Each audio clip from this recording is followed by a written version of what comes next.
Welcome everybody, it's Unstoppable Stiletzi again, and we got ourselves another Wars of Liberty series casting to do. Tonight we got two very interesting series with some people we haven't seen for a while in the Wars of Liberty community. We got a best out of 7 between Jeff Argento, a very long time and skilled Wars of Liberty opponent facing off against Nathan, and we also have a best out of 3 between Nathan and Codefender. Codefender being the one that you always see bowing me in Age of the World, but he has decided to come back to Wars Liberty again to try out these new Middle East civs and see what sort of changes have happened since he's last been here.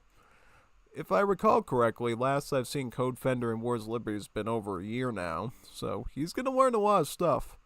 Not just from Middle East, he's going to have to relearn like how the outlaw system works in Latin America, tons of new changes to law civs like Argentina and other ones. He's got his work cut out for him to learn this stuff, but I'm sure he can do it, you know. If you've seen me and Codefender battle before in Age of the World, he's a very capable player. Very skilled player. So yeah, totally good stuff. Yeah, so I'm just going to share this stream with some Discord servers so they can come on, and then yeah, should be pretty nice. I might even share this with the House of the Train Post today because, hey, these are some big series actually. So yeah, it should be pretty fun. Yeah.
I'm trying to curate a special message for the HOTP server that they'll like.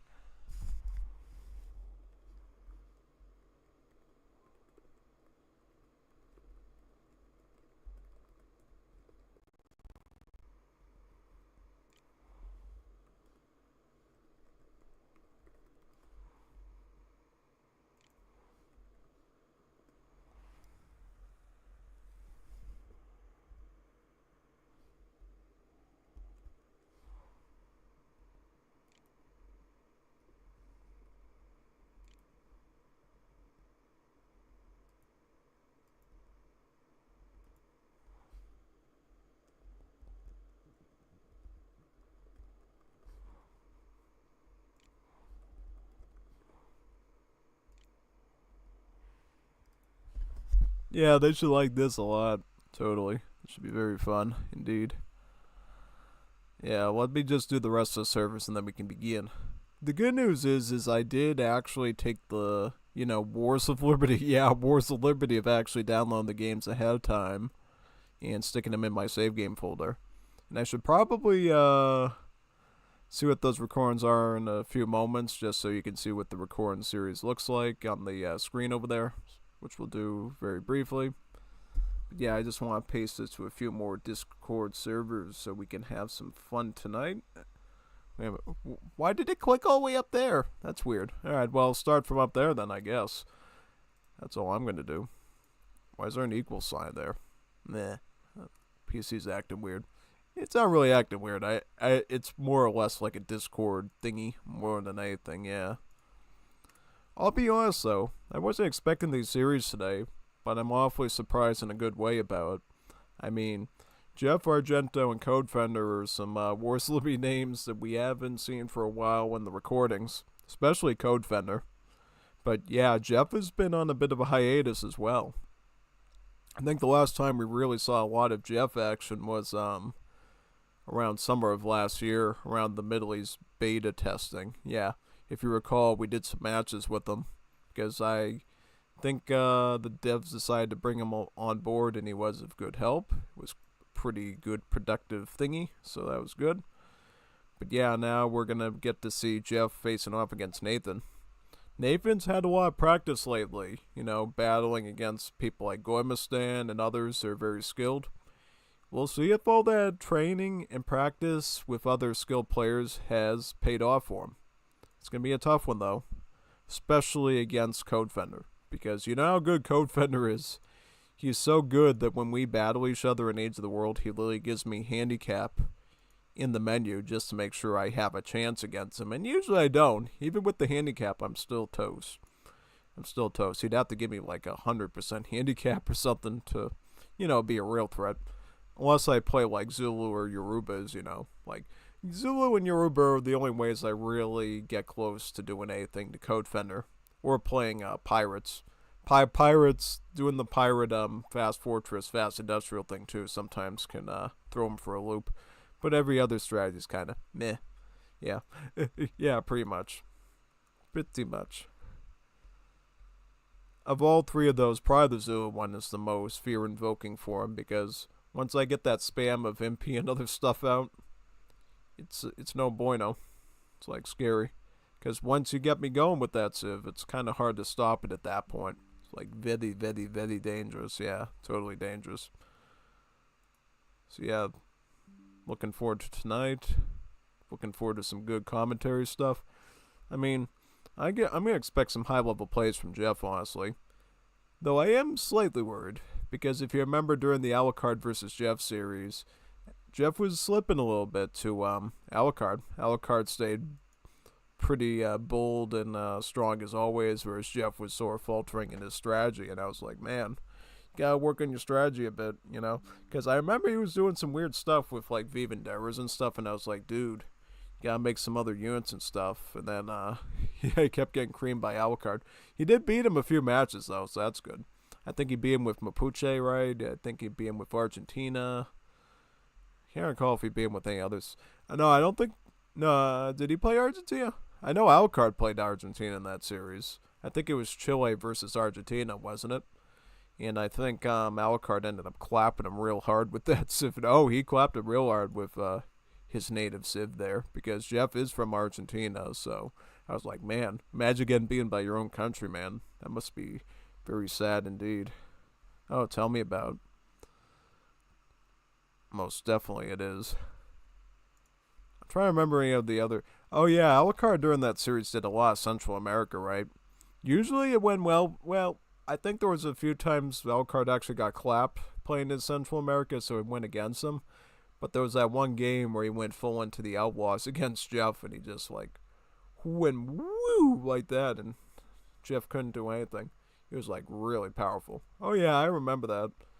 I think it was those skirmisher outlaws that Central America gets, right?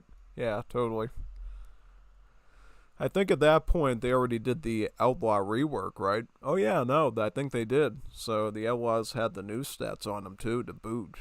Because if you remember correctly, not too long ago, outlaws for Latin were kind of iffy. You had some that were really, really, really good, depending on what civ they were, and then you had some that were really, really, really bad at niche, and were like never used. Because I guess when Hoop designed them, he had all these like quirks and stuff about them that just on paper didn't really. Well, on paper they seemed like they were unique and stuff, but when you put them into the actual battlefield, they would never really get anything useful done, except for a handful. And like the Matrero was good. The Plagador had like some crazy siege, so that was good. I'm trying to think of any other good ones. The Manyosa was, yeah, all the Central American ones were somehow great, and a couple of others. But now all the outlaws for Latam are really good. They're all useful. I mean, some more useful than others, but they're all viable if you use them the right way. That is, yeah. You still got to practice them right, honestly.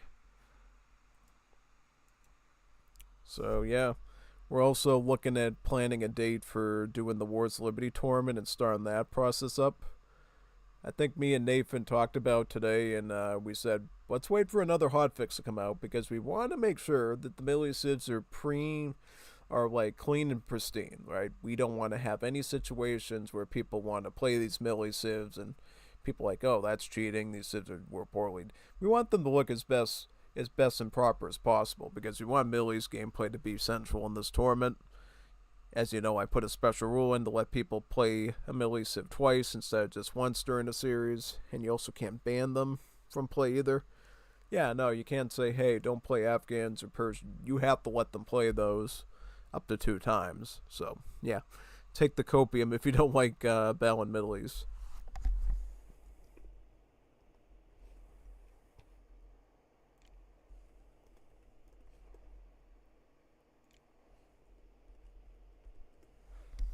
Almost done. I think there's just a couple more Discord servers, like 3 more, and then I'm done. Yeah. I tried to make it as fast as humanly possible so we wouldn't be sitting here all night. And thankfully I was able to do that, yeah. Hopefully you guys are having fun in the chat there. Hopefully yapping about some great stories. I'm sure I would love to hear as well. Yeah, no, we got some good series tonight that we're going to get into. Some really good series. I think should we do the Jeff one first? I think we should do the Jeff one first, honestly. I kind of want to see Jeff Argento play again. I mean, I've dealt with Codefender a bit in the past week. Or was it this week? I'm having amnesia. I already can't remember the last time I did Age of the World with Codefender. Was it this week or last week? I don't know. But yeah, it was some good games. So Jeff... Actually, I did play a game with Jeff a couple of days ago, but then it out of synced. It was that day when I started streaming very late, because I was gonna record some games when I was available that day before I started streaming later, and it out of synced, and we kind of just gave up. I think I gave up. I don't know. He didn't respond to me right away, so I figured we were gonna try again later or something. Yeah, it was interesting. Yeah, no. Yep, just one more server and then we're ready to go. Yeah. Wish I had a bot that could do this stuff for me. It'd make things so much easier. So much easier. If you know of an AI that handles this type of stuff, please point it in my general direction. And I'll be happy to use it. Yeah. Alright, so we're going to look up the recording that we're going to do. And by the way, we got about 11 new recordings, because I like to usually count that out for you. We got 11 new ones. Let's say 11. So yeah, it's Jeff, Nathan, and then he changes up the names of the other recordings. Jeff versus Nathan. Let me sign that one. This one. Yep, this one right here. And then the other ones, he just said Gona 1, Gona 2. I'm like, why would you call it Gona? You know what I mean? That's such a sus name, man, because it sounds like, you know what. And I don't think you want to associate that with Age of Empires 3. So yeah, no. Definitely not. So we'll see. Jeff, Nathan, that's the first game of the best out of 7, and then, you know, the rest of them are named differently. They should be pretty close in relation to the files, so shouldn't be that hard to find. And then after that, it'll be the best out of 3 between Codefender and Nathan. Hopefully we got a good crowd tonight. Do we have anyone here? Grande, Stedetzi, grande. Workhorse and icon of AW3 streaming. Getting beaten by your home country is humbling. Oh yeah, tell me about it. I was like, Jeff, dude, why didn't you mirror him as Argentina yourself and show him how it's done, man? Why did you play Chile? Isn't there a rivalry between Chile and Argentina of some kind? Like, why would you play the enemy? Stick with the home team, man. I'm like, dude, especially when the other guy's playing them. Show them how to play Argentina. Yeah. I wonder if we'll see Argentina tonight, actually. Maybe we'll even see it in this match. Let's see what comes of it. Yeah, totally. Alright, the bar is loading. Loading. And, yeah. Alright, here we are. Okay, so we got Nathan as Persians. Is that right? Yes, we got Persians. That's awesome. And then we got also Jeff. What is Jeff playing as, if we want to check? Jeff is playing as Uzbeks. So we got an Uzbek versus Persia today. Very nice. On the Middle Eastern map too to boot. Karakum. This is in the Karakum Desert of Turkmenistan. So a very prominent place for the Uzbeks to be in, as well as Persians, you know what I mean? Depending on where you look in a history book, the Karakum Desert was either Persian or Uzbek. So yeah, pretty similar geography.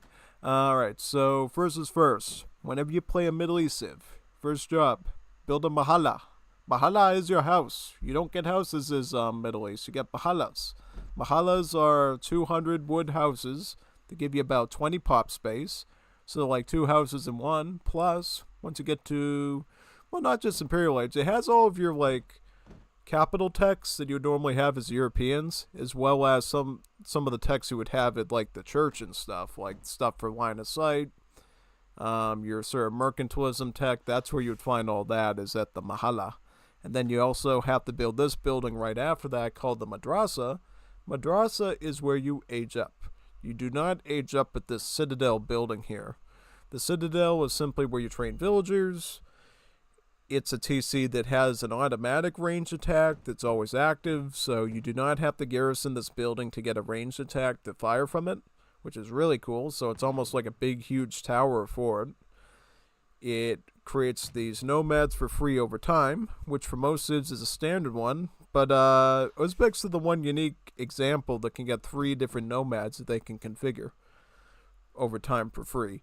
These nomads do not cost any population, but they have a build limit. And they basically serve as mobile livestock pens. So yeah, Middle East civs do not have livestock pens. They just have these nomad dudes that tend to your sheep for you, or your goats, or your camels, or your cows. Or even your pigs, technically. Yeah, isn't that messed up how these Middle East Islamic civs can technically still eat pork? Isn't that haram? But hey, they can do it here, so I guess it works. Oh yeah, basically, the nomad acts as a mobile livestock pen. So when the nomad is standing somewhere and you have like a herdable nearby, the herdable will gain an aura that actually allows it to fatten faster, just like if it was at a livestock pen, which is kind of cool. You know what I mean? It's kind of like a carnamata for animals, basically. Yeah, it has the same ring around the bottom of its feet that the carnamata uses, so kind of just think of it as a carnamata for animals. Yeah. And basically how you're supposed to handle aging up at this madrasa building is, there are yellow techs, they're mostly economic related, red ones are mostly more militaristic, and then blue ones, which are more civic related, or, other stuff, like houses, nomads, everything that isn't like either straight up economy or straight up military. And it varies from civ to civ. So for Uzbeks, yellow madrasa text like this one, Kurakul Husbandry, gives you Kurakul sheep. Yeah, Kurakul sheep. It's a unique sheep that the Uzbeks gets that has coin instead of food. So you fatten them up and then you collect gold from them. It's quite useful, especially if you want to go like mercenaries, artillery. Also, red madrasa texts cost all gold, and then blue ones cost a bit of gold, so that can help you to age up as well, to eat them up, so yeah. Also, let's check out Jeff's deck. I'm just wondering what his build's going to be. So this is the Jeff deck here. He's got 3 vills, Sadaka Jelia, coin trickle, so basically capitalism. He's got infinite 4 vills. This is a card I always recommend you run in your deck if you're Middle East or any civ that gets access to this. Yeah, there's a ton of civs in Wars of Liberty that have like an infinite 4 villager card, and it's usually a good one to run because you never know how long you're going to be stuck in like age 2 and 3 and want to just get some free villagers funneled into your economy. Yeah, no, it can be very useful. Outside of that, you got your standard crates. You have some archers here, the Oik. These guys are really good against dragoons, but they're still good against muskets as well. You got some training cards here. You got the Ansar. This is for ranged infantry, so all your ranged units. They're obviously not cav. Then the combat. This is Quelat. This actually isn't a training card. It doubles the amount of towers you can build. So this is looking like a turtle deck. This is a turtle-friendly deck because you got 4 Citadel cards here. Just so you know, when you send these cards for the Citadels, they do up the build limit of your citadels by 1. So in the end, as Uzbeks, you can have up to, I think it's up to like seven town centers. Yeah, 7 town centers. And then you can boost them up with cards like this, Advanced Citadel. More hit points to citadels and enables a bombard attack, so they become like an actual fort. Very powerful, actually, yeah. Trying to think what else we got here, too. Alright, we got the 5 cannon card. This is good. You got spearmen, skirmish, faster moving infantry, big cool sheep card there. Yeah, so everything's looking good for Jeff. He's picking up his second yellow madrasa tech now. There's a reason why you want these right away when you're playing as the Uzbeks. The yellow madrasa techs allow your herdables to actually fatten quicker near nomads as well. So it's not just they're giving you free herdables, they're also allowing those herdables to actually fatten up faster, so you have to wait a lot less longer to actually eat them. That's why Uzbeks kind of are considered a turtle herdable civ. Turtle herdable, that actually rhymes. Turtle herdable, herdable turtle. They're good at turtling and they really love their herdables, so yeah. Basically Argentina with huge castles, basically, yeah. Whereas Nathan is playing as the Persians, and he's going for a whole different strategy. He is going yellow madrasa tech after yellow madrasa tech. You can tell by the little dot, I don't think you can see it, it's like a little orange goldish dot on there that tells you where you are along in the researching process. But he's getting his 3rd yellow madrasa tech now. Yellow madrasa techs for Persia are very different. So what they do is they give you a resource crate, right? Either food, wood, or gold, depending on which one. First one gives you food, second one gives you wood, and third one gives you gold. And then there's 3 more yellow madrasa techs that sort of go through that cycle again, but only give you even more crates in that order. And not only that, you also get a resource trickle for the resource that you get with those crates. So if you get food crates with that yellow madrasa tech, you also get a food trickle. The initial one is kind of meh, and then the one you get later is stronger. But the way they balance in the last patch, pretty much the first trickle is like cringe, and then the last one is bigger than it was. So it scales up. It doesn't necessarily scale up to like, you know, you get a little food trickle and a big food trickle. It really matters where you are along the line. In a straight up line, basically. So yeah, pretty much just that. But anyways, we're already seeing some aggression by Nathan. He is opening up with the gunsmith. Yep, it's where you get guns from, yeah. Any unit that uses a gun or a firearm, this is where you train them. Skirmishers, muskets, dragoons, any other special type of gunpowder unit, that's where you'd make it right here. He is opening up with Tofangchis. Tofangchis are your early game skirmishers. So think like crossbowmen from Asian Diocese. That's what these guys are, except instead of using a crossbow, they're going to use a rifle or a musket or something because, well, we're in the 19th and 20th century in this game, so crossbows are kind of obsolete at this point. So yeah, statistically, very similar to a crossbowman, 16 range, a slight multiplier against muskets and a slightly higher one against dragoons. These guys have some decent attack, though. 18 damage. Yeah, so they're pretty reasonable. They do cost a bit different, too. They're like 35 food and 45 wood, which makes it cost a little bit different. He's also shipping in 6 janbaz. The janbaz are the Persian muskets. Both of these guys are unique units, by the way, that only the Persians get. The janbaz are a very strong musketeer, though a little bit more expensive than gold than like a standard line infantry or musket. They have some really good attack. Like, they do more range attack. And they got better multipliers in melee, too, as well as an above-average melee attack. So, they're really good at, like, shredding cavalry and even just acting as regular infantry as a backbone. So, they're very strong. Looks like Nathan is now going to pick up his first, looks to be red madrasa tech. For Persians, red madrasa techs will give you some emergency units called the Ojali, and then it'll allow you to call up another levy of Ojali from the Mahallas. Yeah. So you remember I told you how Mahallas have a lot of techs at them? Yes, that includes the Minutemen technology for the Middle East too. Persia's got a unique bonus though, where their musters the Minutemen include about 3 Ijadi per Mahala instead of just 2.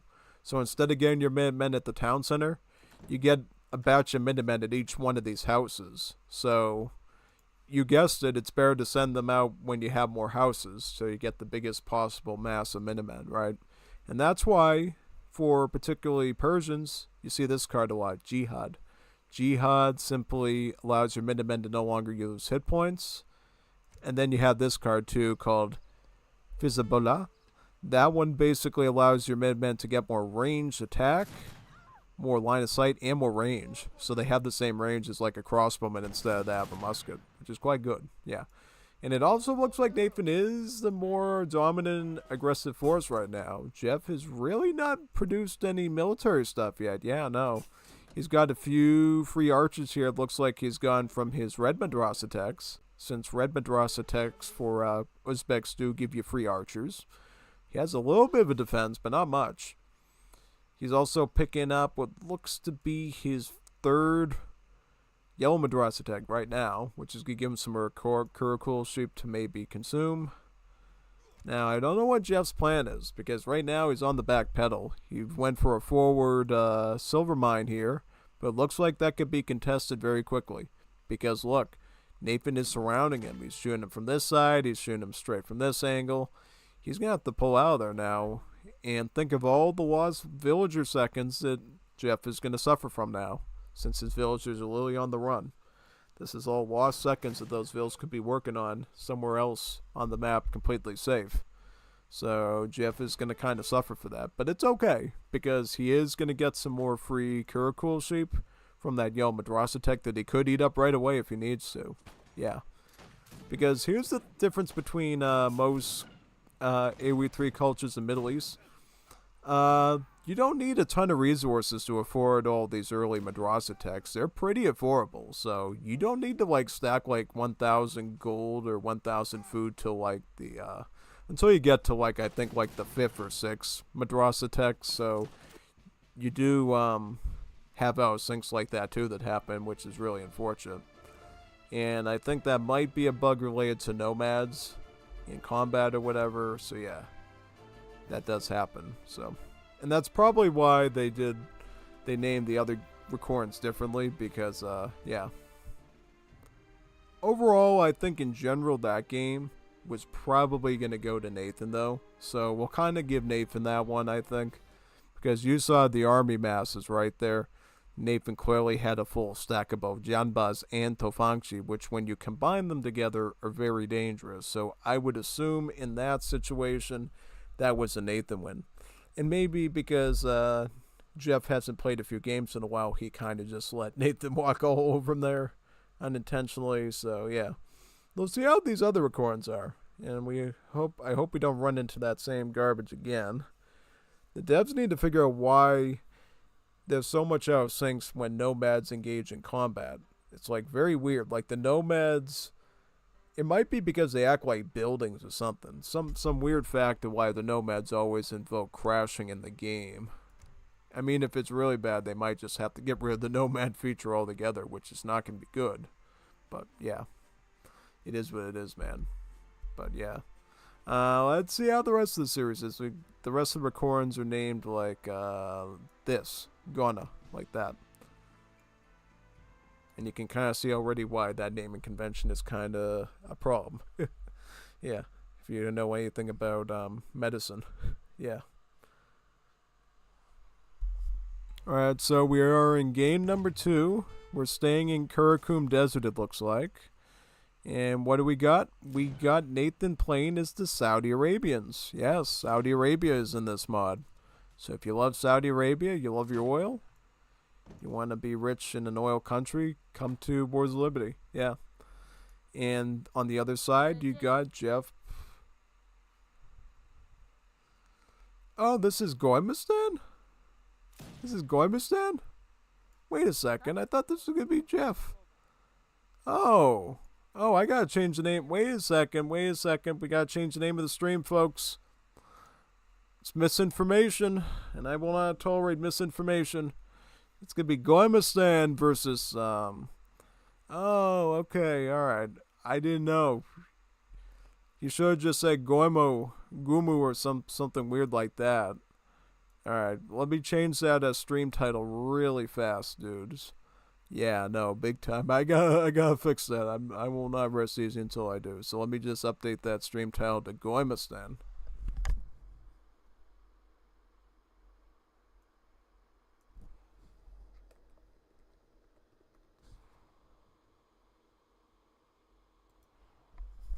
Yeah, Gommuistan. There we go. Okay, that should fix it. All right, there, perfect. All right, we're all set now. Problem solved. I thankfully didn't have to update the description of the stream at all. But yeah, anyways, here we are. Okay, so we got Nathan playing as Saudi Arabians, and then Gommuistan is playing as the Serbs. All right, that this is still going to be a great match because Gommuistan, as you've seen in previous series, has been a brutal player to everyone. Completely claps me, completely claps Nathan. It's hard to beat Gommuistan when he's at his peak, you know what I'm saying? Yeah, so this is going to be a real challenge for everyone involved here. We'll have to watch it very carefully and sort of figure out how it's going to go. Overall, though, both civs right now were very skilled. You know, they're very high in the tier listing, so should be an interesting duel. What treasure we got here? An oriental gilded chair worth 200 wood. This is a really good treasure to get. That's enough to afford a Mahala, actually, or a barracks or something. However, this is the unfortunate piece. Saudi Arabians do not use buildings at all. Well, they use a few of them, right? They got citadels, they got, your train posts, of course, docks, they use that. But everything else is done out of caravans for Saudi Arabians. And caravans cost food, comida. So that wood is kind of useless for, like, infrastructure. Because most of your infrastructure is literally just a stinky camel with a bag on its hump, basically. Yeah, I'm not kidding. I mean, look at these guys here, the Bedouins. These Bedouins are literally the Saudi Arabians' form of housing. So every Bedouin you have gives you about 10 population. And really what it's supposed to act as, it's a combination between a nomad and a mahalla. Right, so it's got all the properties of a nomad where it can fan nearby herdables, plus being able to train those herdables and stuff. And it's got all the capital text at himself too that you can research from them. And gives you the housing space too, so it's got like so many purposes. Like if you ever wanted to know a man that could do like a billion different things and was like best at everything basically, that would be the Bedouins here. Yeah. Overall, Bedouins are mostly going to be used for aggression though. That's like their biggest thing because look at their hand attack. It's about 10. Hand armor of about 30%, HP about 400. They can get into some decent combat, and that's often what you're going to see with Saudi Arabians is you're going to rush the enemy right away with Bedouins, looking for weak spots, looking for vills that are away from the TC that you can snipe off. Now it's going to take time for them to kill them because they do have a malice against villagers, right? They only do about, I would say about like 2 or 3 damage, right? And that's even less because the villager's hand armor, so maybe like only 1 or 2 damage per hit. It's like very small. However, once you get to like age 3, there's a technology called Caravan Raid that you get that actually gives them a multiplier against villagers, so it removes the malice and actually lets them be better against villagers, making them really good then. So yeah, no. Early game, you're going to see some mild pressure with Bedouins, and then as you get into like age 3 and later, Bedouins can potentially wipe out a whole stack of villagers if you're not careful. So you got to be careful of that, basically. Yeah, pretty much. So yep, this is the Madrasa Caravan. It's, a Madrasa, yeah. So you would research all your Madrasa techs here. He's researching the second yellow Madrasa tech here right now. The yellow Madrasa techs for Saudi Arabians give you free Bedouins, and they increase the build limit of Bedouins too, so you can have more of them. Yeah. An even bigger swarm of Bedouins you can rush your enemies with. Yeah. Another thing they get too, which is unique. So instead of having like a late game resource building that's normal, they build these appendages to the side of citadels called Oasis Annexes. An annex in Wars of Liberty is a building that has to be built next to another one. In this case, the Oasis acts as sort of like a late game food resource building. So what it does is it spawns free date palms that you can gather from later, with the date palm sword just being like a berry bush pretty much that you can assign your villages onto, right? And what makes the Oasis unique is, on top of having to be built next to a citadel, it also spawns the bushes faster than the other militias, which are use a building called the Fountain, which is a bit slower. And just like a fountain, you can also switch it to make coffee plants around age 3 and later to get gold. Yeah, so it's not just food, you can also get gold. And Saudi Arabia can get something else too. This very powerful card called Wadi al-Ajman. Wadi al-Ajman allows you to get free mutawa from your oasis instead of bushes. So you can either set it onto food bushes, gold bushes, or infantry. Yeah, with this card, of course, Wadi al-Ajman. The unit it gives you is called the Mutawa, or the Mutawin. They're basically Saudi Arabian Strelets, yeah. Very weak stats, like 8 range attack, 75 HP. They're just Strelets. They're Strelets with crossbow type stats, so they have like 16 range, only 1.25x against heavy infantry, kind of weak. But once you send Wadi al-Ajman, then you can really start to mass them up pretty well, right? And it looks like, what else is Nathan getting here? Trying to figure out what else he's going to be invested in. So he's going to get a Vil, and he's getting a gunsmith caravan. So it's just like the gunsmith we saw with the Persians, except this time it's a caravan, which means you can move it around on the map. Yeah, you can take that caravan and bring it anywhere you want. You can keep it in your base. You can stick it right underneath your enemy's town center. That's the glory of caravans. They're basically just huge, bulky daimyos, just dropping units wherever you want them. But be careful. Just like a daimyo, they can be sniped rather easily, and then when they do, you have to build another one. And they cost like 300 food, so do not lose them if you can afford it. Yeah, so looks like he has constructed a second oasis, and he's getting 2 free batches of Mutawas right now. And what you're seeing right here is a deadly new strategy that is going to probably be controlled or nerfed or like bug fixed out, which is to get Wadi al-Ajman and then research this card here called Ansar, which is sort of Middle East version of the fencing school. And it actually affects all these spawns and these Mutawas, making them come out even faster. Yeah, I know. So you kind of have to be careful, because once Ansar comes out, then these Mutawa come out at like an insane rate. Yeah, I know. Because like, yep, notice that the speed of it's increased now. So yeah, I gotta truly be careful there. Before Ansar is sent, I think it's pretty manageable. But once you send Ansar, then it's like woo woo woo woo like that. Yeah. Now, it looks like he has his gunsmith caravan here, so if he wants to, he could train more Mutawa from the caravan, or he could gather some gold and make some Jundi, which would be the Arabic musketeers in the game. Yeah, for all these Arabic civs. Not so much all Middle East civs, but specifically Arabic Middle East civs can make Jundis. So yeah, Jundi Mutawa with the Bedouin Mavs could be a formidable foe there for Gommuistan, who's playing as the Serbs. Right now, it looks like Gommuistan is trying to like pressure him a bit with the recruits. Recruits are a Balkan-based musketeer that has low HP, or less lower than average HP, and then they do more damage. So they have like a damage like 27, which is huge. I mean, that's a lot of damage to start out with a musket. And as you imagine, it grows pretty quickly through Veteran Guard and Imperial upgrades, even if there's no other such cards to improve them. In the case of the Serbs, they do get cards to improve them, so they are really, really a good option for you when you play it as the Serbians. Yeah, quite good actually.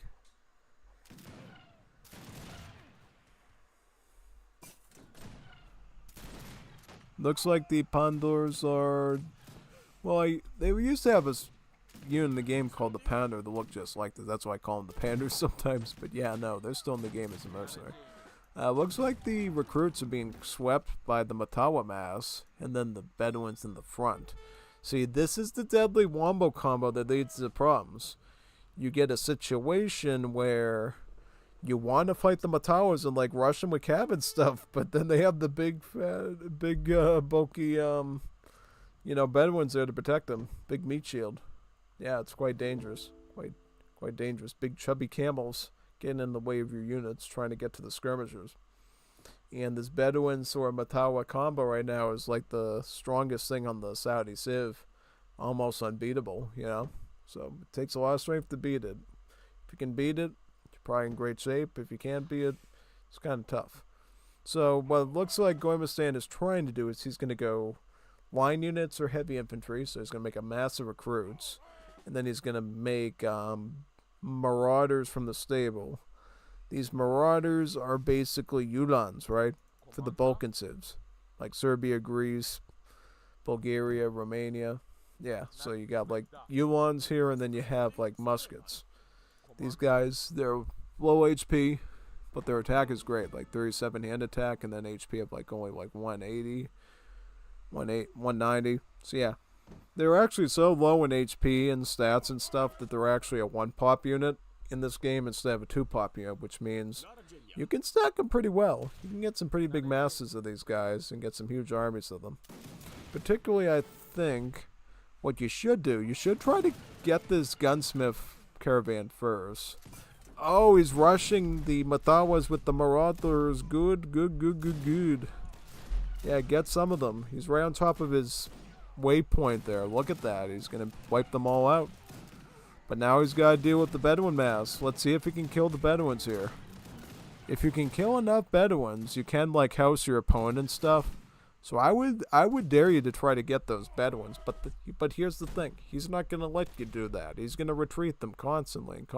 So, yeah, all right. He is gonna train some Jundis right now, so he's adding in a bit of anti-cav to really make it hard for the Marauders to do their job.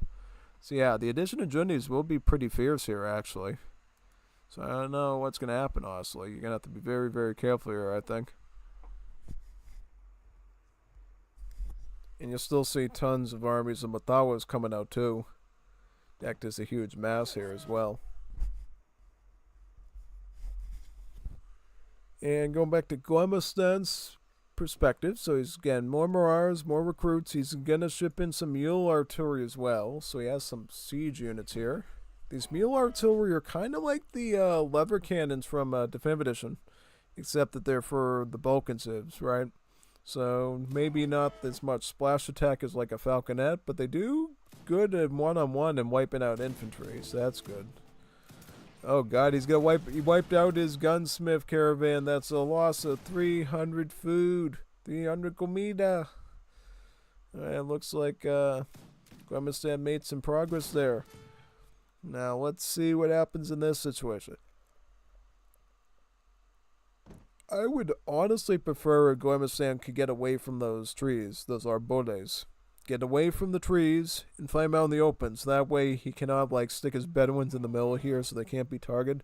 Because you gotta get rid of these Bedouins right now. Oh, and he just shipped in delis too. Oh my god, he just shipped in delis.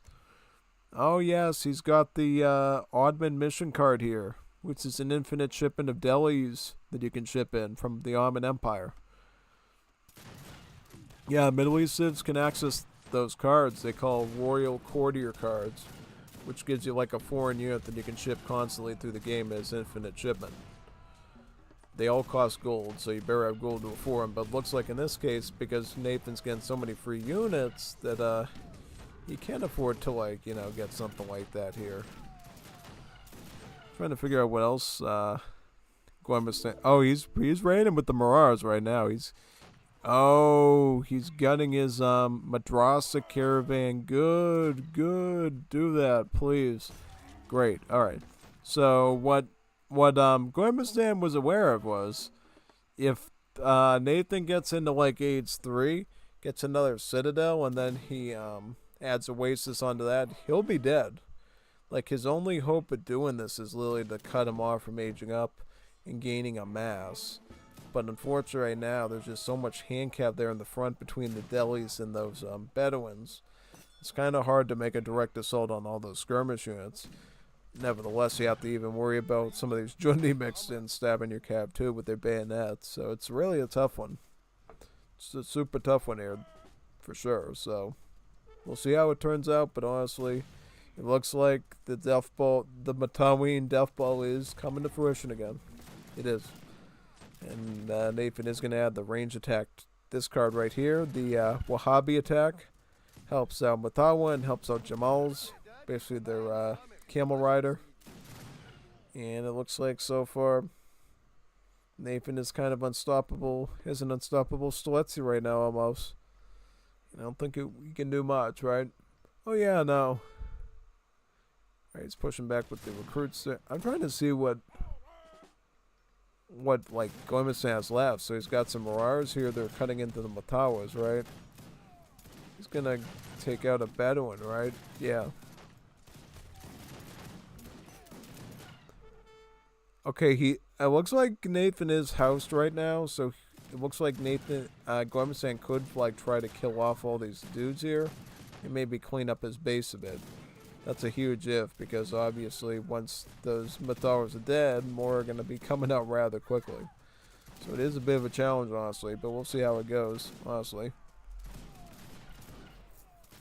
Yeah, please just keep targeting those Bedouins if you can. Keep killing the Bedouins off. If you can keep killing off the Bedouins, it's a lot easier, man, a lot easier. It looks like he got another gunsmith caravan here, so he's still hell-bent on training Jundis, it looks like. Which is going to be hard without any population, right? Yeah, totally. You should try to get his emergency. Yeah, try to get the Boyar there. When you use the Boyar... Oh, he sent the Boyar ship in. Get your Vils out right now and have them shoot at some of these Matawas, man, and just wipe them out if you can. Because if you can do that, you'll have this monkey off your back for a while. Trust me. The monkey will be off your back and you can, like, maybe train some of the stuff you want there. Probably. Yeah. Totally. So, yeah, this is looking pretty good right now, honestly. Alright, so you got an army of Matawas there pushing in, and it's looking like GG. Or maybe it is. I don't know. I mean, I think if you had, like, a tower house off to the side, you could have maybe do something. But yeah, it's kind of tough. Yeah. What he needs is like 1 million like skirmish units to like put all these guys in check basically. Counteract against them. Otherwise it's no good. So that was a win there for Nathan. So Nathan is up 1 in this best out of 6 series apparently. That's good. Oh yeah, I should change that in the description later too. That it's a best out of 6 instead of a best out of 7. Unless you want Jeff to advocate as a win condition for Gommu. I don't think you do, so I'll just, yeah. Alright, we're going to look for the second record now.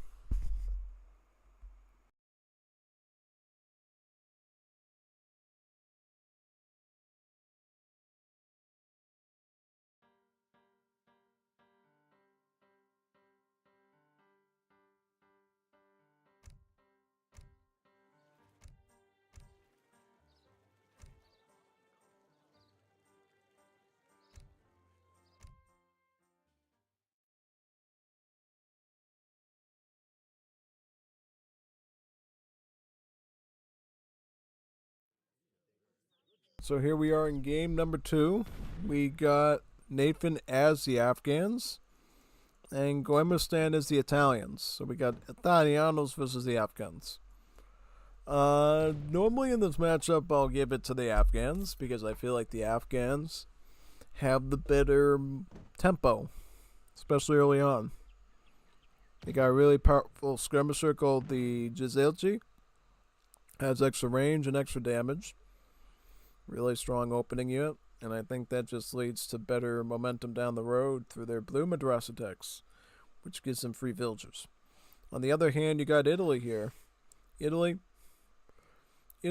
is a very different civ here than it is in DE. The Italian civ in this mod predates DE by many years, so yeah, the concept's a bit older. So yep, as you can see, the architects in this game actually train wagons to build your buildings, and then the wagons will construct them for you. And in order to make a house or a market, you need a wagon called a town wagon. And those cost about 100 wood apiece. Yeah. Funny thing, you can also build docks with the town wagon as well. Thus, you can get a dock for only 100 wood, playing as Italians, whereas every other civ has to pay like 200 wood.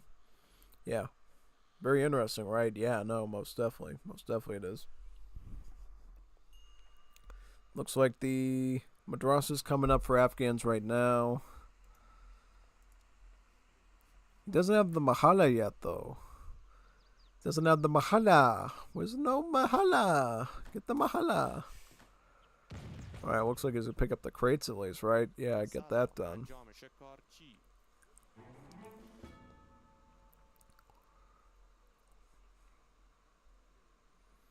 I'm trying to get a mahala somewhere over here, right? Namastia.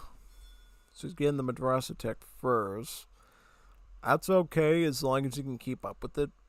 Because here's the thing. If you don't research madrasa techs right away, you kind of fall behind. And if you fall behind too far, you're going to get rushed and not know what to do. So you sometimes have to be a little less greedy and just go for the madrasa tech up then and there pretty much. So yeah. Just like that. So basically, the one difference I would say between Afghans and our millisivs is most millisivs, when they want like a blue madrasa tech, have to pay a small combo of food and gold. Afghans are unique because instead of paying food or gold for a blue madrasa tech, they actually pay wood. So they actually pay wood to get their blue madrasa techs, which makes wood chopping very important when you're the Afghans. And not only because of that, because a lot of your unique units, namely the Gizelchi and the Dwaratalab, Sword and Shieldmen, food and wood, so trash ants. So it's very imperative to chop a lot of wood when you're playing as the Afghans, usually. Looks like the way Nathan does Afghans, he does actually does an infinite shipment of these servants. Which I'm not a big fan of that, you know what I mean? It means that you're in age 1 way too long and your odds of getting rushed are pretty high.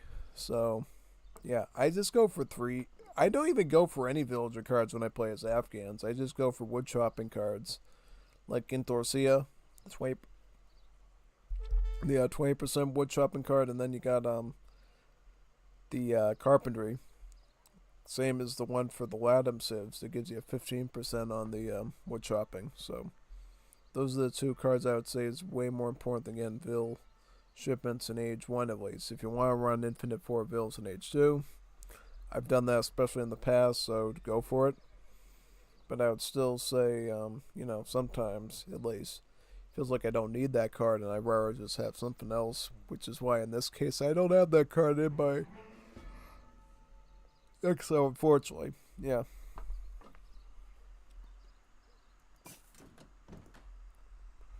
Picking up a yellow madrasa tech now. Looks like actually the second one. Yellow madrasa techs for Afghans give you free coin bushes. In this case, the poppy plants, right? Yeah, pretty much these bushes vary from civ to civ. For if it was Saudi Arabia, the bush would be like coffee. Persia would have saffron. Uzbeks would have cotton, and Afghans have poppies. So that's what you get there.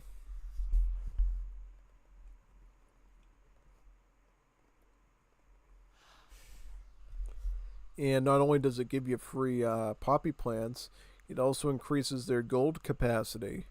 So the bushes have more gold on them to begin with, making them much more useful. Yeah.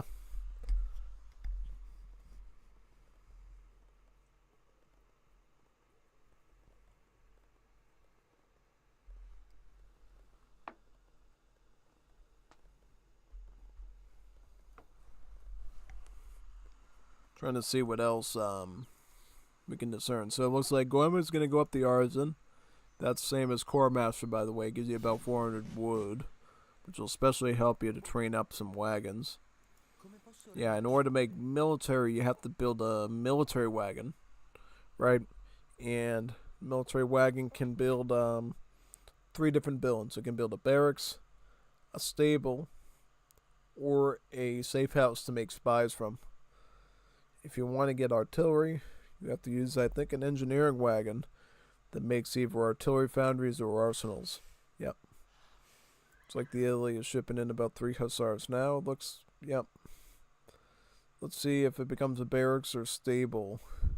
Comes a stable. So it looks like Gommuistan is actually going to open hussars and then get another town wagon there to ensure enough population to push in deep with hussars.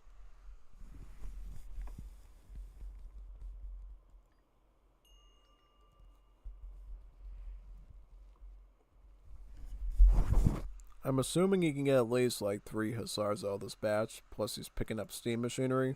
This is the replacement to placer mines, basically your mining tech in Age 1, so should have enough gold for at least 3 hussars from the stable, maybe even 4 or 5.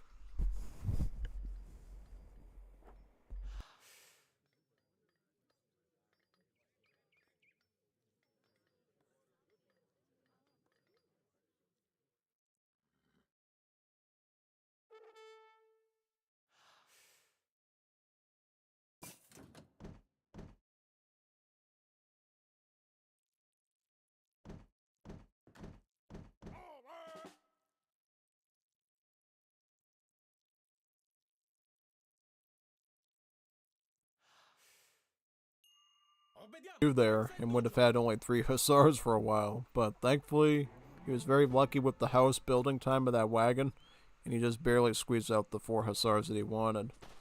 Very nice. Nathan is doing Giselches right now, which is a skirmish unit. So that's actually good for Gommuistan to like take advantage of him right now and completely rip through his base. It's going to be a while before Nathan can get some Sardbas to counter that, so we'll see what he does.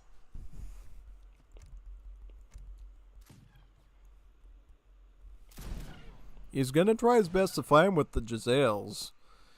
And he might get one good shot off of the long range attack, but after that, it's going to be downhill from there. It's going to be free falling. He takes 1 hussar out, but he's going to lose the rest of his army there. Yeah, you gotta have to be a little careful with Giselches. You only really rush out when you know your opponent's gonna go infantry. Because if they go like shock units, go scout. Which hussar is. Bye-bye skirmishers. Like all that resources you put in, dead for nothing. Yeah. That's why you always have to be flexible, you know. If you feel like they're gonna go skirmishers, you go with Forge and build the Weltalabs, which is your sword and shield type like Rattan shield unit. And then you would have spearmen there too, or if you know they're going to go like infantry, like, you know, skirms and muskets, just go gunsmith and get Giselches, yeah. You have to be flexible. Looks like Nathan's Mahala's not going to go up, because Gommuistan wants to make it easier to traverse around the map without bottlenecks.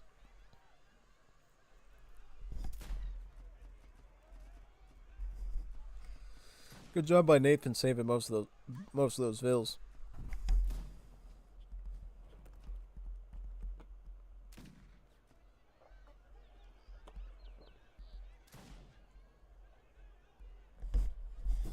I see he's picking up Jihad card here. That means that he's gonna probably go for a huge levy of Iljari to kick out his opponent if he needs to. Because again, that's the card that allows your Minutemen, the Iljari, to not lose any HP anymore. So allows you to stack up big and kick your enemy out of your base.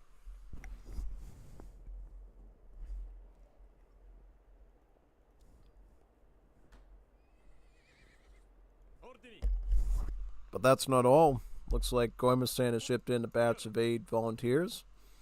These are basically your replacement to crossbowmen for the Europeans. And then he's shipping in the Partisans. Just pikemen. Yep, pikemen with a different name and appearance. So you're going to have pikes. You're going to have like gunpowder volunteers. Then you're going to have the hussars all pushing into Nathan's area here, which is going to be kind of annoying. But the good news is that the Afghans are really in second turtle sieve like the Uzbeks, so they can handle it.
Lord, that's a big issue there. Yeah. I think Nathan blindly made too many skirmish. He didn't think about making Sarbots there, and that's how he got cooked. Because, did Nathan know about his enemy's base? He didn't know about the stable because he didn't scout. Oof. Gotta scout, man. You gotta scout for potential military stuff. Because if you don't scout, you're gonna walk into a trap like that. Because Gommuistan knows that you're gonna go skirmish because that's what most Afghans would do. So he's just gonna go stable and punish that. Just like Age of Empires 2, when somebody goes too much archers and then you punish them with scouts or skirms for doing that, that's what you do. Pretty much Nathan learned the hard way there, I guess. So now the series is up 1-1 with both guys getting a point there. Yeah. Let's go into game number 3 of the series.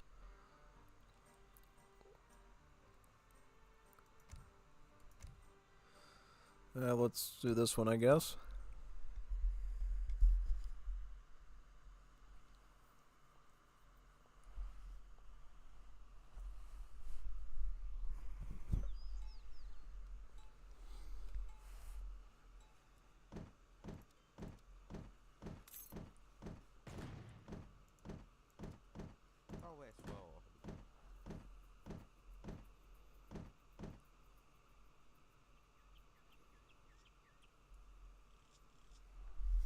Okay, so we got Nathan as Uruguayans and Gommuistan as Italians. So Uruguayans versus Italianos.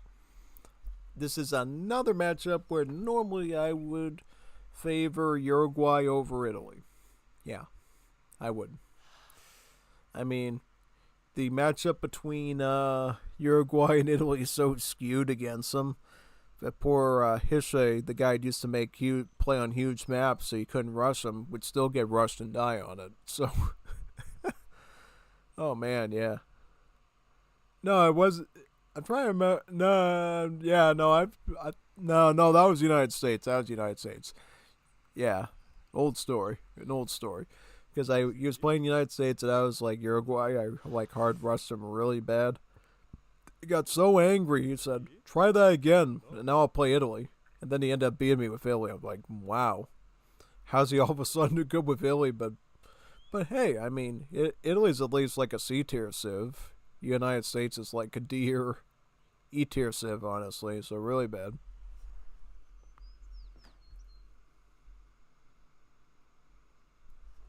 Yeah, so it looks like Gommuistan does get a market right away again to get his hunting dogs, which I think is a smart idea because he's got the gold for it. Nathan, on the other hand, is just going to keep training Pequeños. Pequeños are your Uruguayan villager. These guys actually provide their own housing space. Yeah. So, yeah, basically you never have to construct a house when you train these villagers because they'll just give you a +1 pop when they're trained out, removing the need for houses altogether. Yeah, because notice how he's got about, what would be, like 10 villages out in the field? He's going to have 10 vills, but now his pop is like 20. Yeah, so yeah, these guys will never eat into your pop ever, which is good. That's sort of like their whole unique property. Another big thing about sort of Uruguay that sets them apart from all the other Latin American civs is they're the only Latin American civ that can like train.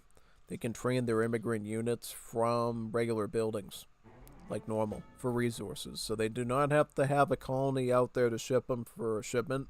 They can train their immigrant units directly from the regular military buildings, which means if you like snipe one of Uruguay's immigrant colonies, that only hurts their ability to get like their technologies and stuff and their workers.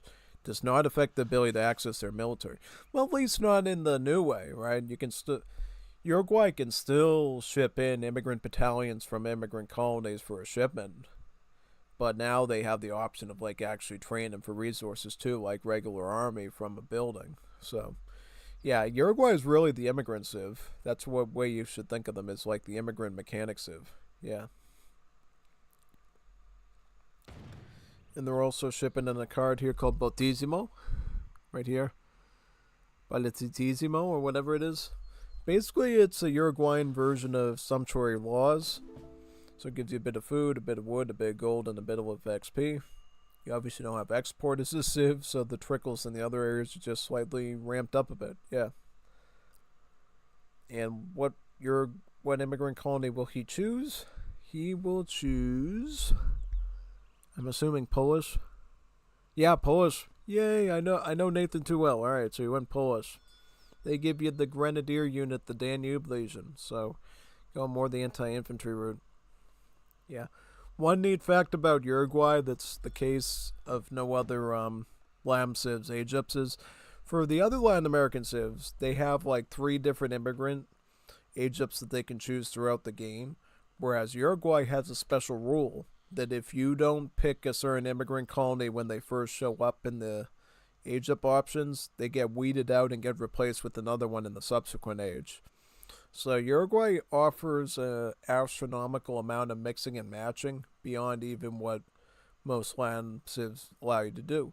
Because with Latin America, you can either dedicate to one immigrant colony and just get more techs and eventually get a special reward in Imperial Age, or you can get a little bit here, a little bit there, and just have like 3 immigrants set up in your base that you can ship units from.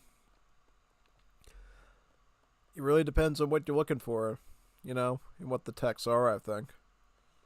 Yeah, totally. But yeah, technically that means that Uruguay can technically only get their ultimate reward with Polish, Germans, and Arabs. But yeah, no. It's usually good to mix them and match them with Uruguay because you can get some really cool combos. They're vastly diverse, which is really nice.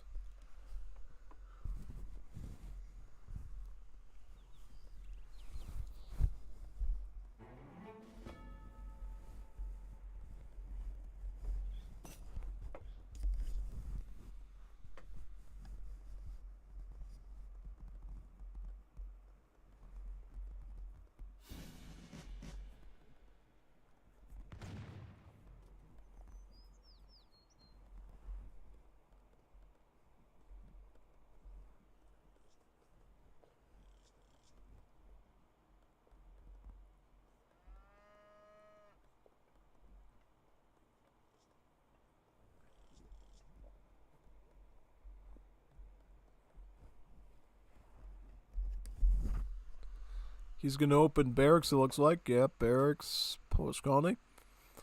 Grenadiers in Wars of Liberty are always trained at the barracks, unless they're like a very special type of grenadier, typically.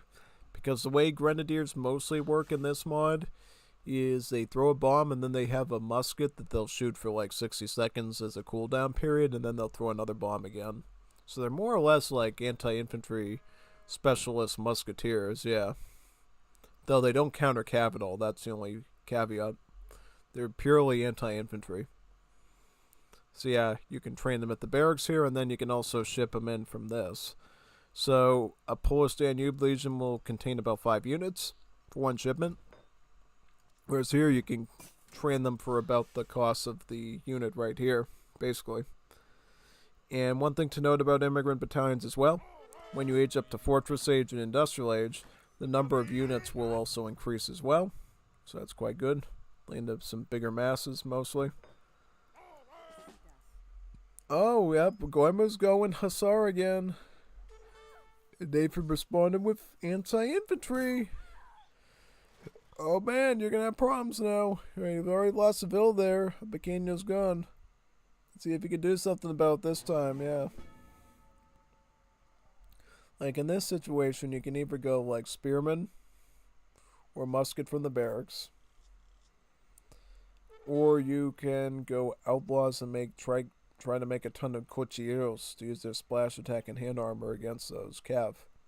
It's kind of a tough pick, though, because he's going to have to find something that works.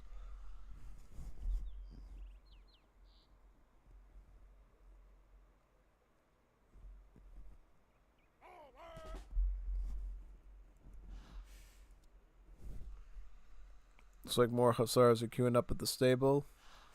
Quite a bit there, yeah.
Really, all Gommuistan has to do is just raid here and there and just mass up, mass up, mass up.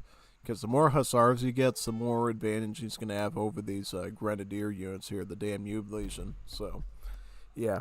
Just spam Cav, spam Cav, spam Cav, and then spam some more Cav, and then you should be all good. He's also shipping in some volunteers, too, so he's getting a bit of skirmish in there as well.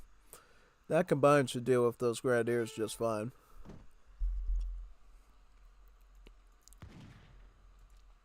But we'll see. I mean, maybe...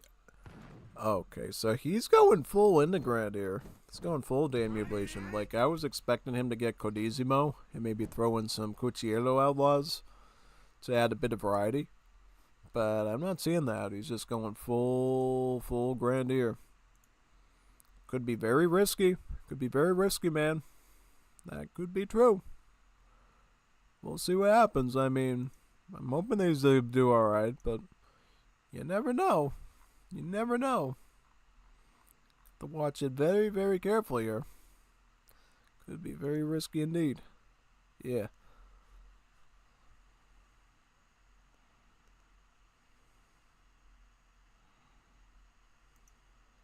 Ah, here comes the Hussars. Hussars coming up from the flank. He's got more Hussars coming from this side too. Oh man. He's in a tough spot because he's got to save his Vils and his Grenadiers. I mean, look. Both of these things could be wiped out. Yeah. I mean, the only thing I think that's defending Nathan is his mass. Because, unlike skirmishers, Grenadiers do have like a full hand attack against Cav. They don't have multipliers, but they do, like, they don't have a malice in their melee. So they do, like, 15 hand attack, or 16 hand attack, actually, against Hussars. While not as good as a musket by any means, it is comparable to, like, a coyote runner, you know? It is something to worry about, you know, especially as he grows his mass there. He can actually fight the Cav, be it he's going to take losses. So, I guess Gommuistan does have to worry about that somewhat. Hussar's killing another Vil again, but he loses a Hussar from the TC. Oh, yep, this is a map bug where the treasure rewards attack the villagers. This is a bad RNG. Oh, no, look at the bad RNG. He went for a treasure, and now he's losing things to the treasure guardian, and he's losing stuff to the army, and he's losing things to the treasure rewards, all cutting into him at the same time. Can't make that up, son. That's like crazy. Oh boy, you got a big problem now. Tell me about it. Alright, he's gonna swoop up from the side with 5 hussars. And then he's going to train in some more hussars. He's got some from the top coming in as well. But yeah, see, this is exactly what I mean here. Once you get a ball of grenadiers, then you can fight cavalry. Then you can fight cavalry. At least scout cavalry, fine. You know, and when they do fight in hand, they're doing a decent amount of melee damage. Not good, but a decent. He's going into trample attack to get the splash attack in there. Good. Good idea, actually.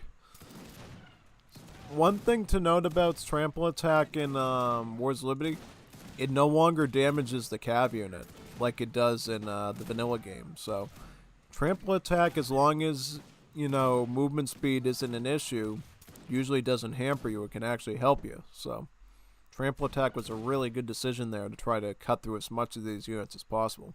Because the more of these things he can eliminate, the more chances that Gommuistan gets out of this thing just fine. Yeah. Right now he's just trying to like scoot and shoot these Danube legions with the skirmish there, which he's doing a little bit of a good job at. Looks like he is gonna maybe push him off for a bit. Nathan's just gonna go full Danube legion. It looks like he's still training him. He's also shipping him still.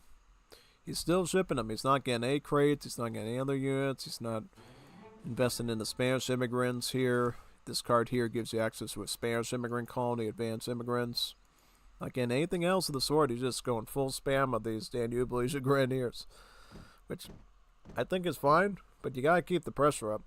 Because as soon as you let Gommuistan slip away into like age 3, he'll get Alpini, which are skirmishers that have like 24 range. And then he'll just like give you a real tough time. Or he'll make Cuirassiers. And that could be another threat too, because they have like an 8 splash attack. Yeah. Alright, so the volunteers are going to come up from the sides there and try to push off those grenadiers, it looks like. Good move, actually. So yeah, that should probably help them out, I think. Totally. Just trying to see what else they're doing here. Well, yeah, my trackpad thing got fixed today, so I can scroll around a bit easier now, which is really nice. Makes my micro a lot better in game too, so that's like the biggest thing that I get back is better micro across the board, yeah. Pretty much.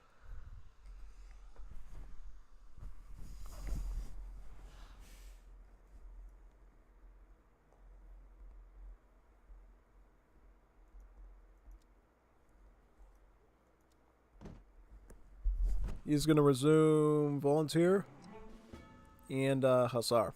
Alright, so skirmish, scout.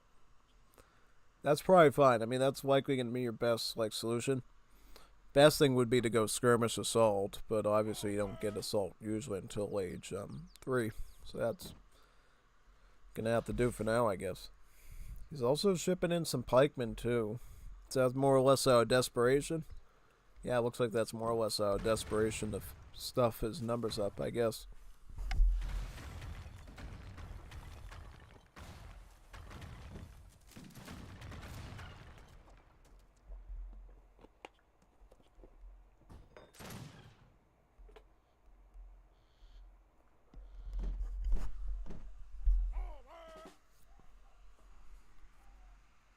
Alright, Hussar's coming up from the side there. Pikeman coming in too. He's still got food at his base, right? He's got like date palms, yeah. Obviously on this map it's super wide open and stuff, so you really don't want to like risk grabbing one of these hunts, or else you'll get raided pretty quickly. Looks like Nathan's coming in for a push again, and Gommuistan's gonna have to respond to that. Oh, we got 2 volunteers down with that grenade throw. And then he pulls out, it looks like, yeah.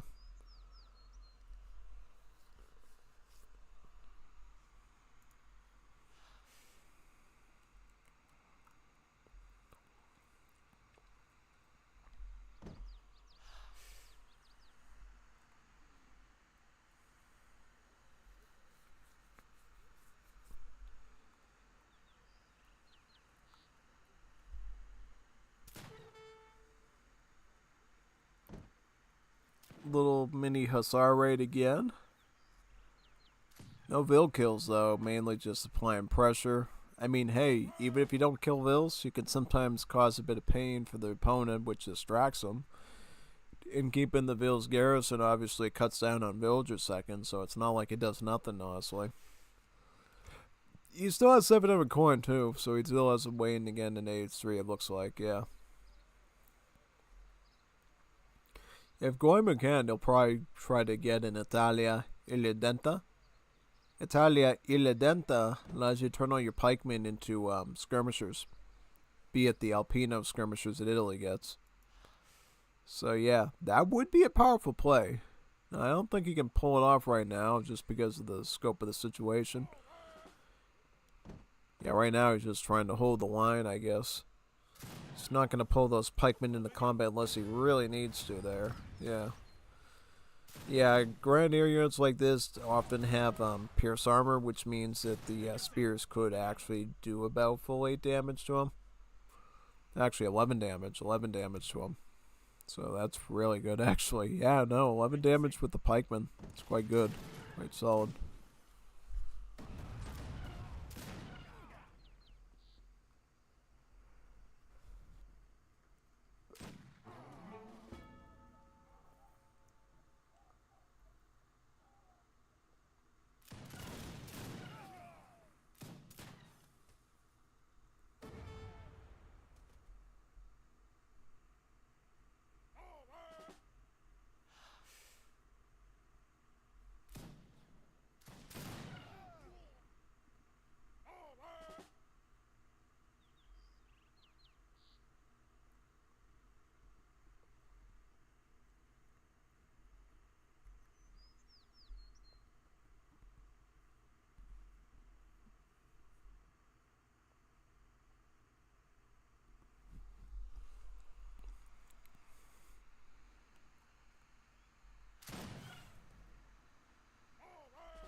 Shipping in 700 coin.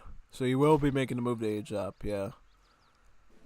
Does he have the barricades cards by any chance? He does not. Okay. Was just checking. Because they do get a card too that adds more pierce armor onto the volunteers. Could have potentially added that and gotten some really good stuff there.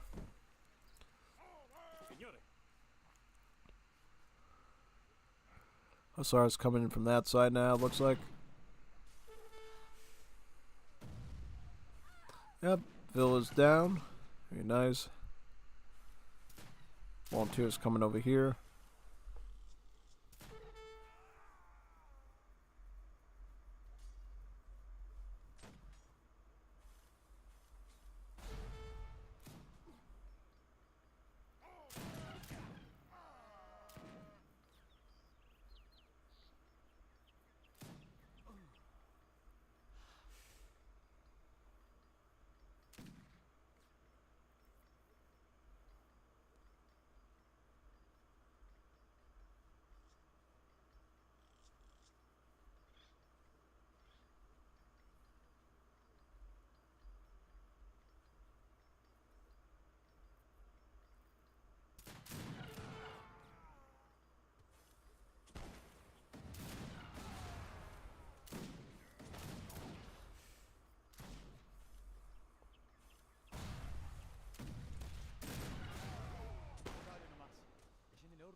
Oh, interesting. So it's actually Nathan that gets the Fortress Age, yeah.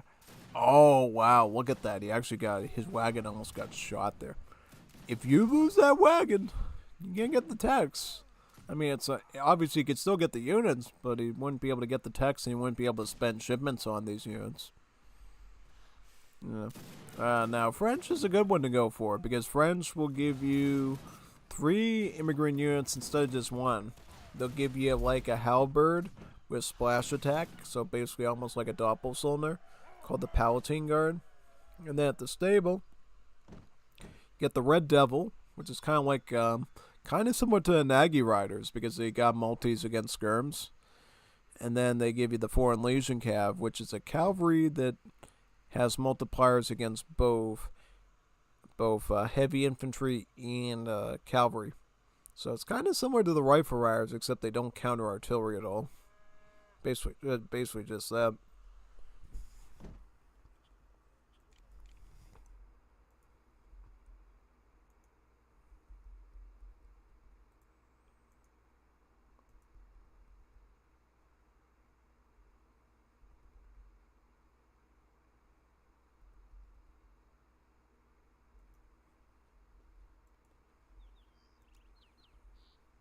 Yo nunca me he de entregar a los brazos de la muerte. Alright, Italy's also waging up with the City Planner. City Planner is going to give you a town center. Yeah. So it's the same thing as the Bishop in the 5th edition. Obviously now you'll be able to get like a 2 TC boom, which is always good. Yeah. Now I'm curious. I'm curious as Curious George to see what. So Goemon is just going to keep making volunteers. I think you could just go pikemen and then use use the Italia Eledenta. Yeah, if you could do that, that could be really nice, actually. Very nice. And I see how he's finally cleaning up this treasure here so he can maybe collect the treasures from it or something. Yeah, good. So that way they'll stop attacking him finally. He's probably very happy about that, at least. Yeah, pretty much. 2 Plastunis. These are Russian scout units here.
Yep, these are the Red Devils. They do about...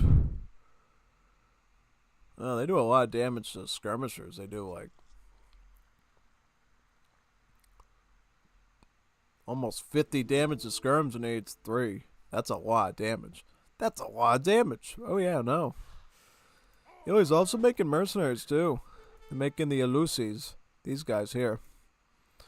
They're like a mercenary pikeman type unit, so they're good against cav. So he's making some Elusies to kill the cav with, and then he's making more pikemen as well. From what it looks like, yeah. He's going right after his vills.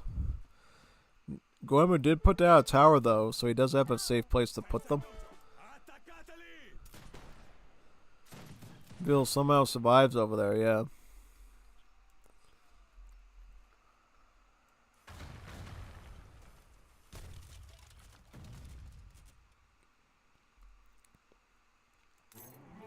We got Beanie coming out too, it looks like.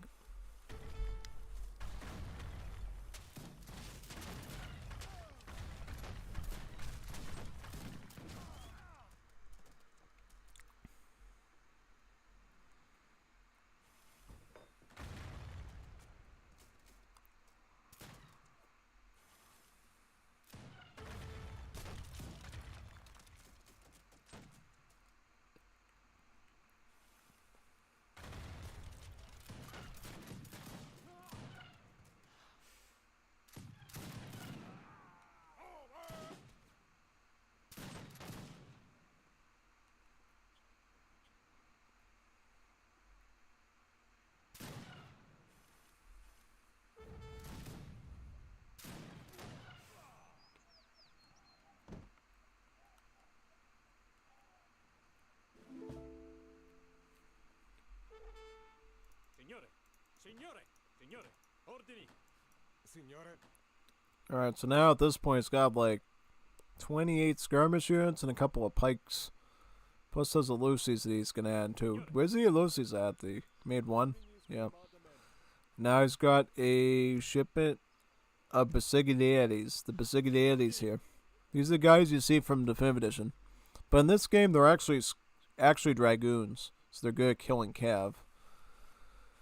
They're good against assault cav at range, and then in melee they can kill assault and they can kill these guys too, basically.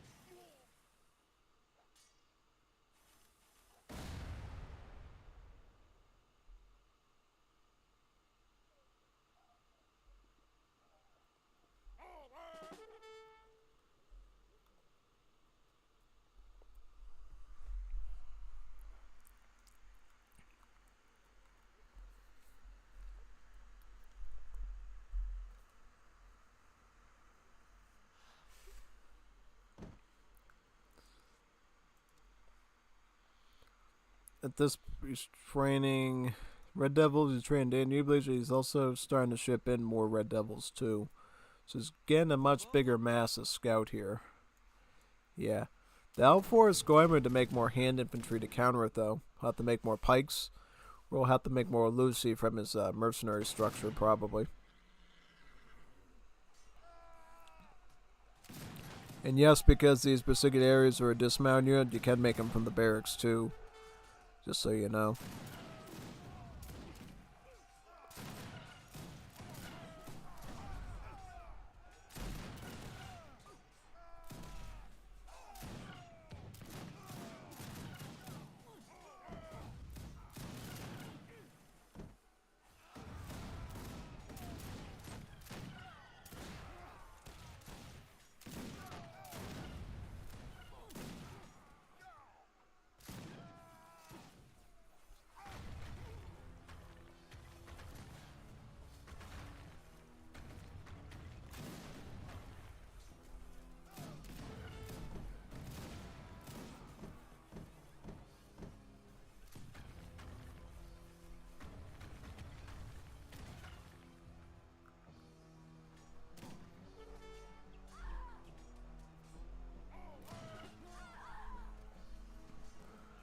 Oh, a lot of dead bills there, wow. But what does he make? He's making Kabardans. Kabardans are mercenary dragoons. So he's going to put them into melee and then he's going to cut through these scout units. Because see, they're kind of like a weaker version of the Yoimbo. Because they get like a splash attack in their melee. Making them quite useful against cav. Oh, he's look at all the Red Devils that are falling here. We killed 3 off in 1 slash. He's gonna get the rest of them, isn't he? Yeah, he's gonna get them all now. Oh my god, that is so good. So good, he needs that right now. He needs that type of combat here. Now, you gotta pay attention, dude, and... Oh, he's gonna put him in a splash against the Grenadiers, too. Oh, okay. Okay. Well, that was not a smart idea because of the mass, but he even killed a few of those as well. He's getting a 4th, though, so he is getting some sort of defense here. And he's going to make a Lucy's to counter the cavalry threat.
Yeah, this base is completely destroyed.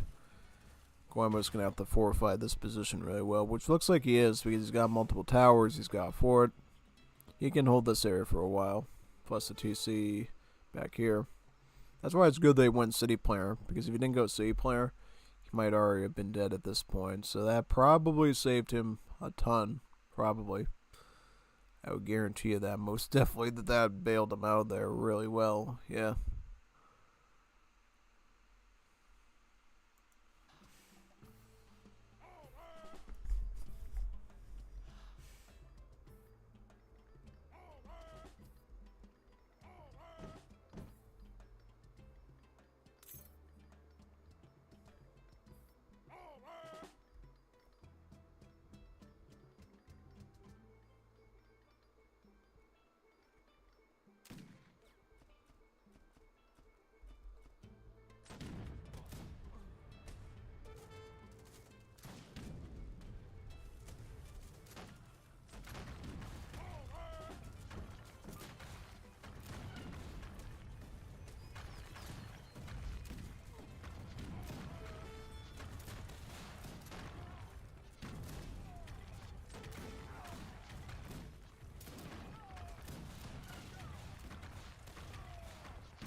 Ciao.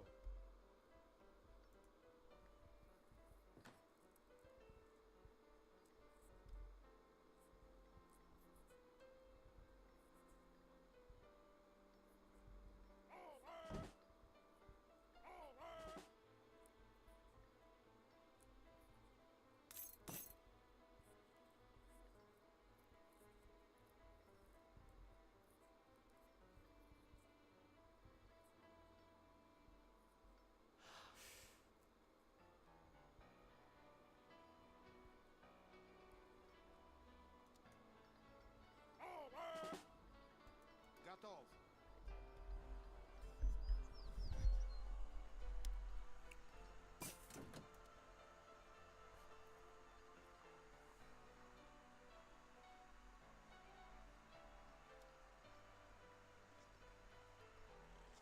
Okay, now he's going to get this card here, the Italia de Adelanta. Does he even have like a sizable group of pikes to get that with? I wouldn't send that right now. I'd probably like get gold or something. Like try to get like 50 something pikes and then send that, and then it'd be like a huge massive skirmish. Yeah. So I feel like you send that too early and he's not gonna be able to take full advantage of it the way he wants to, unfortunately.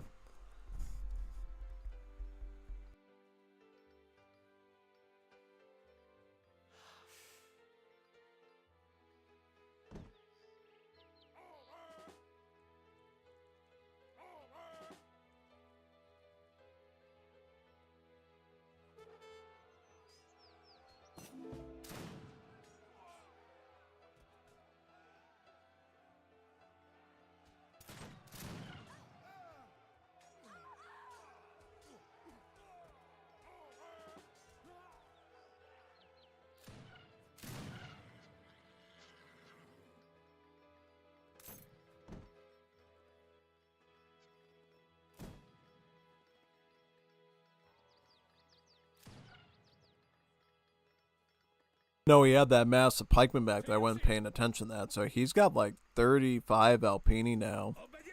That is totally sufficient to actually go after these Grenadiers. So I think he's probably going to do that. He's going to push his Grenadiers now.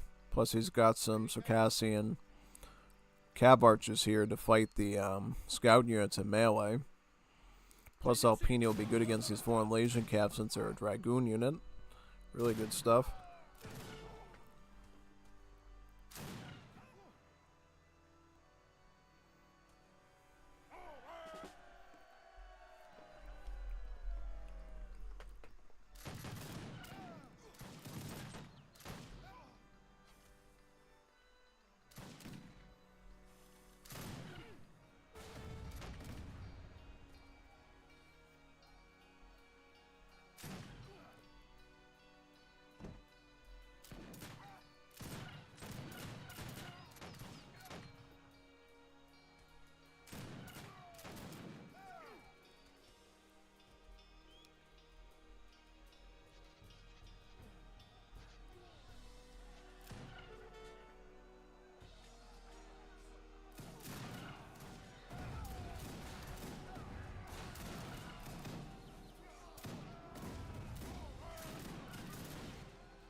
Alright, now he's picking up 1,000 coin, looks like. I'm trying to see what else he's getting here.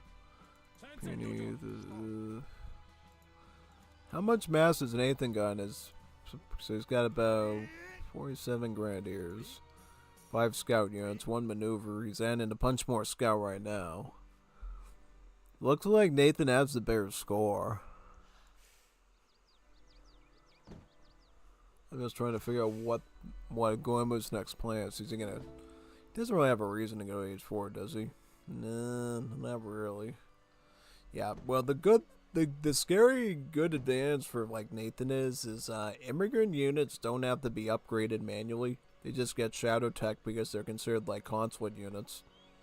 Which means Nathan does not actually have to put in any sort of wood or gold when he's upgrading, when he's aging up with his Uruguayan immigrant units. He literally just has to age up and they all get tech to like guard. So yeah, with Uruguay you are incentivized to age up a lot because you're basically just getting free stats upgrades on your whole army. Or at least most of your army, right? Because you can still train like regular troops in Uruguay, but you're rarely ever going to do that. You're mostly just going to train immigrant units. So yeah. Because once it gets to like industrial age, these scout units here are going to get 30% more stats. Same with this Danube Legion too. All for free. So yeah, quite good, isn't it? Oh yeah, no, it's really good.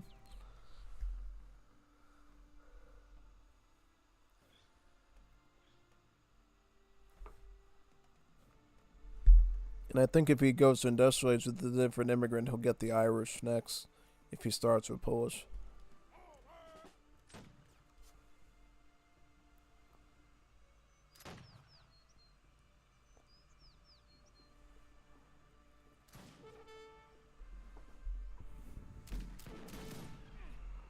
He's scouting him out with the Bursas a bit, and then pulling the LPs in. Yeah.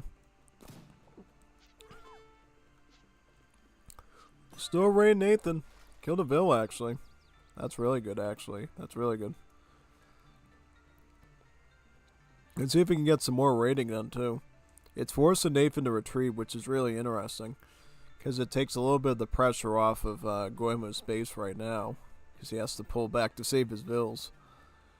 Yeah. But just mind these Foreign Legion cabs. You might want to avoid them if you possibly can, yeah. He's taking every chance he can to try like snipe a Vil here and there, but now he's being pursued by the Foreign Legion cabs. These Foreign Legion cabs outrun his Kabardins, so he has to be somewhat careful there to try to retreat out with them.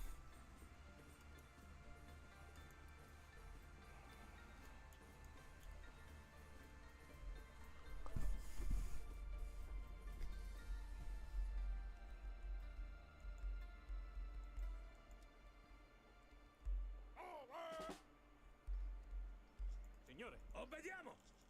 Signor sì! Готов.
He's getting a lot of Vils here. That's like insane, man. Look at all the Vils he's picking off right now. But now he has to sort of retreat because the things are closing in on him, basically. Yeah, no. Yeah, see, the longer he does this sort of charade, the more he's buying himself time in his base to try to grow things, and yeah. He's taking a chance to get the Pasigadiades in the melee with the scout units right now to try to wipe them out. Which I think will work pretty good until those Grenadiers show up. Yeah, I know. Now you got some problems there, son. You might want to Okay, now he's got the Treasure Guardians angry. So the Treasure Guardians are little kitty cats here, the Manuls. They'll start to scratch at his stuff there. Wow, look at that. Last of his Cabarns is trying to like scout this area out on this side too, you can see.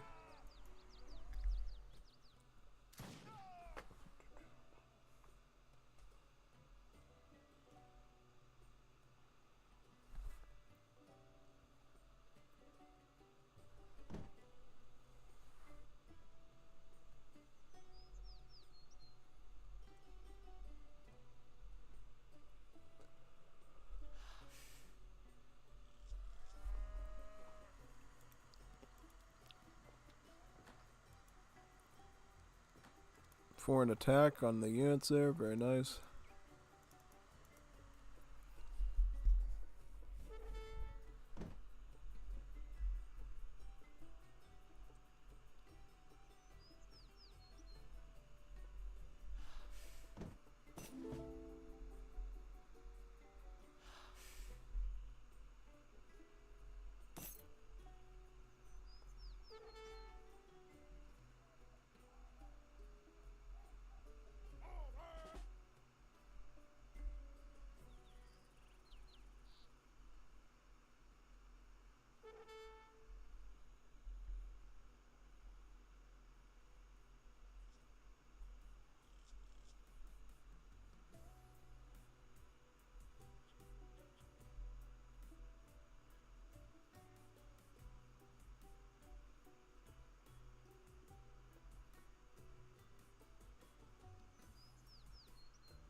Now he's gonna make more Basigliades, it looks like, yeah.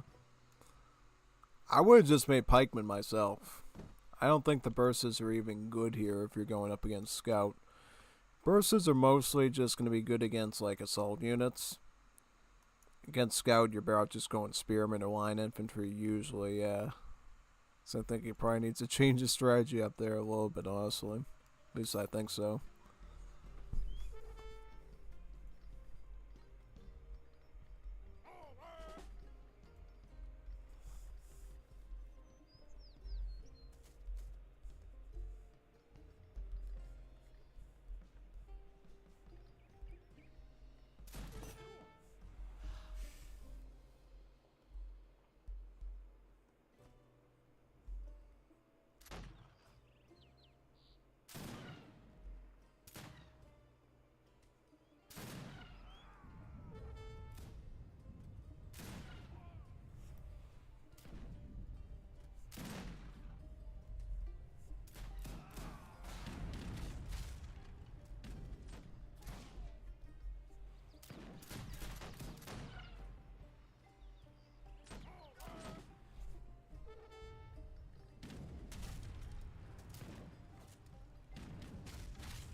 The artisanal cans here of Uruguay offers a very unique challenge, because these will obviously be really good against infantry and thus will shred whatever sort of infantry Gommuistan makes.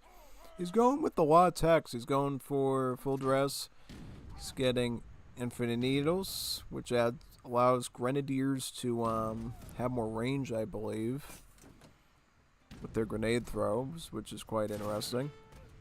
This adds more HP onto the Red Devils, this adds more multipliers onto the artillery, and this allows artillery to train faster in local production.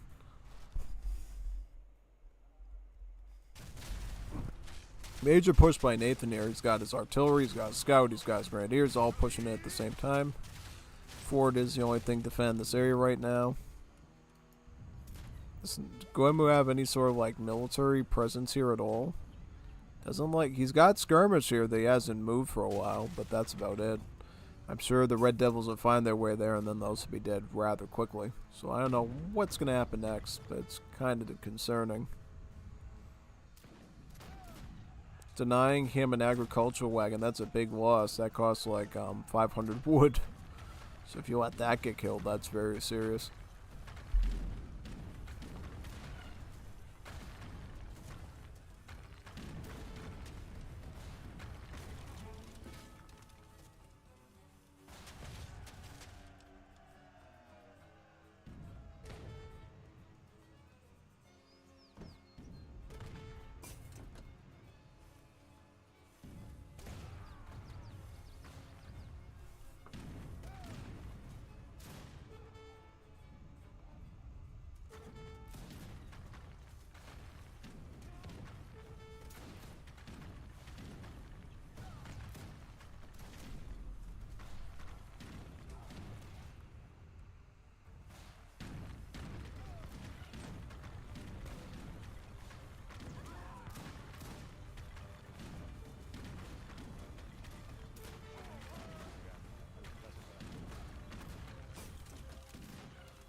I think he's trying to like distract him a bit with those bursts, and then the LPs take some free shots at him.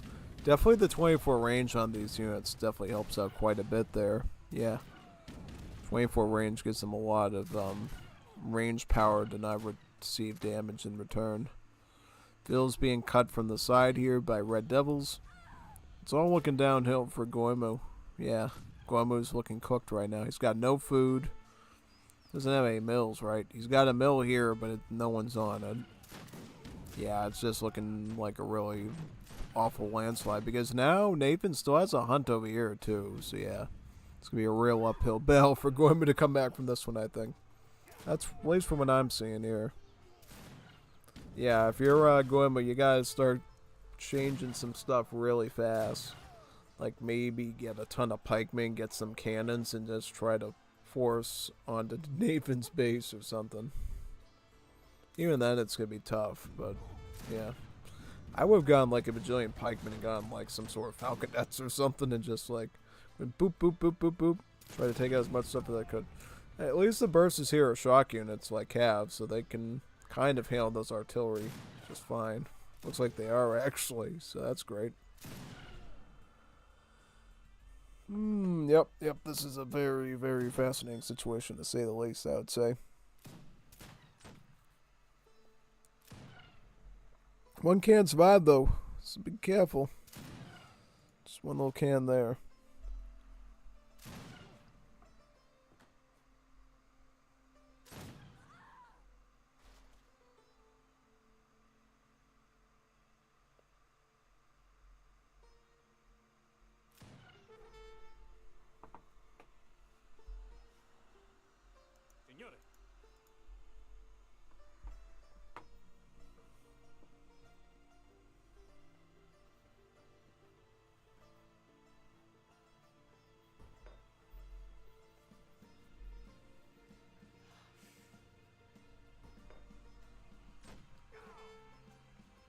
He's got a tower there, so that's not going to be a success at all for Gommuistan on that side. Yeah, Nathan's doing a good job with the forward towers here. Putting one here, putting one there. Protecting this side here. He's got a tower here. He's got towers in all the critical spots where he might be doing some chopping or some sort of work. So this is really, really good here.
Playing them with the Brigadiers.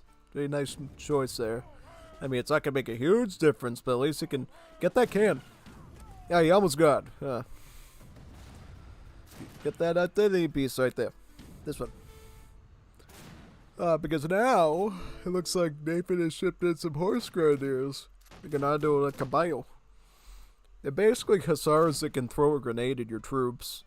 It's like a charge attack before going into melee combat. Yeah. So they'll like throw a grenade and then they'll just start hacking away at your stuff with their swords. And then when the cooldown's done, they'll throw another grenade and then just continue to melee with you, basically.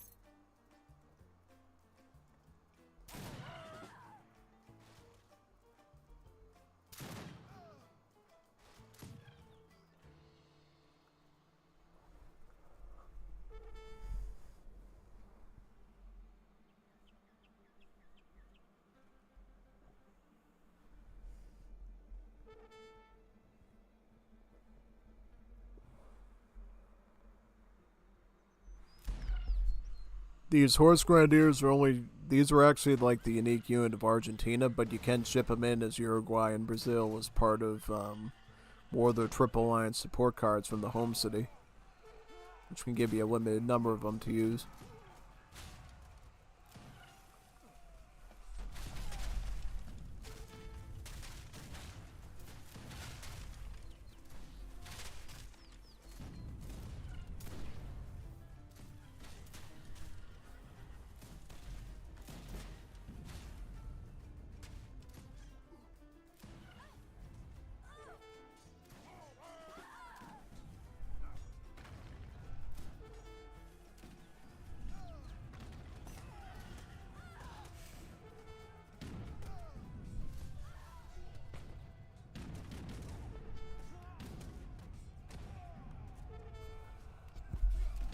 Looks like he indeed got the falconets like I suggested there.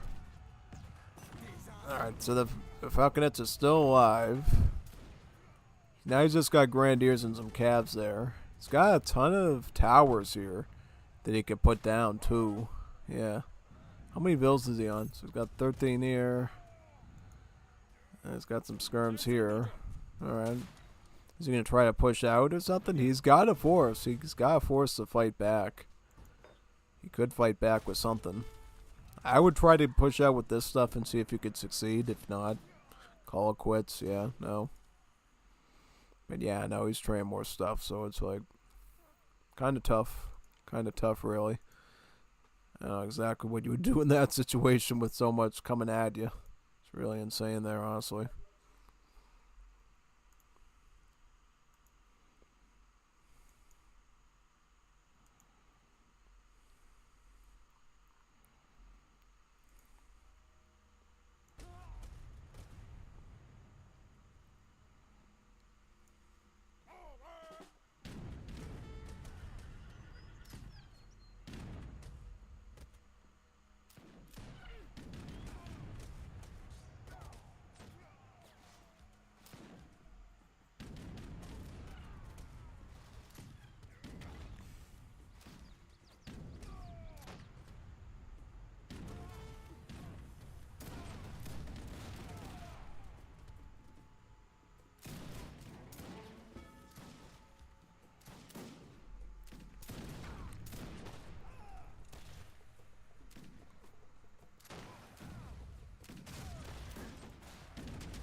Yeah, it's over now, I think, honestly.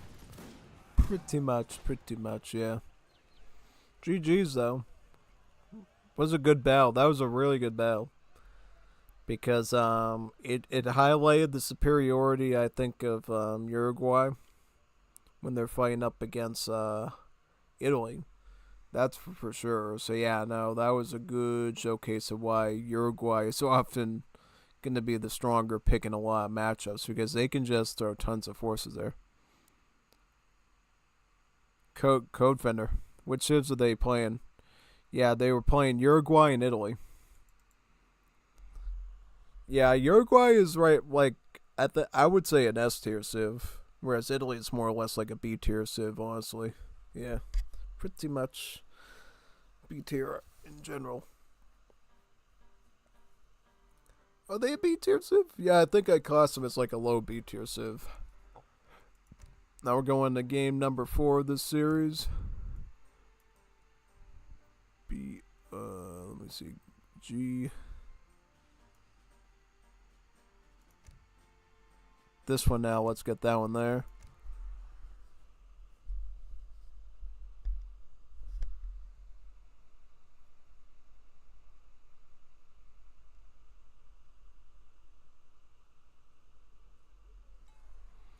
Bolivians on Zagros. This is the Zagros map, the Zagros Mountains. So we got Nathan as Bolivia and Gommuistan as Haiti.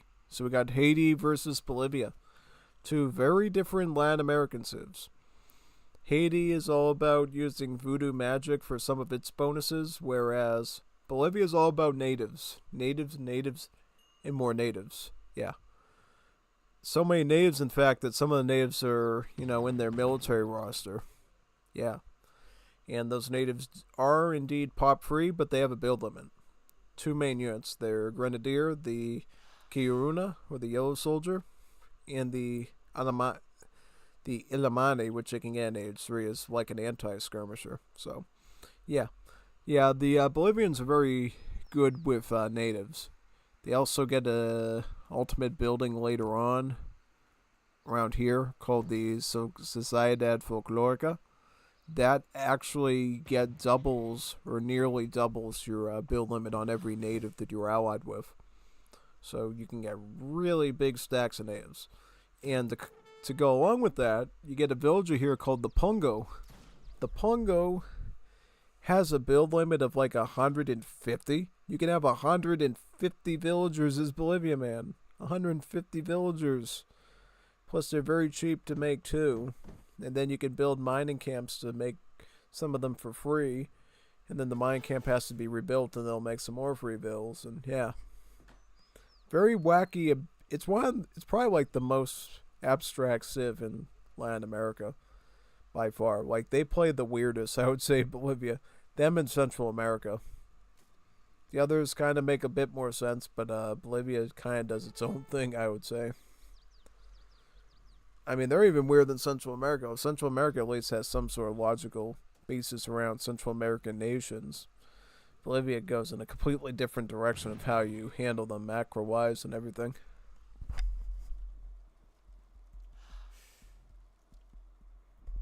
Haiti, on the other hand, has two pretty good voodoo-related bonuses.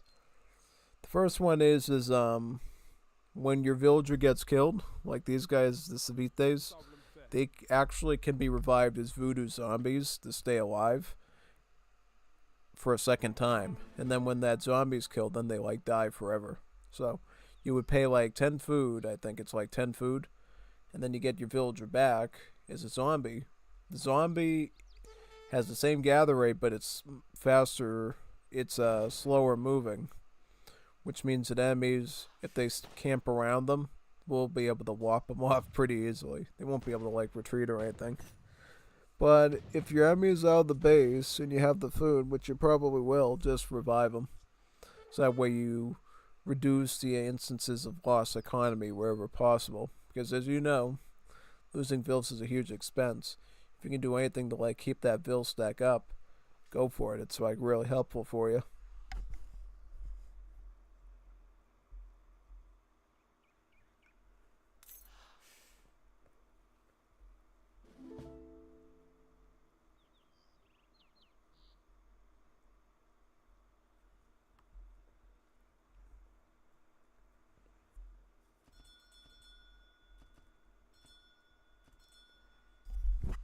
Haiti will be going with the Arab wave to get access to the Gallego Musketeers. They're Musketeers based off of the stats of the Jundi Musketeers of Saudi Arabia. So you know those Jundi muskets that we saw before with the Saudi Arabian player? those are the type of muskets Arab immigrants will be able to make for you, just from Lebanon this time. I don't think it's necessary Lebanon, it can be anywhere, but yeah, Gallegos.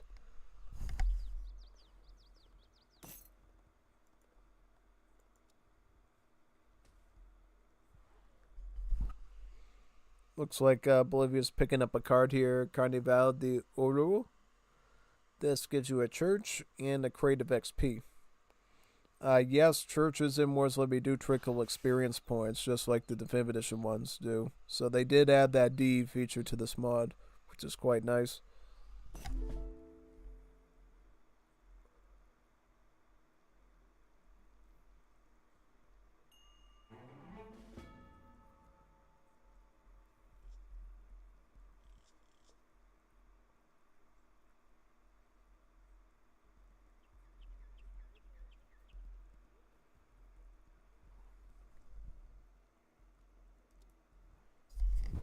Nathan is going Croatians. Croatians don't give you any military units early on, so that's kind of a downside.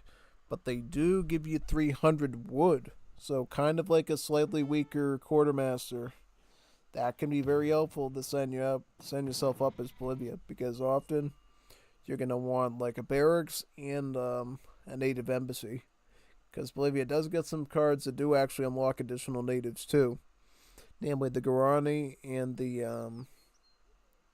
Aymara natives. So yeah, I don't know in this case what Nathan's gonna get. He's probably gonna go barracks and then go Kiaruna, I would assume, so he could save on building houses for a bit. He's also getting this really good card here, Direct Contribution. Direct Contribution allows all your villagers to trickle gold while they're working, or at least the Pongo villagers allows them to trickle gold while they're working, giving you extra coin income that you could put towards like artillery, outlaws, you name it. He does have Codesimo too, so he could potentially run outlaws here. He also has some native shipments that cost gold. The 11 Macaat allies and the 6 Aymara allies.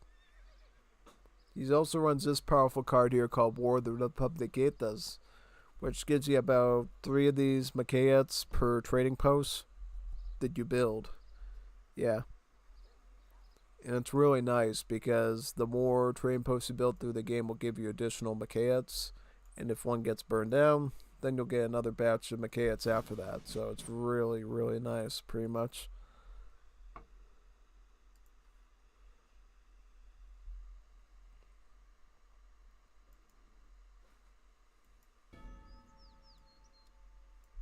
Uh, 700 coin coming in for Bolivia. Is he going for a fast fortress, maybe? Could be. He could be going fast fortress. Who knows? Yeah, he could go for like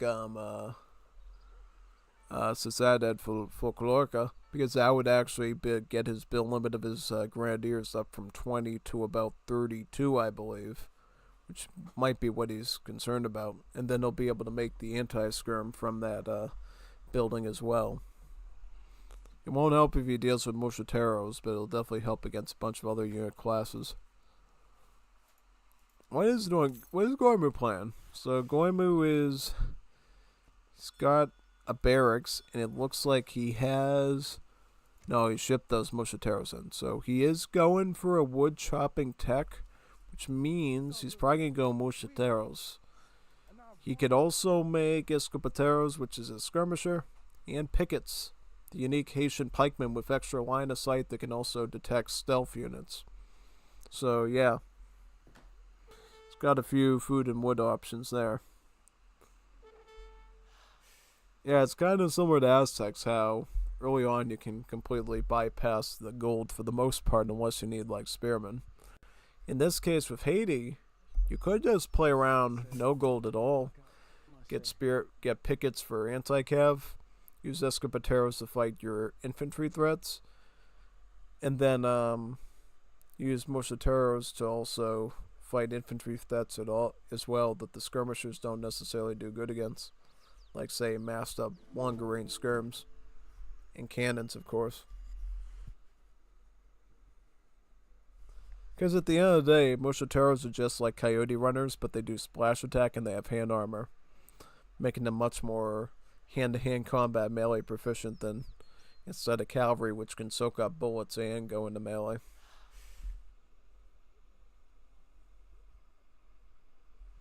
And see, Gommuistan's getting some picket pikemen as well, so he's getting a bit of siege, I should say, because while pickets do counter cavalry, they can also be used for siege, like all other pikemen can in the game, making them a good rush unit.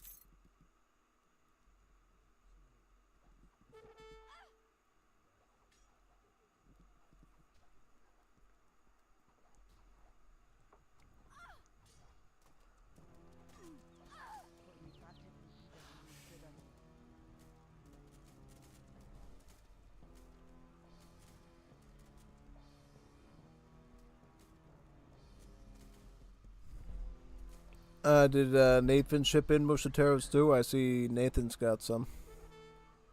Back to look. Oh! Ooh! You idled, man. What are you doing? And he's still gonna win the fight, though. Wow! Because he just had one extra unit. He didn't. He didn't end up winning it. Okay. He did. He did more damage than I thought. If he didn't idle that, he would have won that one and retreated. Okay, yeah, he did ship that in. Alright. Okay, so is Nathan gonna age up? He's gonna age up. I don't know what he's gonna get, though. Is he gonna go Japanese immigrants? What is he going for? What is his plan exactly? I do not know what he's doing. But he better come up with something real fast. Because I think Gommuistan's coming for your base right now.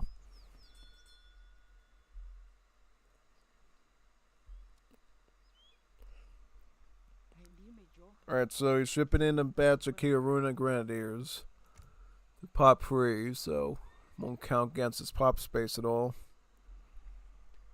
Aging up with first Italian wave. So that's going to give him some Italian workers and multiple Italian houses they can pot down around his base.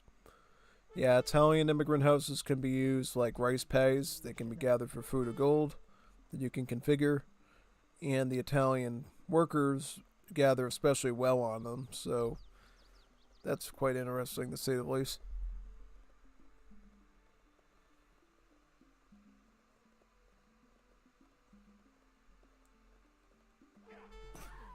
Oh god, Macheteros, oh no, Juanito, Macheteros. Yeah, Pongos are also very low in HP compared to regular bills too, so you gotta be careful or else you're gonna see them drop very quickly, just like that.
Also, was Gommuistan, is he producing? So he's getting more pickets. He's going to go for a siege of his TC, isn't he? Yeah. He's already got about 10 of them? Or 9 of them. Alright, so the colony's going up over here. Italian houses are going up right now. It's got a few protecting grenadiers to hold off at least. And then what's Nathan gonna get then? He's gonna ship in 9 Kiruna. I don't know. I know he doesn't have any time, but I would have probably preferred if you got the Tatartamidian immigrants out of the Italian colony, so you could have like some sort of lancers there. That would have been good, but we'll see. We'll see what happens.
Alright, that was a clear win by Gommuistan. So now it looks like the series is again tied 2-2.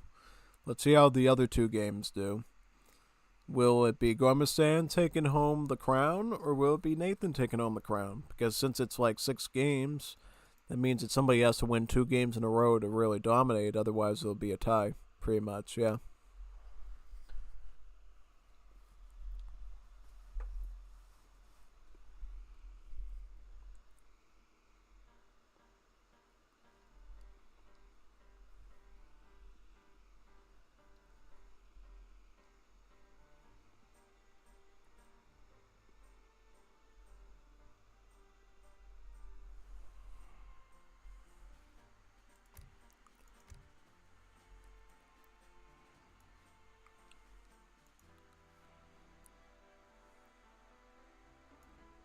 Game number 5. Alright, get that one.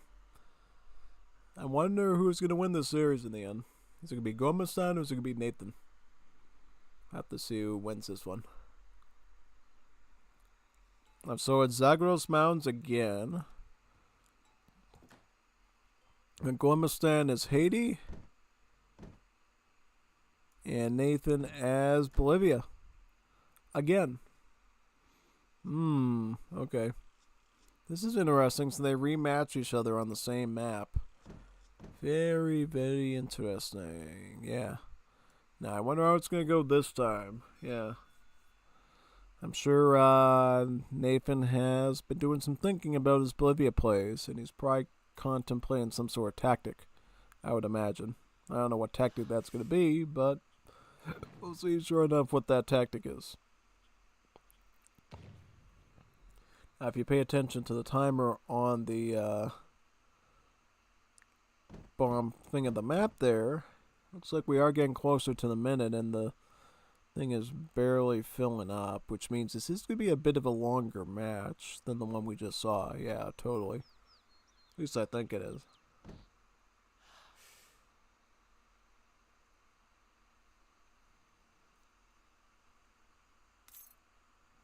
It'll be a slightly longer match. Now, I wonder this time how Nathan's going to handle it, because obviously he went for a fast fortress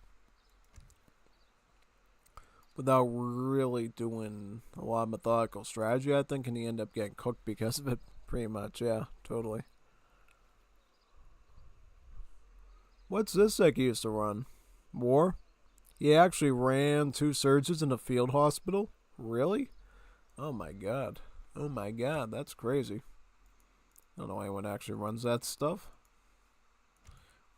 Whereas Gommuistan has this, which is more like a tree deck, and then he has this one, which is his 1v1 deck here. I like this deck. It has all the necessities in it, basically, for like competitive matches, so this should be quite useful.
this has always been a question card to me. Like, I've never really seen anyone ever use this properly, Mystical Prestige, to actually allow your priests to boost the gather rates of nearby villagers. I don't know if it's like a good boost rate or a little one, but everybody seems to run this in like age 1 and stuff. So I wonder the application of it really. Yeah, very strange. Like when you want like a 3 artisanal can card in like age 3 or something, which might be a bit more useful, or maybe even an infinite Mushitaro shipment to keep you alive longer. Yeah, no, that's what I'm wondering. Really, it's kind of an interesting situation. Also, I don't know why he doesn't just get like infinite 5 Zinglins here. It's kind of one less unit, but you can ship it multiple times and use it again and again in the event that you're dealing with the wild like skirmishers. Because these guys are just coyote runners, but they have multipliers against villagers baked into them, so they're really good at raiding.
Again, a market for hunting dogs, I'm presuming.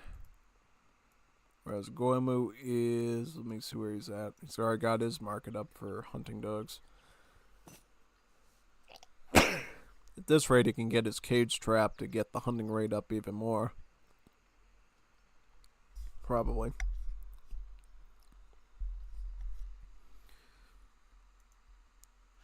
Trading post rickshaw, which you get with the Arab immigrant wave. First time is going to go right here in the middle of the trade route, which I think is pretty good. Because on this trade route, you can have up to like 4 trade sockets, yeah. Actually, no, 3. Looks like you got 3. You got one here, and then one here, pretty much, yeah.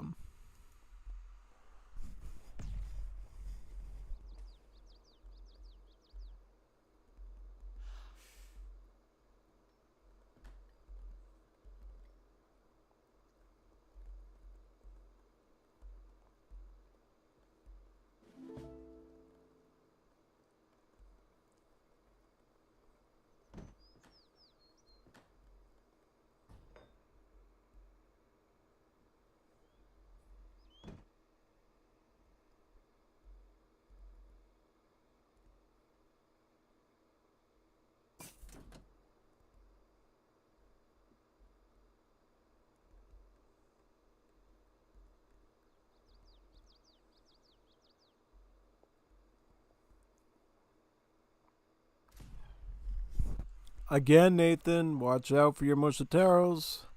Alright, this time he paid attention, and now it's going to be a much better, favorable fight for him, I think.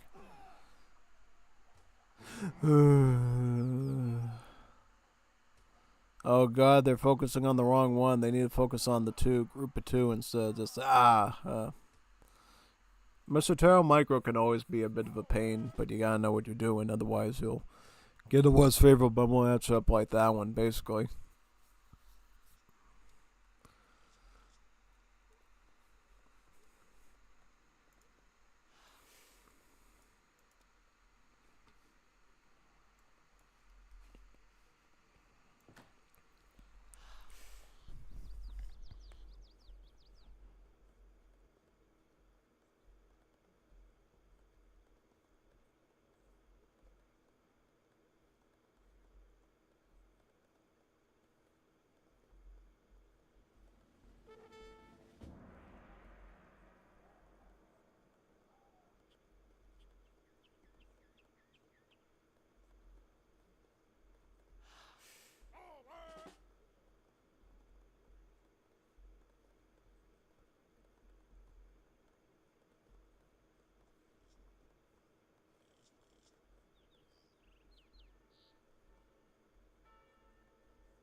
Por mi patria, mi vidas mías yo daría.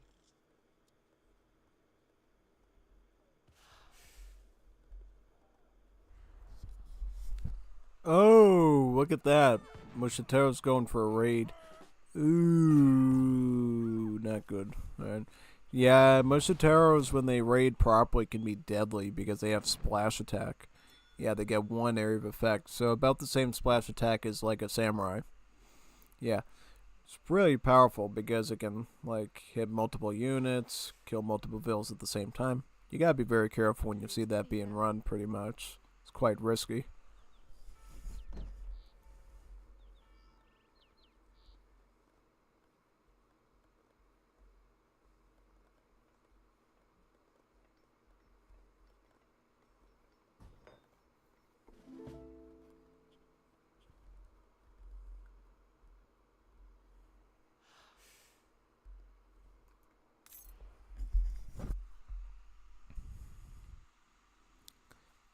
Well, this is wrong. Line unit? They're not line units, they're assault units.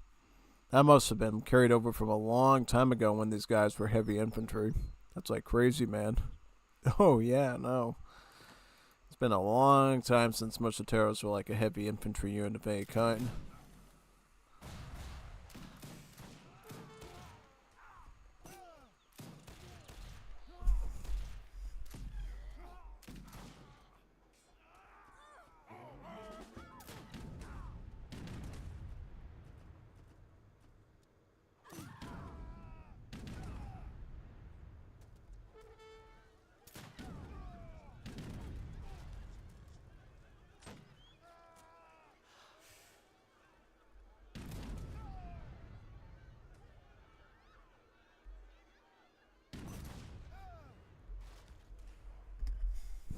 Got the job done, but at what cost? That was like really expensive. You know how much cans he made right there?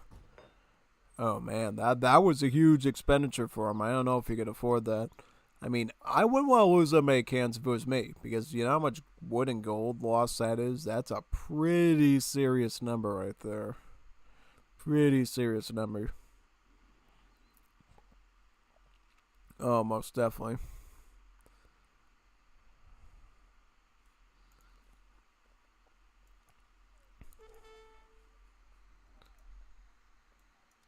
Whereas Gommuistan is making relatively cheap units, which he can easily replace. Yeah, like pickets. The pikemen there. You see, he already got a batch of them.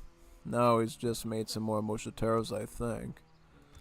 Yeah, he's gonna go like full pikeman now and probably rush his position.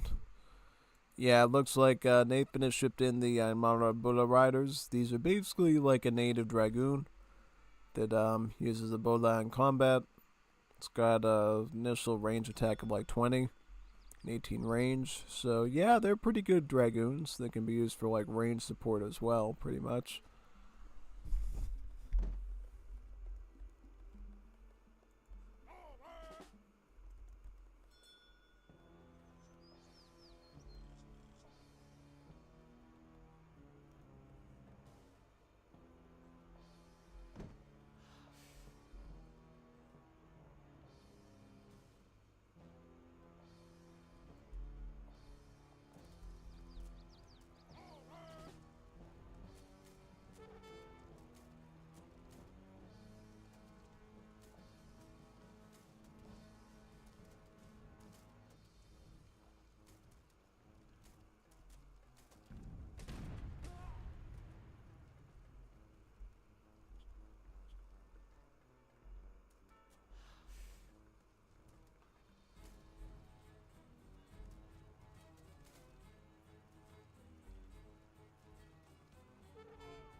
Now ship it in the Macaettes. The Macaettes are a native musketeer that has a slight multiplier of theirs at range too. So they can somewhat shoot things in range pretty well, which is quite good. For the moment, Nathan is defending okay. At the moment. Now, if Gommuistan gets some more sophisticated stuff, particularly in the skirmish department, like Escapateros or maybe Vivenderos in H3, I think things will definitely fall more into Gommuistan's favor, but we'll see. We'll see what happens in the end. A lot can happen in the remaining minutes.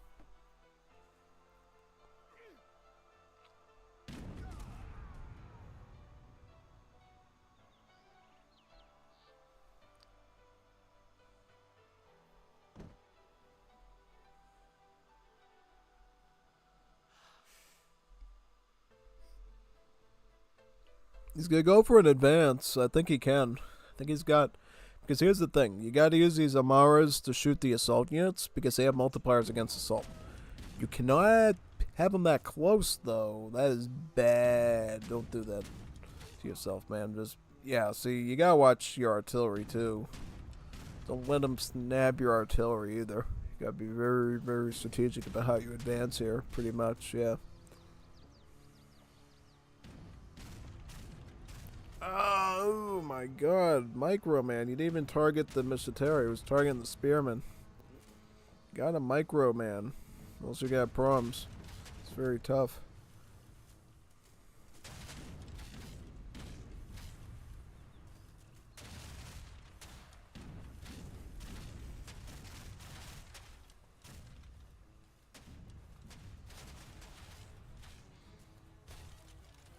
He keeps trying to go after the Spearman, but then he gets chased away.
He got the formation messed up. Now he's got the Musketeers trying to smother him.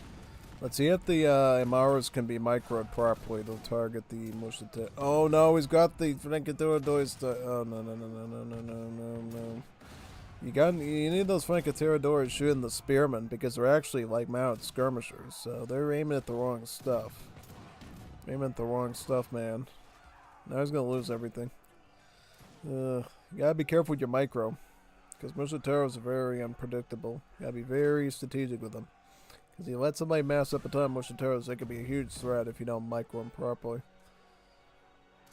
In that sense, you probably should have just add spearmen in or something. Yeah. Get a huge wall of spearmen, then try to maneuver your range units around and stuff. Probably.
Now he's trying to age up. What's he trying to age up into exactly?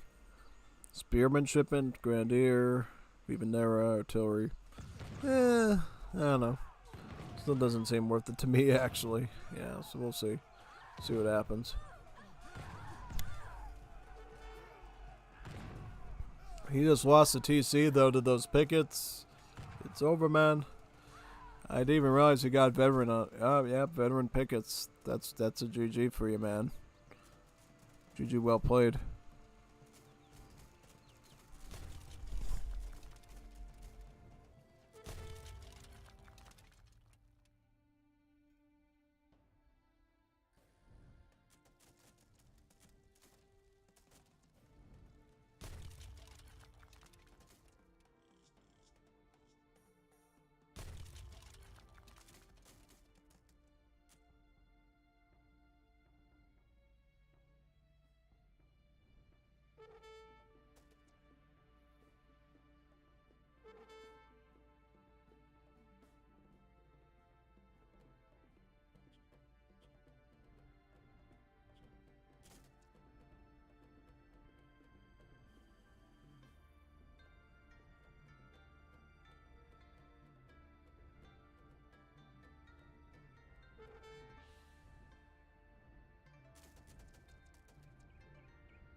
Oh, nice. Let's see how the last game is in the series, because right now it looks like Gommuistan's up 3-2.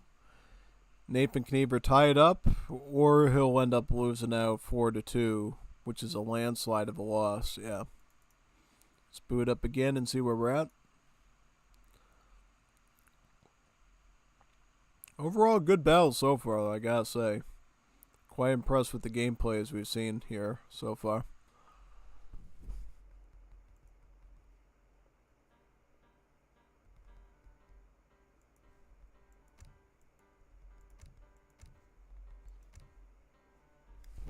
Oh, wrong place. Yeah. Which thing are we on now?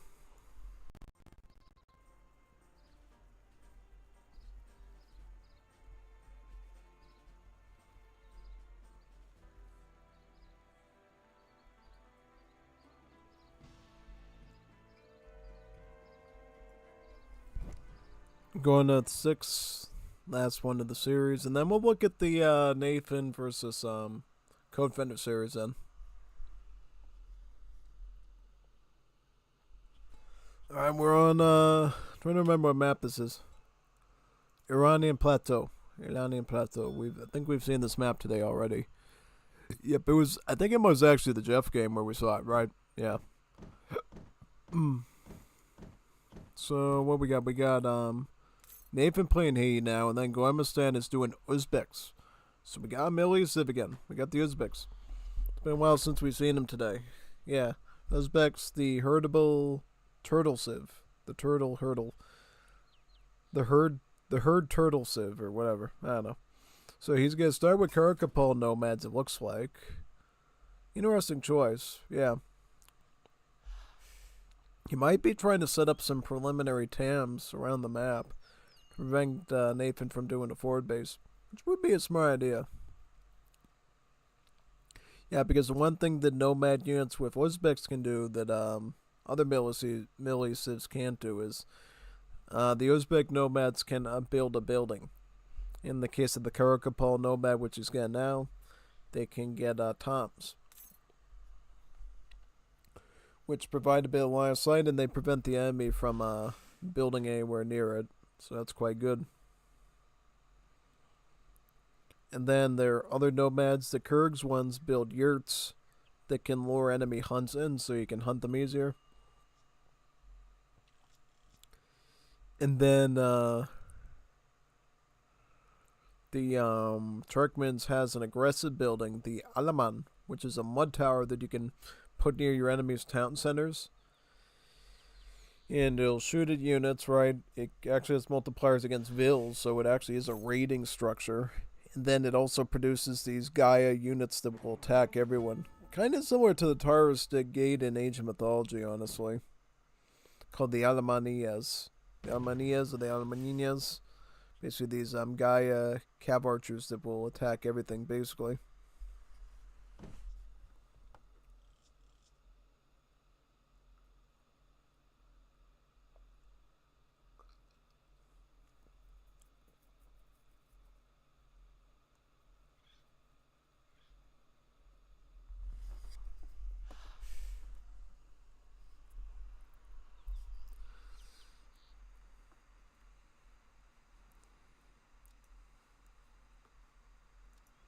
Slave Emporium. For Uzbeks, I think the Blue Madrasa Tech gives you a free nomad. And then it also gives you some, I think, movement speed improvement on the nomads as well. Not that serious of an improvement, but it is cheaper to afford at the start, so that's why always people start with Slave Emporium. And then move on to other Madrasa Techs later on, usually.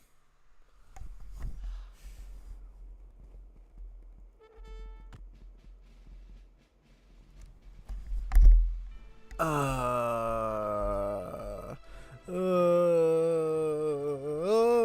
man, we watched 2 recordings today. This stuff, dude, what's going on? Oh god. All right, well we're gonna be looking at the Codefender series now versus Nathan. That's the next step, I would say.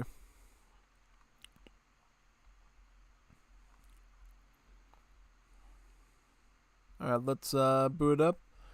Find the Nathan versus Codefender series. It's a best out of 3. And I don't know what we'll do after that. We'll have to decide. What time is it now? It is 9:11. It's 9:11. I'm not even kidding. It's 9:11. It says on the clock it's 9:11. Uh, with that sort of bad luck, I wonder we had an out of sync. Let me find the recording name. I think it's Nathan versus Codefender, right? It's Codefender versus Nathan, so we have to look under C.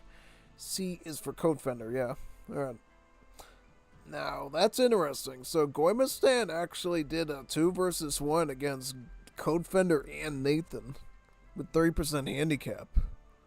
Wow. Wow. That's pretty tough. That's a pretty tough one. I tell you, that's a pretty tough one. Pretty strong one, actually.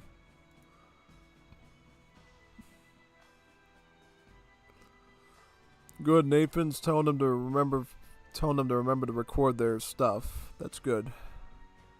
Yeah, because we like to commentate and cast our games in our Wars of Liberty community all the time, so without the recordings I can't do it, so you have to constantly provide me stuff so I can go yep every time there's a recording. Yeah. Exactly. Feeling good today. I mean, sometimes I'm kind of fatigued by the time I get to the end of the castings, but I'm doing good so far, honestly. That's good. Alright, so we got Nathan playing as India and Codefender playing as the Tupi. Ooh, okay. Very good matchup, actually. Oh, yeah, no, I like this matchup. India versus Tupi. So, in this situation, I'm a little worried if you play Asian civs against Tupi because, from my understand, the Asian civs tend to age up a bit slower than everyone else, right? Because of the whole wonder thing. Yeah, you better get your aggro fort up really fast against Tupi, because if you don't, it's gonna be a concerning situation. That's all I'm gonna tell you, because Tupi are a hyper aggressive. Yeah, Tupi are one of the most hyper aggressives in the game. And there's a few ways they pull it off. Number one, they don't know what money is. They actually don't use coin. They don't even use the silver. This is like a cool decoration in their base. Can't even use this resource. So everything costs food and wood. Nah, and then they get this building, the Longhouse, which you might remember from the Hadashani, right? Well, the Tupi one has another feature to it, too. So the Tupi ones have the ability to call out these banner armies with 3 units in them called raiding parties. Has about 2 archers, 2 sort of coyote runner clubmen, and then 2 spearmen. So a little bit of everything, and they can use that to swarm up armies of all 3 of their main classes very quickly. And then, of course, they have war huts that they can make stuff from too. So, yeah, quite interesting, isn't it? Yeah, totally.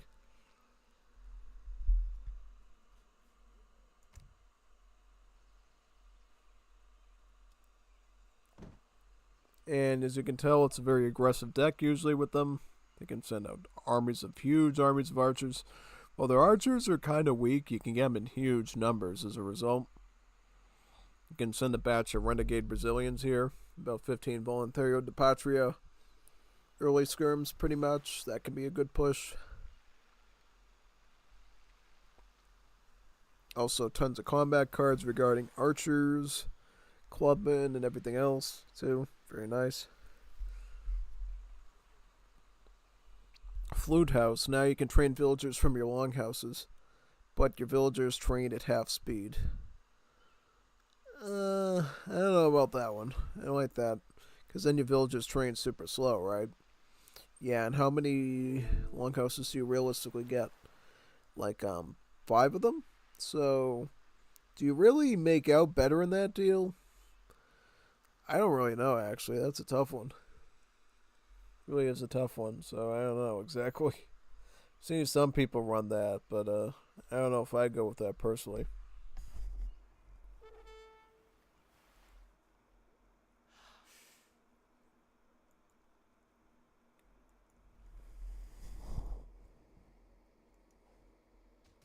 I go back.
gets a market here.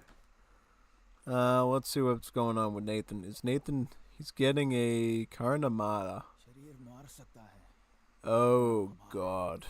Oh, my God. This is so bad. Don't get a Carnamata. I mean, it's too late now, but... If you're going up against Tupi, alright? You kind of have to get an aggro for it. You kind of have to do that. I know you might not want to do that, but you kind of have to do that. Yeah, no. It's a very, very risky play. That's what I'm going to say. It's a very risky play. So, yeah, no. I got a bit of a gamble there.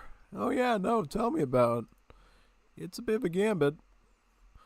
It's going to be a tough one, so, yeah. See, the problem is he's got no, like, natural big building now to shoot at enemy units, which gives Codefender's hard aggro attack a lot more strength. Yeah, no. And he's already aged up right now, so he can already start shipping in things. He is. He's going to start shipping in the Oibisi archers right now. They're basically like a very like flimsy archer, but you can spam them like crazy. Like if you could have archers act like strelets, that would be the Oibisi archers. They're very cheap compared to archers in the game. And then you just swarm them out like crazy. Yeah, no. That's basically it. And he's going to be right in Nathan's territory really soon with those, I guarantee you. Yeah, I think Nathan sort of fumbled the ball there by not getting certain things, and it's going to be tough. It's going to be real tough, honestly. So yeah, we'll see what happens, but I'm just telling you. I'm just telling you right now. It's going to be interesting. That's for sure. That's definitely for sure.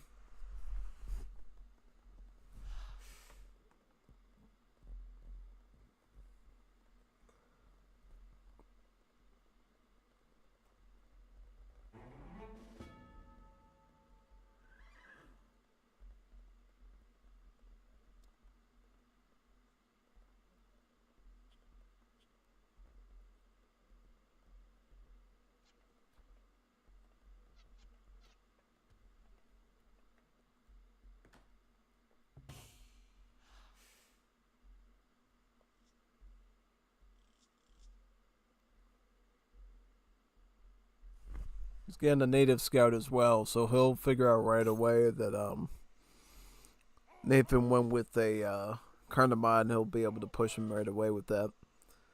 That is very risky. He's getting a second shipment of ABC archers, about 11 of them now. Plus he's spamming out those raiding parts I talked about. There's like 2 clubmen, 2 anti-cavs, and then 2 archers in him. So he's amassing very quickly. And this is what the Tupi are good at, just amassing an army very early and very quickly in a huge number. Just overwhelming your base before you can build like real units to fight them. Because if the Tupi player is like super lazy and stuff and they don't push on you, they don't like mass up and stuff, they'll get pushed out. Like you could get like really good assault things like Mushitaros in huge volumes, and you can like obliterate a Tupi army if they're not well put together. But if they're well put together and they do it quickly, yeah, then they'll have the advantage. So it's kind of what you're going for there, basically, to say the least. Yeah, pretty much. Yeah, that's totally it.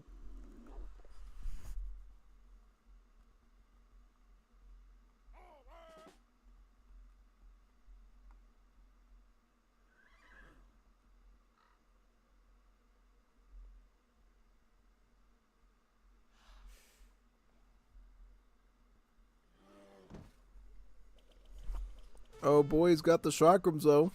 They're pretty dangerous in this mod. So unlike the 5th edition, the chakrams in this game have full anti-infantry multipliers. So they're good at like killing archers too. The chakrams might actually turn this around. But he's got to micro them properly though, dude. He's not pushing into the back of the row with their archers, and he's letting the animal bite into his stuff too. Yeah.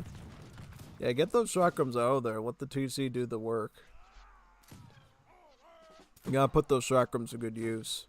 If you can put those chakrams to good use, you'll defend and probably push out and win this. But if you don't, that could be certain death. Yeah. Another thing you should be considering if you're India, let me look if he is. Is he gonna get diplomatic intrigue? No, you should get diplomatic intrigue right now and get Abyss guns. That's a big, big mistake, and he can afford a consulate too. So he's given up a big advantage. Yeah, he should be getting like a consulate right now, and trying to get out his diplomatic intrigue and get at least one batch of Abyss guns, and then try to get a subsequent one very quickly. Because 8 Abyss guns can change this whole thing around and make the archers obsolete and make the Yubara, our anti-cavs, obsolete. The only thing he has to worry about is the Martakora's clubmen here, these guys. The Martakoras.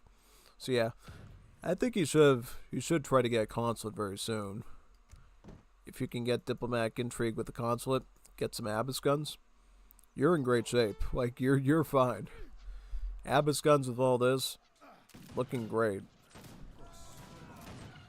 It's got some sepoys though, but you can't lose them. Try not to lose your sepoy stack too easily, and then throw the Abyss in there.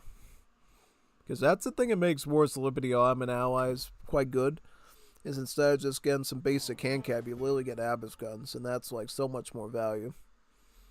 I'd rather have Abyss guns with a consulate ally than like hand cav. Like hand cav I can make myself at the stable. Abyss guns are a bit harder to come by. It's something you're a lot more appreciative to get usually. He's gonna ship in sours. Okay, so that works too. You can just ship in some sours. That'll particularly be good against the archers. And then he's just gonna keep training Sepoy. I think he might have done this successfully, yeah. Looks like he's defending pretty good right now, so yeah, quite good actually.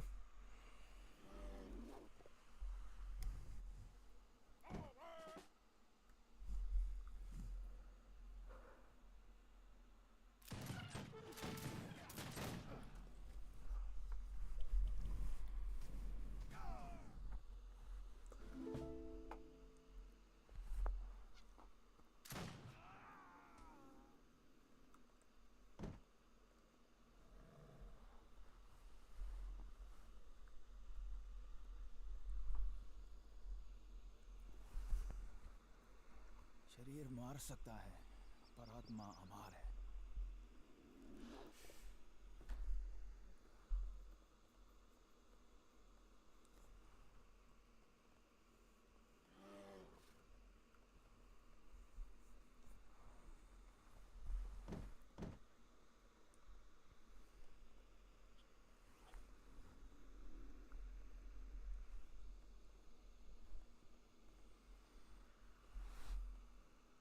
शरीर मार सकता है पर आत्मा अमर है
Oh, did he throw his camels up there? Okay, that's fine.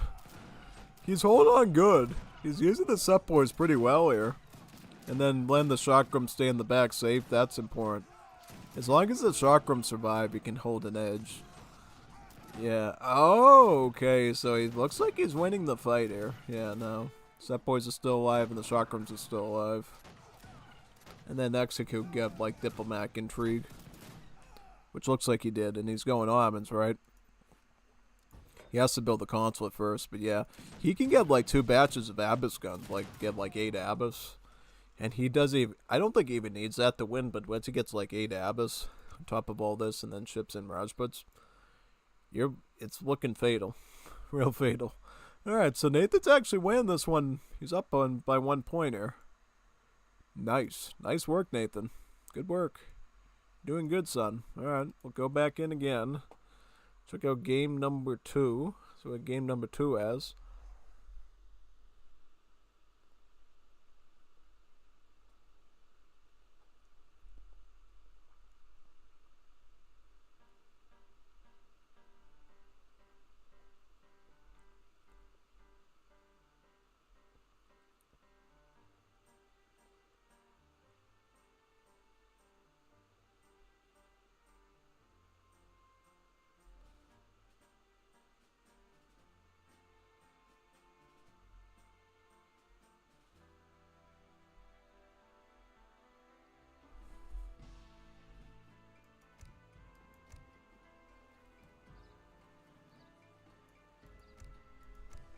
Game number 2, Codefender versus Nathan.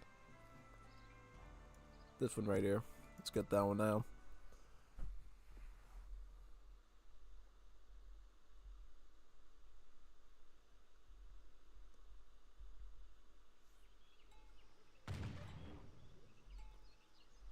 Okay, so Nathan's going Swedish. And then let's see what Codefender's up to. Codefender's going Koreans. So he's run the Eurocroisive. Alright, so we got the Eurocroisive versus the Swedes. This is an interesting matchup because if you're dealing with the noob player, Korea would always like beat Sweden with blindfolded. Even with the nerf for the Grand Palace, I would say. Just because of the units they got and stuff, but if you got a skilled Sweden and a lesser skilled Koreans, Swedes can actually defeat Koreans just fine. Yeah. And that's why, you know, like, I was very reluctant about keeping the Koreans in sort of like S tier in that tier list that I did with Nathan. Because Nathan was like, oh no, they're an OP7. I'm like, no. I dealt with Ungers playing Sweden before, and I was not able to deal with him as Koreans because he was able to get up in my face with those Bevrangars, and he completely outplayed me with Hussars and stuff, and I was like, whoa, man, yeah, I always thought Koreans is the best, but hey, Sweden gave them a run for their money, so yeah. Interesting stuff. And speaking of Sweden, how is it Sweden in this mod? Sweden is a very different civ here than they are in the 5th edition. You still got the Torp technically, but you only get 1. Yeah. The way the Sweden works here pretty much is that you get these cool buildings called annexes that you build on the side of your normal buildings. So like the town center can build an annex, the barracks can build an annex, the stable, the foundry, the market, and the church can all do that. And they all serve like different functionalities. For the TC, it's like an observatory that can give you lots of line of sight around your town center, plus use the Portuguese locate ability to like see a portion of the map. Barracks gives you the Torp. This Torp still a house technically, but what it does instead of giving you resources, it allows you to call these big buns called allotments of infantry that you can rush your enemy with. Stable gets something similar called the Roost Hall, which I think heals your cavalry, I believe. Yeah, heals your cavalry, and it has a cavalry version of those big button allotment thingies. Foundry gives you like a little mini factory that produces free Nordenfeld artillery for you. Market gives you the maypole, which your villagers can dance around to get XP. And then the church gives you a little mini church called the Hof. Trickles a little bit less XP than a standard church, and it contains technologies related to Sweden. Mostly stuff around Vikings and Christmas. Yeah, it's kind of funny actually. You got like Yule log, and then you have like Viking revival and stuff. It's kind of interesting. And then you have the Mosier pennant of Thor. A lot of cool stuff actually. So they did a good job with the Sweden civ for sure. They also got a building called the Sawmill, which can trickle wood, drop off little wood crates around it, and then can research big button text called renovations and increases the HP on all your buildings. You can do it about 5 times, which is quite helpful.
Score, please.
Sweden will open with volunteer skirmish. It looks like here.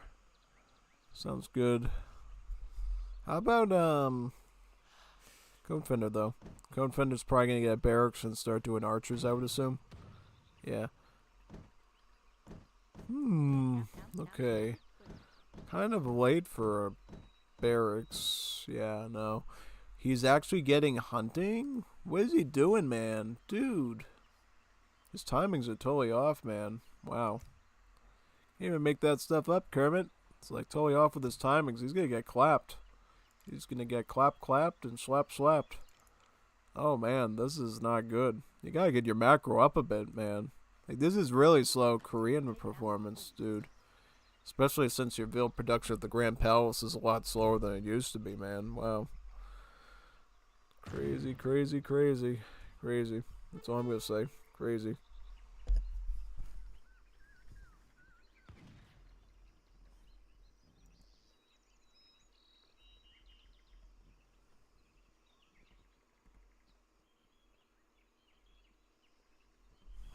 Yeah, Codefender doesn't have any army this time. He's in a big pickle. Huge big pickle. And he's gonna go for a fast fortress into what? Well, you do a fast fortress what into Youngs and Huachas? You could do that, but it's very risky. I don't think this is the time you want to do that. Yeah, because Sweden's a very aggro friendly civ. Swedes will often try to push you with their Beverangar muskets, and if not, grenadiers. So, kind of putting himself in a bind in this situation.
Yeah, I can't make that stuff up, man. That's insane. I don't know, dude. I don't know. I do not know. Let's see how game number 3 is. I'm kind of concerned. Like, he's already lost the series 2-0 to Nathan. Let's see if he can at least salvage game number 3 at least. Maybe bring that one back a little bit. Let's boot this one up now.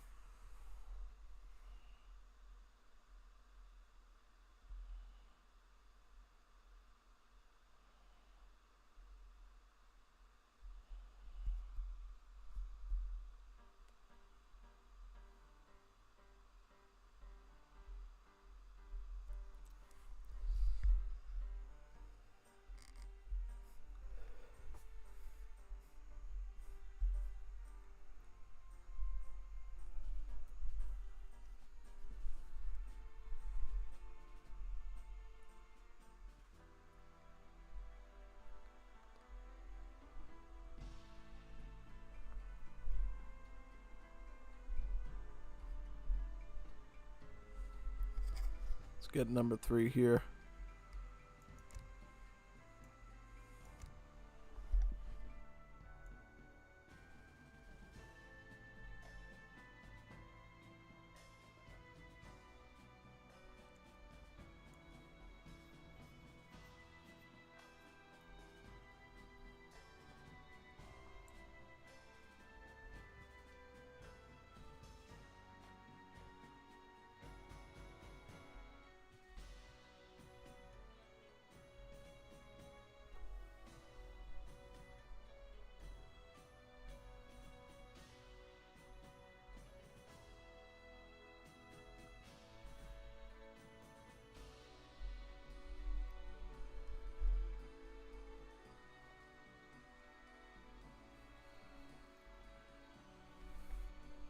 Let me see. There we go. Perfect. Get that one.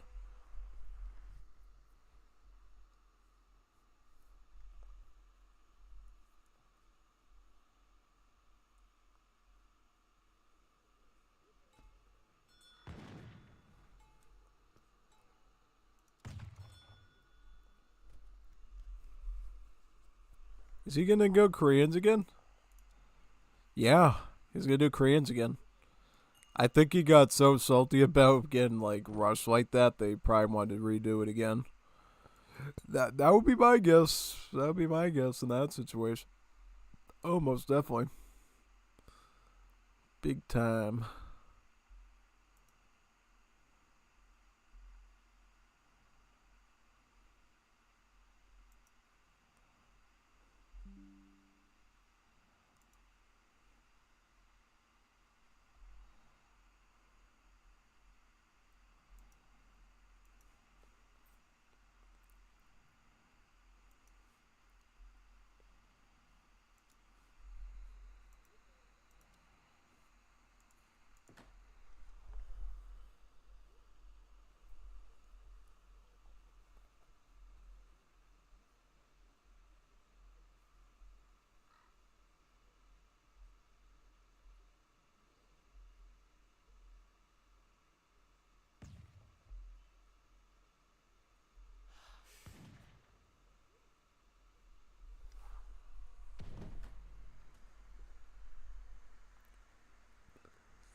I'm looking a lot more based here, trying to see how their timing is doing.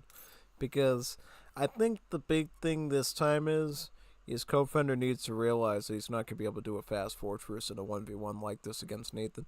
Because Nathan is a very aggressive opponent. You really can't afford to fit in fast fortresses against Nathan. He's a very aggro-friendly opponent like Cap. So, yeah. Just facts. You either gotta know how to defend against Nathan, or you need to know how to go on the offense against him first. That's just the way it works. Just the way it works. So, yeah, that's pretty much what's gonna have to happen here, I would say, for sure. Totally.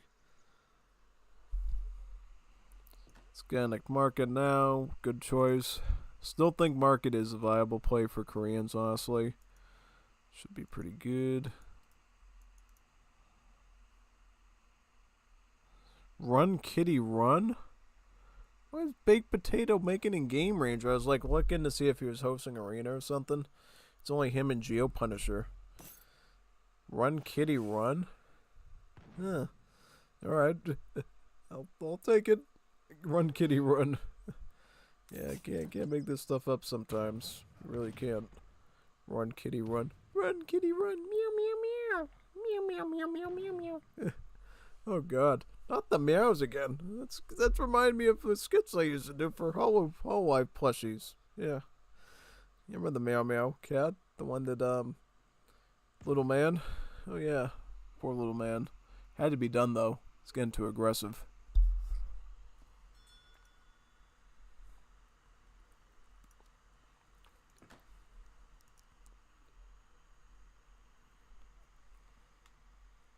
The Statesman. It's going to get a tower in about 200 gold. Same as the Governor for Definitive Edition, basically.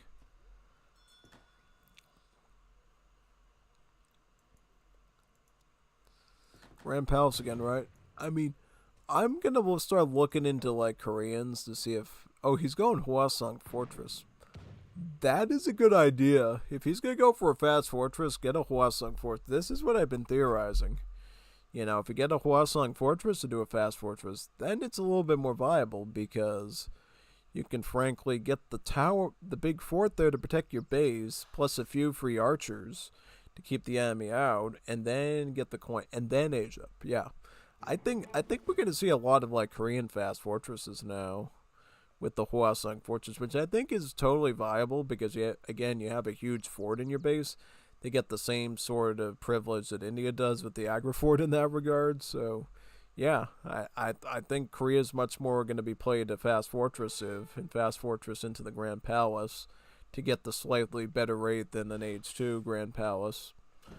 And then at that rate, you know, you'll see a lot of shipments of like things like Hwachas, archers, you name it. It's gonna be a very different game seeing Koreans now.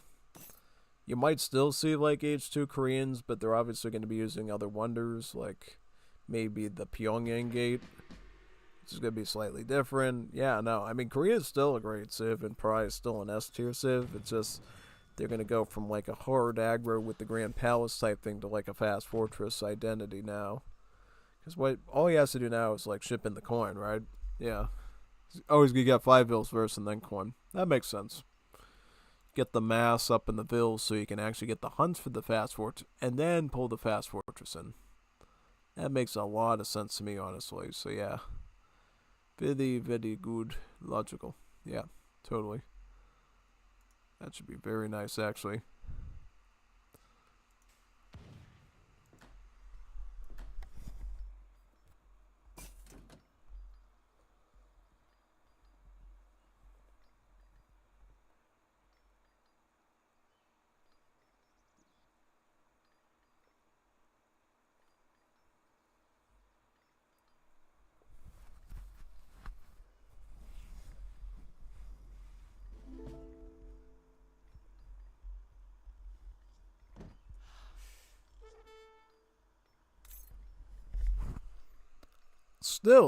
Still, I would like try to get wood. Yeah, get house. Good idea. Big time.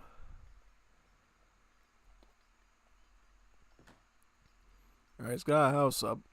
I mean, I might have gone 700 coin before I even picked up the 5 vills myself. Because, you know, you could just kept them all on, like, I don't know, I'm just trying to think out of the box here and say, all right, if I'm doing a fast fortresses like Korea, what's my most optimal like age up time? Because I do agree that like fast fortress Korea is going to be like a really viable thing. Because then you like get the Grand Palace and get like 4 free villages instead of 2, which is a lot better and stuff. But yeah, no. I mean, you could even run another wonder and then just get the Grand Palace like age 4. Have it train a lot better. You know what I'm saying? Oh yeah, no. There's a lot of ways of doing it because now he's going to deal with the Swedish push. He's got the archers. He should try to manage them properly and try to pick off grenadiers with them if he can.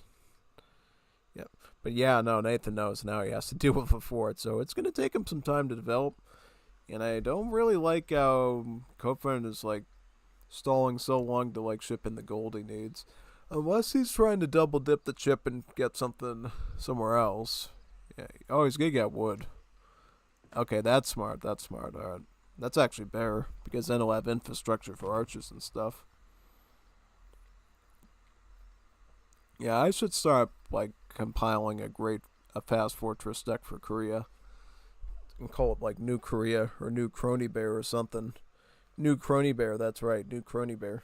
Because I like Crony Bears very much.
Oh, he goes Pyongyang Gate. Oh, that's another option too, because that'll give you some shock units. And then he runs the ability and hits him with some more. I like the idea because that's gonna rip through some of his ranks, make it even harder for him to go for a real push. Yeah, no, that's good. Because it gives him more time to get like a age 3 shipment down, which is the main reason why you would run like a fast fortress. Well, he should get a barracks. That's the one thing I'm saying that he's probably messing up on. Is not getting a barracks right away, so he can get some like fire lancers. Because if you're gonna go for a fast fortress, get fire lancers or watches. Watches is good too. Oh, he's gonna go watches. All right, watches could be good because they counter infantry, they counter cavalry, they counter artillery. Well, they don't counter artillery, but they counter mostly infantry and cav. Obviously, a mass they'll like be able to kill cannons as well, which often we see him do. But yeah, no. Going watches is a spicy play because then he can ship in 2 more, and that actually puts Nathan in a bind because he would have to like go Fortress Age into Culverins to counter that. So that's actually really good.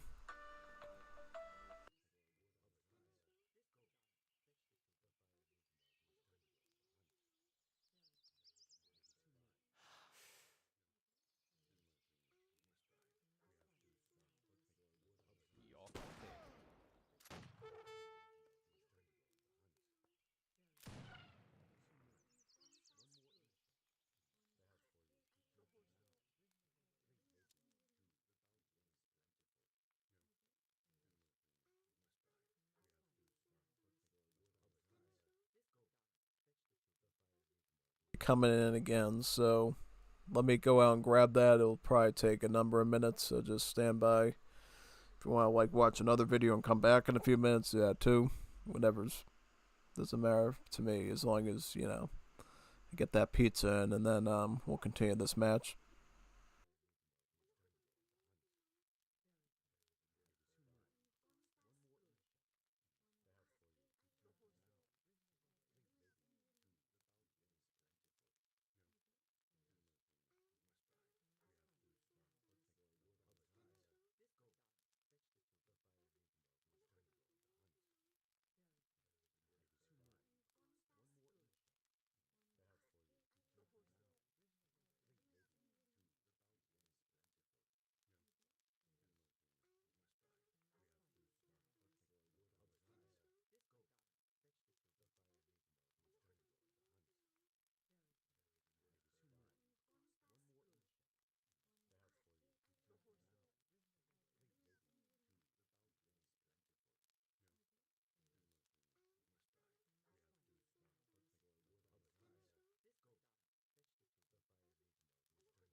Alright, let's continue here. From what we're looking at here, basically, Codefender's attempting to do a bit of a turtle here with this fast fortress to get a mass of artillery that he's gonna barrage at Nathan's infantry. And then, of course, if he goes Hussar, Watches will also carry Hussars because they're classified as a machine gun type artillery unit because they shoot multiple projectiles. Thus, Watches will kill his cavalry and his infantry if used properly. And that's what he's hoping for. So it looks like he actually got a shipment of Byungyungs first to get a nice backbone of infantry, and then he'll go with the Watches after that. And he'll continue to train them from his Hwasong fortress as well. Because what sets the Hwasong fortress separate from the Agrafort is that it exclusively trains artillery. And in fact, it just acts as a big giant castle. Because it gets upgraded alongside the castle buildings. So if you have a castle in early game and you start upgrading it, and you have the Hwasong fortress layer, it'll also be fully upgraded alongside with the castle, making it a nice little synergy that the Korea Civ gets to enjoy. Alright, he is going water as well. That's a nice add-on too. Adding a bit of water could be a huge advantage here, especially since Nathan, from the look of his deck, isn't really preparing for water. No counter water, right? Yeah, no, he's not running ice or water at all. So I think it's pretty fair for Codefender to go on water, honestly, what it looks like. He's gonna pick up a mine down here, it looks like. Very nice. What is he aging up with, by the way? The Cornet? Cornet's gonna give him some free Hussars, which unfortunately Watches will deal with just fine. He's gonna make another Watcher now. And he'll probably ship in 2 of them right here. He could get a Joseon artillery combat as well to get 15% stats on his Watches. Is a nice synergy there. If he makes it into AH4, you have this good card here, Flaming Barrage. Adds a 1x multiplier to the Hwacha, so it becomes even better against infantry. So it really counters all infantry and cavalry at that point. I mean, it can already counter infantry now, but once you get that multiplier add on, then it really counters infantry very well. The only thing you would have to watch out for, of course, is culverins. Because I think if Nathan knows what he's doing, he's going to get a foundry of some kind and start getting culverins, right? I don't think he's seen his Watches yet, hasn't he? Yeah, I don't think so. So the Watches here are going to be best used as a element of surprise, where Nathan is not able to counteract them with culverins. So he needs to attack with these pretty quickly and like wipe out his army and do so in such a way that Nathan couldn't possibly get his coin in and try to get like a culverin or 2 to try to wipe him out. Because if he does that, then you ruin the element of surprise is gone, and then Nathan just beats it with the culverins then. So yeah.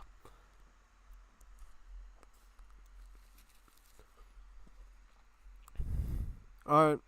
See, he's got barrage his infantry right now, and then he's got barrage his cavalry next. He could fight his cavalry. Use it on the cavalry. Use it on the cavalry. Use it on the cavalry. Use it on the cavalry. What are you doing, Kermit? What are you doing, Kermit? See, this is how you know he hasn't played in a long time. Because if he knew the change they did to machine guns, he would have just shot the cavalry with it. He had the perfect opportunity to shred the cavalry. He just threw the game, man. Yeah, I mean, he probably didn't look at the stats and notice the anti-cab multiplier, but still. I don't know, man. I don't know, dude. That's all I'm gonna say. Crazy, crazy, crazy.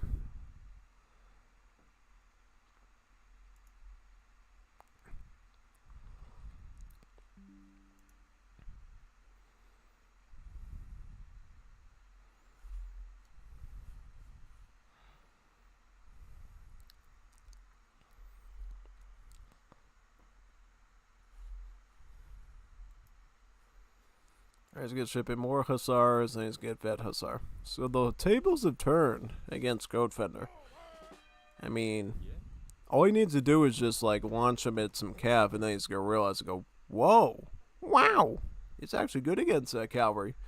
And then he's gonna feel like such a muppet for not using it on the cab before. Oh yeah, big time. Yeah, because he could wipe out a whole barrage of hussars with a sweep of those watches, no problem. He just needs to do it properly, and it'll go really well in his favor.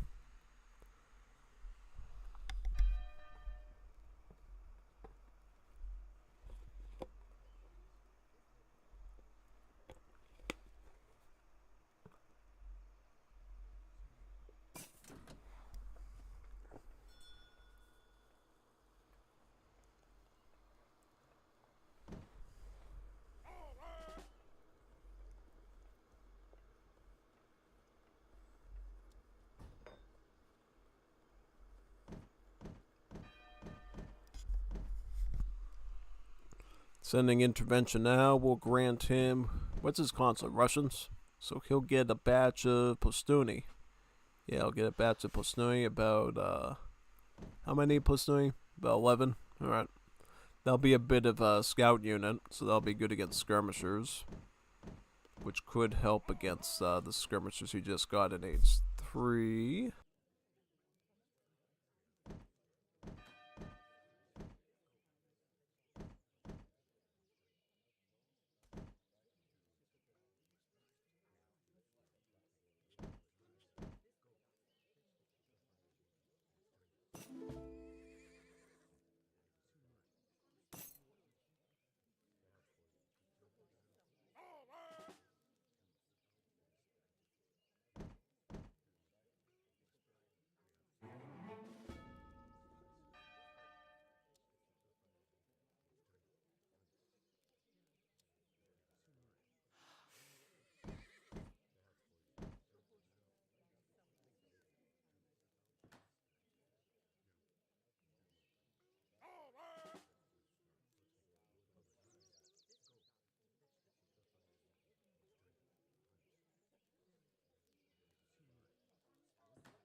지금은 조금 강하게 느낍니다.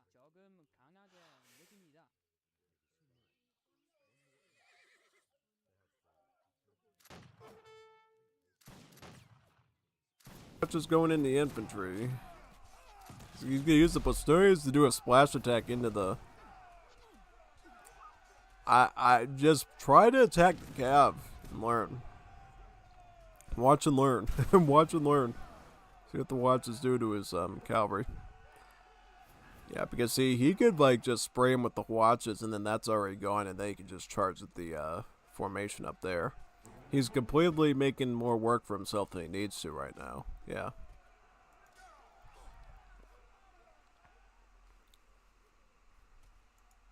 Is this ready yet?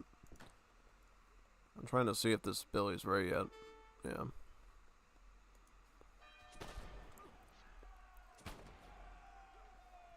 Yeah, he's drawing stuff away for like no reason.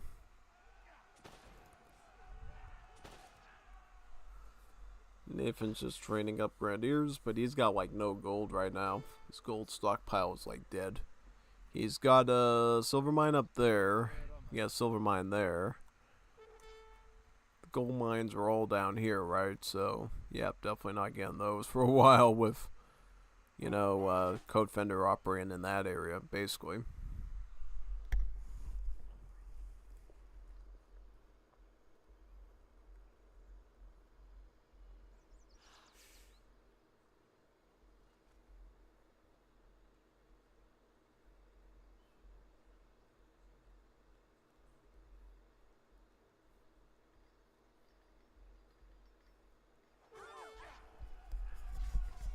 Lord Almighty, that's a good raid right there. Look at that one there. Oh man, that was a good one.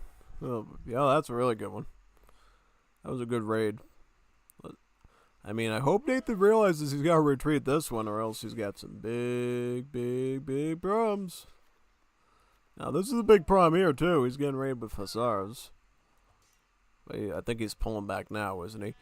Also, you got to worry about these guys, too. This stack here. Right, watches, pushing into the houses. Attack the barracks next. Is that right? Yep. Yep, that house is down. Ooh, falconets. Yeah, target those. Alright, the first one dead. Get the next one. Alright, now you're doing okay. Yeah, once the artillery's gone, that's a really big blow. Yeah. Because doesn't, yeah, he has to train those at the foundry. He doesn't get a falconet shipment as, Sweden, unfortunately. So, yeah. Makes things a bit more complicated for him. I think they get, like, the 1 falconet shipment, but definitely not the 2 falconet shipment. Thus not being really worth it at all. Yeah, pretty much. Now, an infinite falconet shipment would be alright, but definitely not a 2 falconet shipment. Definitely not 1 falconet shipment. You only send once. That's what I'm saying. Alright, so yeah, watches the siege in the foundry. And all these shotguns should just charge onto the falconet, though. Just wipe them out. Because then he's going to just reposition and stuff. It's going to make things more complicated for you. Get that fiery barrage in that house. Now, Nathan didn't move these vills, so now he's got a big, giant issue there. Yeah. A devastating issue. How many vills is he losing? He's losing astronomical amounts of vills. This just shows that the Korea is viable even without a Grand Palace. Just saying, I mean, Grand Palace was a big part of Korea doing so well, but in this case, Codefender's doing just fine without even using a Grand Palace at all. Not even a nerfed one, just no Grand Palace, he's doing alright. And obviously, if you went to Age 4 and got one, I think then things would be looking pretty good, honestly. Yeah, no, totally. Or even Imperial Age, too. You could get in.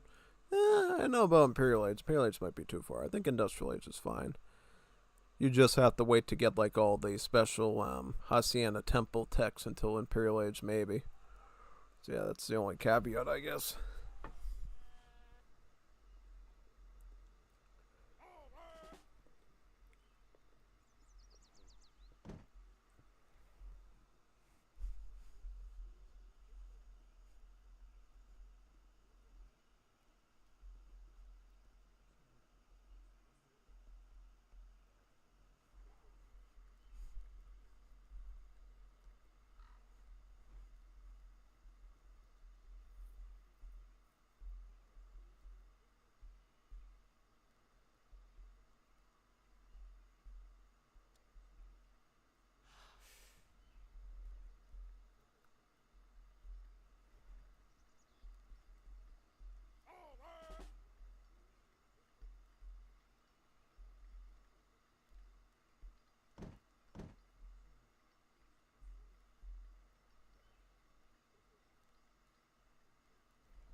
And now he's got the Iron Flails. These guys used to be part of the China Civ in vanilla, but they were moved to Koreans to be like a real dedicated cavalry for him.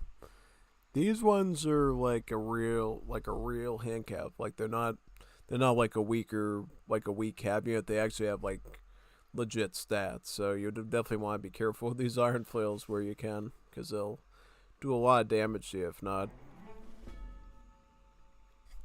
Still got the skirmisher multipliers and still have the splash attack, making them quite efficient.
GG's.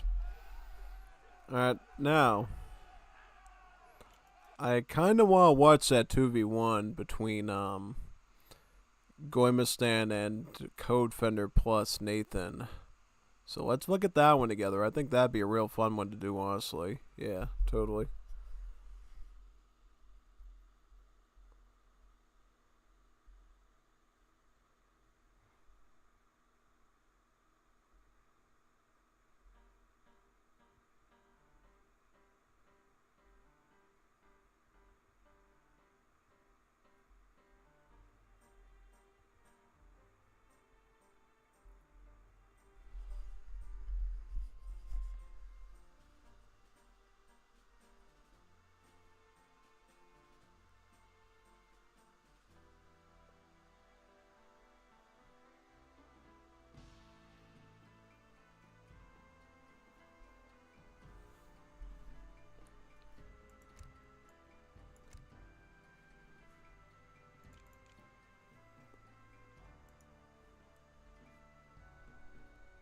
What's the recording called again? Let me see where it is.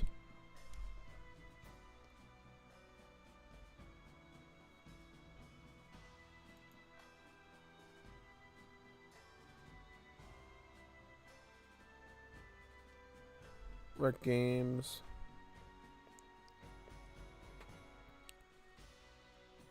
It's called G versus Code and Nap. Alright. G. Top G. Yeah, top G.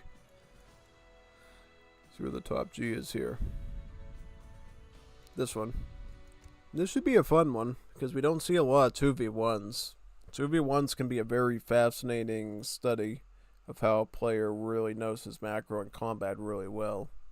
Because Gommuistan, if he can do this fine, then you know he's really skilled. Yeah, pretty much. Looks like it is on an ESOC map. On Baja California, I think. So we got Gommuistan as Mexico. His opponents will be Codefender, running the Afghans, and Nathan playing as the Chileans.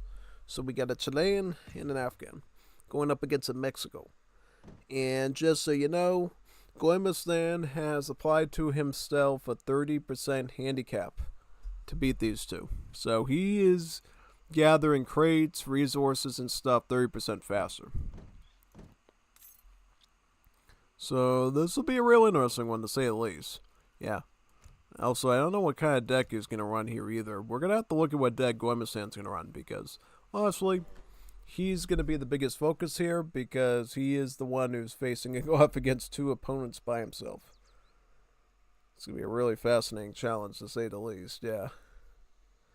Now, in this situation, I think that it's really going to come down to how Gommuistan manages his stuff, what cards he sends, how many Presidios he builds, a lot of that stuff, basically. Yeah. Now that he has a 30% handicap, he should be able to do that stuff a little bit faster. This could give him a huge advantage. Also, if he's got a 30% handicap, right, that means that the graves will trickle him even more food if his villagers die. Because if you didn't know, Mexican villagers, when they're killed, leave behind a grave for the Dia de los Muertos, and that Dia de los Muertos grave gives you a food trickle.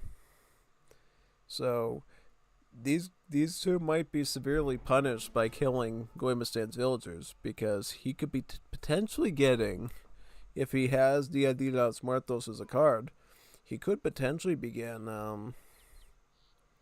like 2, maybe even 2.5 times the food that the villager costs back from the grave thingy. So we'll see. What type of deck does he run?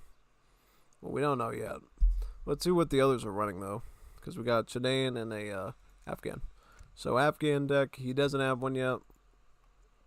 How about Nathan? So Nathan's running this one. So he's got 1v1 cap. So he's using a cap-based deck. Interesting. So he's got 3 Rotos, Extractivism, this, Fort. He's got Vivendelas, Frontier Cav, all this stuff. Wow. That's all. Yeah, basically crates are really good to run this Chile, because Chile has a synth bonus where they get an extra resource crate with every card. So 700 coin ends up becoming 800 coin very quickly. Yeah. Also for military, you get about 100 wood. This one will give you 100 food. 100 food, 100 food, 100 gold. Yep, all these like cards will give you some sort of creative resources, basically.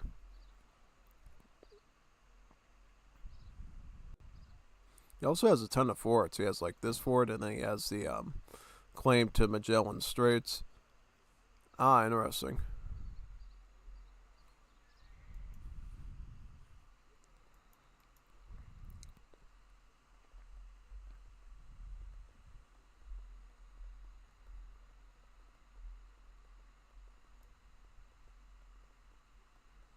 And let's look back with Codefender's deck here. So he's running goats. He's running goats here with his nomad. That could be interesting. That could be good. And then he has Lotte Tree Hadith, the Wood Trickle card. That could be solid. He is running one of the mining cards, though, right here. The Badakhshan Rubies. Sends one prospector wagon that can build a ruby mine. Civilians gather 50% faster from prospected ruby. It's got Advanced Gunsmith, which is an essential upgrade, I think, for the Afghans. Anglo-Indian Drill. Cadespas. He's got the Infinite Sword Bosun, so he does have an Infinite Shipment. He has Duran Line, and he has a Citadel. Okay, so this could be pretty runnable. He also has Polygamy as well, so he knows how to play somewhat around the Citadel logic. It's just that I would probably get even more Citadels to max it out if it was me. Because you're going to need all the things in your belt to fight up against Gommuistan, honestly. Yeah. Speaking of which, let's check out Gommuistan's deck, too. So he has got... First he sent the Presidio, which is a common thing to do. Then he's going to get Guadalupina, which gets your church build limit up by 2 and gives you a wagon build 1 of them. Right? And there's a reason why he wants more churches. It's because he wants to send this card, Leyes de Reforma, which allows every church to give you 300 coin. And that's important because since your gather rate on all things is 3% faster with the handicap, he'll likely get about, if we do the math correctly, right? We do the math correctly. He'll get about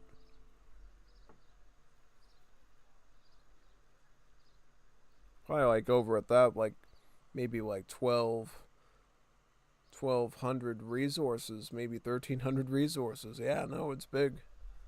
Very big, actually.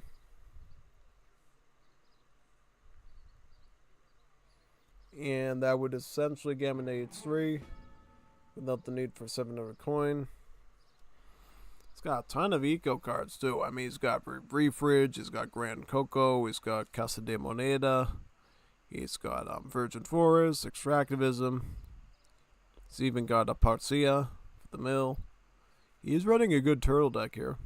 And then he tries to beat it out in late game with Defensa de Churubusco. Delivers an Irish colony with St. Patrick's Day available for free and enables San Patricios at Foundries. It's like a really good integration of the Irish immigrants into your Mexico civ, basically. Because if you know anything about the Mexican-American War, there were some really tough San Patricio Irish troops, basically St. Patrick troops, because San Patricio means St. Patrick in, Espanol, that, like, defended against the American army there, basically.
He's gone French immigrants, it seems. That's usually the best route to go is Mexico, by the way. Second French wave. And if he has a chance of going to, like, Industrial Imperial Age, he'll likely still stick with French to make all of his upgrades, lose the gold cost, and just retain the wood cost.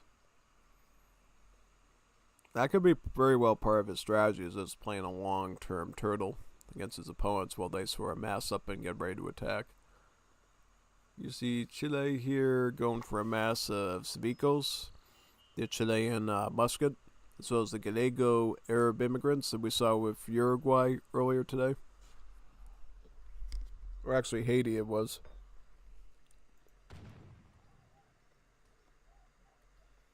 And that looks like Codefender is he armed up yet? Nope.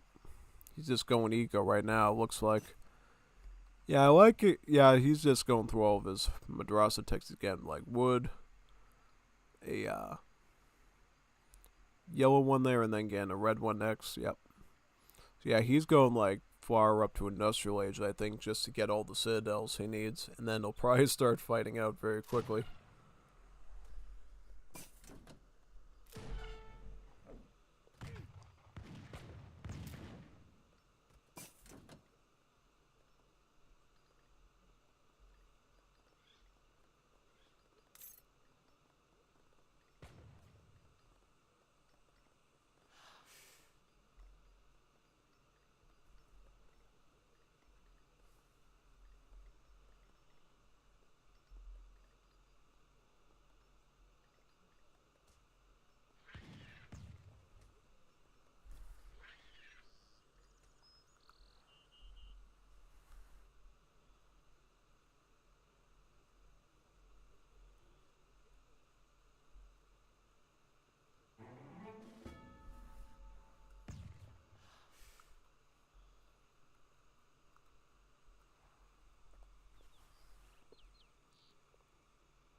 Alright, so now he's updated 3 and he's sending in infinite shipments of Salbas and Jisadechis.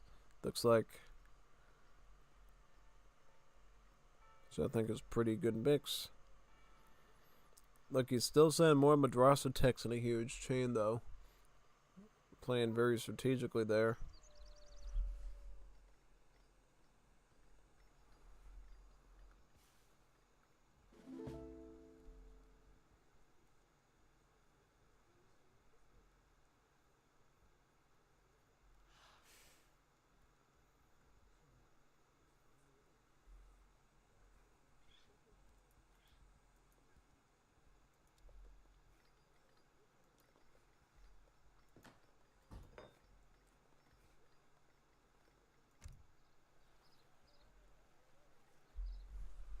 What does Mexico get? So he's shipping in a refridge, looks like. Yeah. I mean, honestly, in this situation, you would probably want to start thinking about maybe getting some wood or going with the Pantheon building there to get some Quattros to shoot rockets, probably. Yeah, Quattros could be a very good option here for Gommuistan since he has extra resources.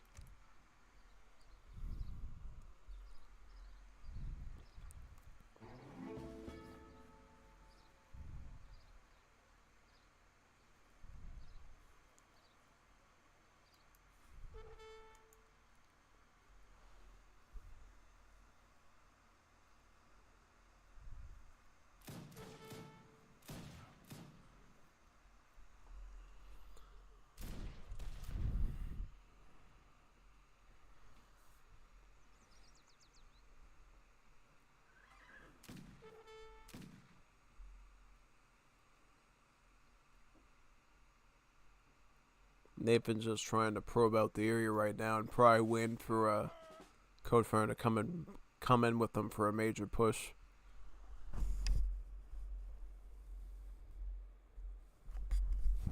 Yeah, because Gommuistan basically had to amass an army rather quickly to defend his area. He is getting veteran on the Mosquiteros, getting Casa de Moneda for the gold eco. And now he's got some Soldaderas, some Mosquiteros, some Red Devils. He's just sort of like putting together a decent army here. they can defend with. Because Muchateros is like one of Mexico's best units. Because they can get a lot of special upgrades here. So yeah, Mexico's very good. Por el Peru. Oh yeah, indeed, Sagawai. Por el Peru is right. Por el Peru is very right.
Yeah, I think in this case he's just gonna mass up Solidaras and try to get an H4 somehow to get Mondragon Rifle. Because Mondragon Rifle allowed the Solidaros to shoot about 20% faster, thus making them into a real threat. Solidaros are basically weaker, well they're not, well the Solidaros actually have more range, so their range attack is actually good, but they have less HP. They also have the ability to heal units too. I think they actually heal units faster than the Viva Neros do, making them really efficient.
Alright, so it looks like Codefender did get Duran line, so he is getting the free set points from his citadels. That's really good. You might want to send this one next then, so you can get even more benefit from it.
Alright, looks like Gommuistan is trying to push out now, but it's gonna be a bit tough, honestly, for the most part.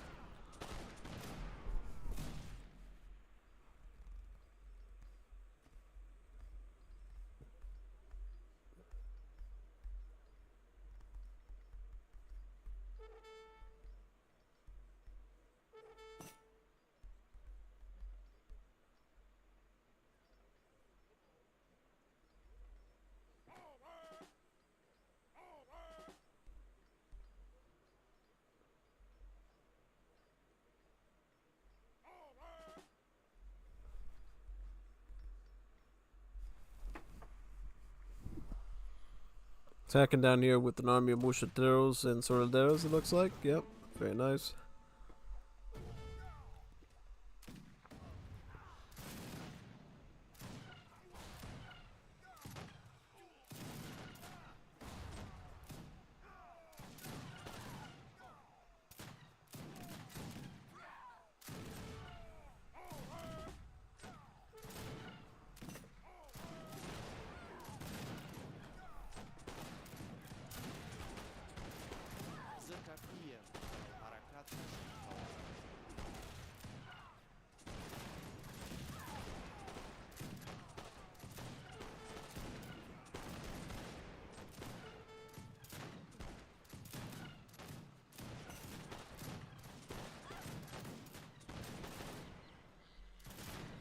I think Nathan and Codefender can push. Yeah, just look at Chile's substantial force there of maneuver. Mercenaries as well.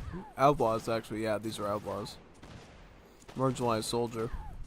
Lion outlaw infantry armed with a musket, good against mercenaries and natives.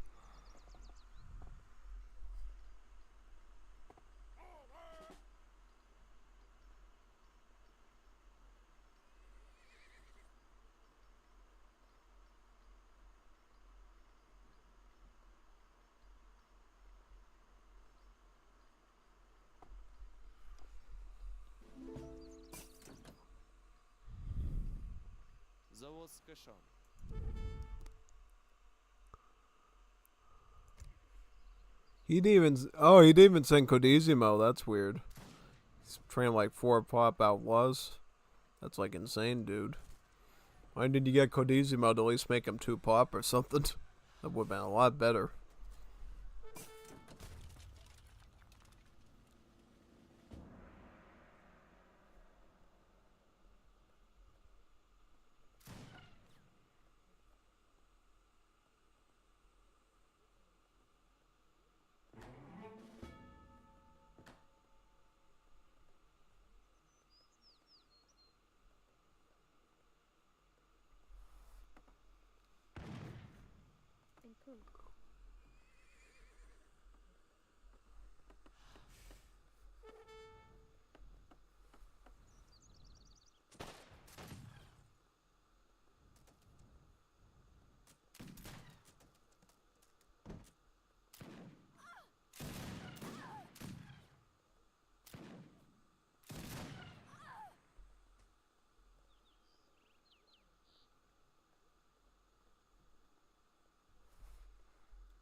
Looks like Mexico's got them on Dragon Rifle, right?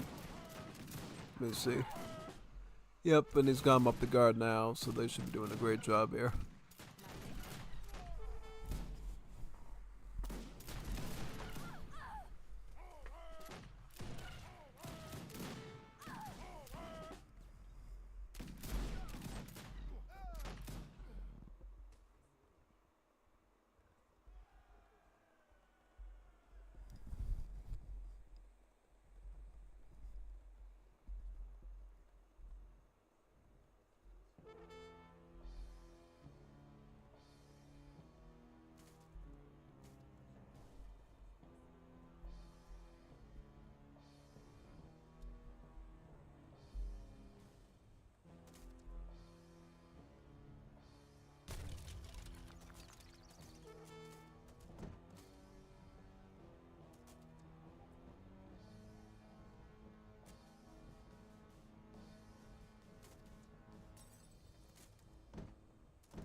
Why didn't Nathan resign?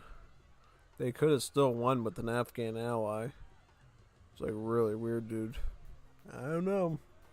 I don't know. Let's look at this mass. This is a big mass right here. They could have done just fine and kicked him out, basically.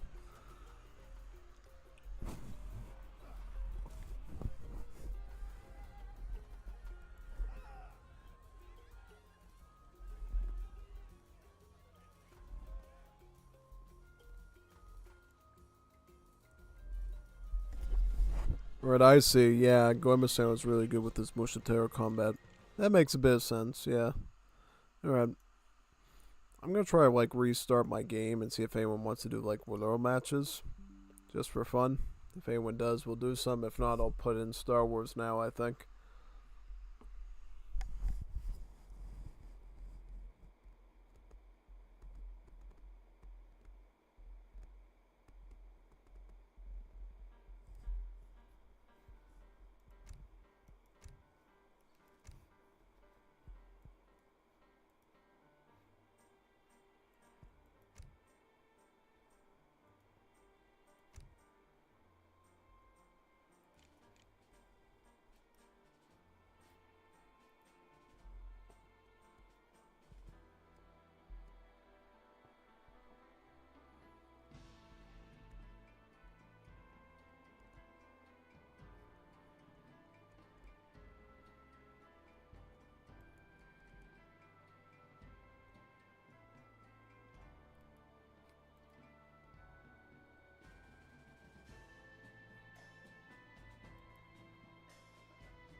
Let me ping in, see if anyone's in. Some willows. We need those willows.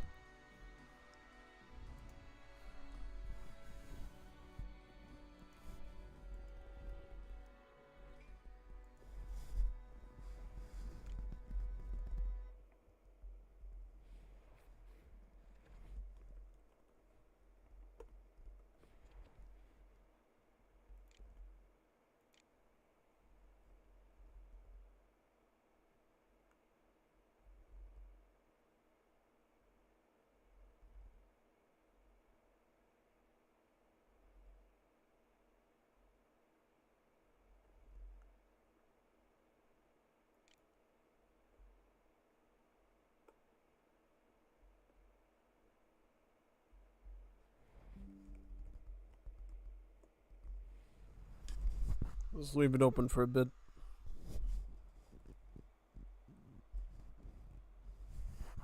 It's like 11:07 right now. Yeah, this is usually the time we start Star Wars, right?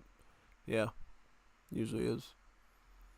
I'll wait for a response in Discord. If I don't hear a response soon, then yeah, we'll just go Star Wars then. I want to do more HPV Chaos, maybe. Yeah, should be a pretty cool idea, I think. Yeah, totally.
It's about 11:11 right now, so 1111.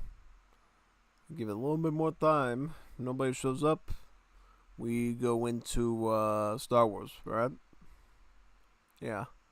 Now, obviously, I mean, I'll start setting up the stuff now. I think, at least some of it.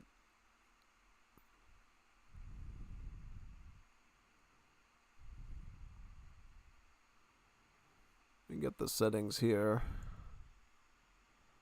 So I have to change the stuff down a bit so it doesn't lag up, right? Yeah. That should be good, yeah. Output here.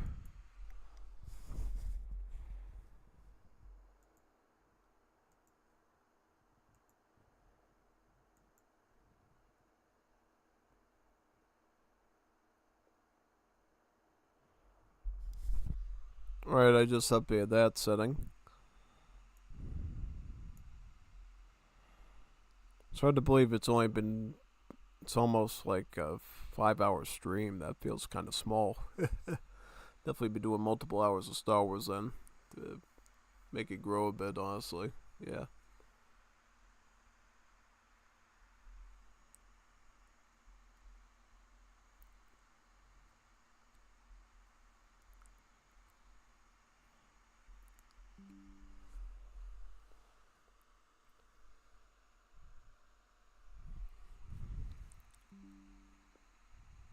Alright, nobody's showing up, so we'll do Star Wars then. Let me set that up right now. I won't be able to talk to you till probably after the gameplay, which will probably be around 2, 3 in the morning if you're in my time zone. So strap in and get ready for some good Kyber stuff. All right, sounds good. Okay, perfect.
breaching them.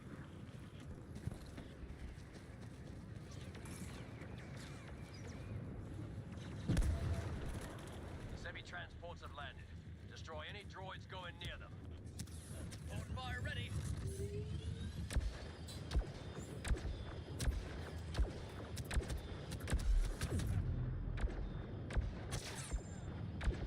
The droids are boarding their transports.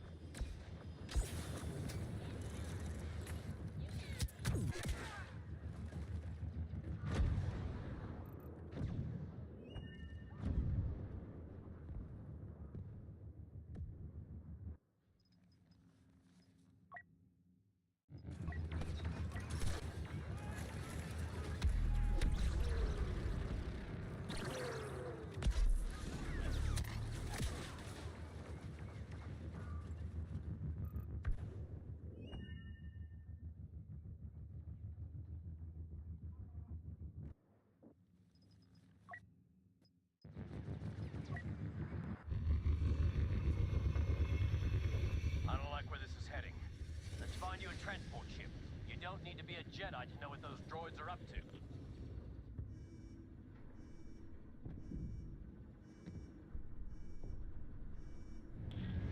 Now, we can't let a bunch of clankers destroy our ship, can we?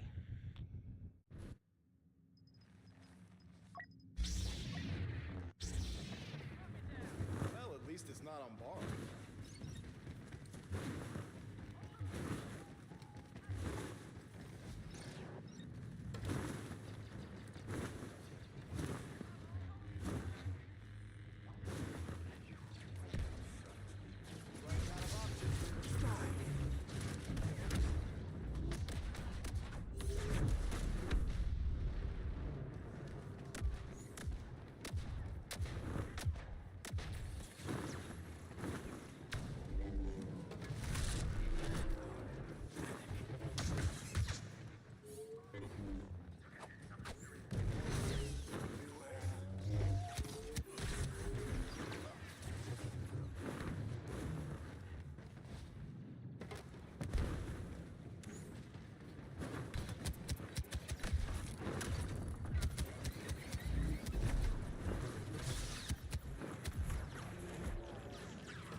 Clankers are too many. Our best chance is to focus our defense around the last objective. Fall back!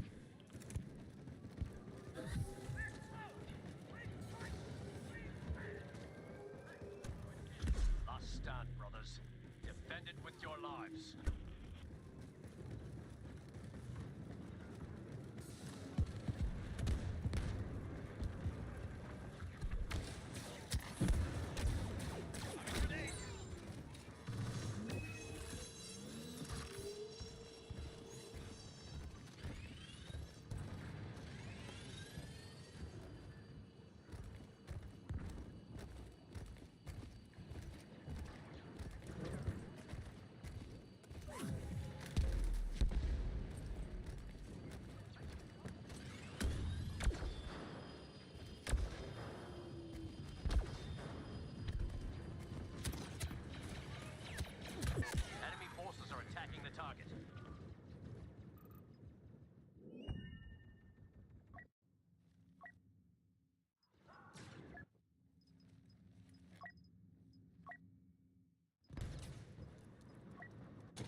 junkyard, isn't it? That Star Destroyer will fit in great with all its older cousins scattered around here. Let's crash it.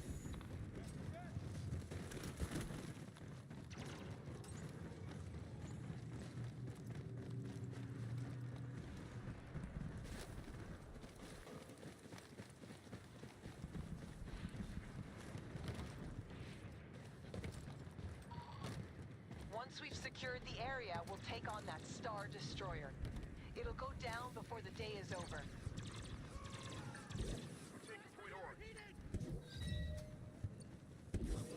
They just took Dorn.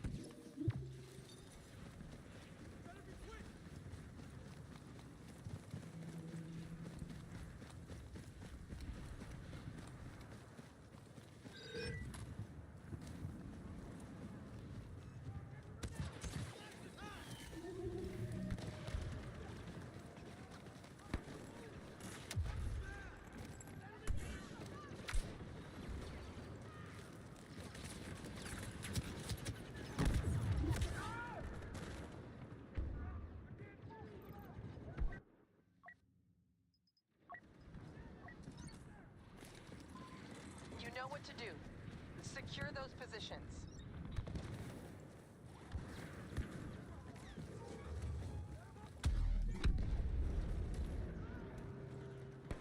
We're securing position crash. Incoming!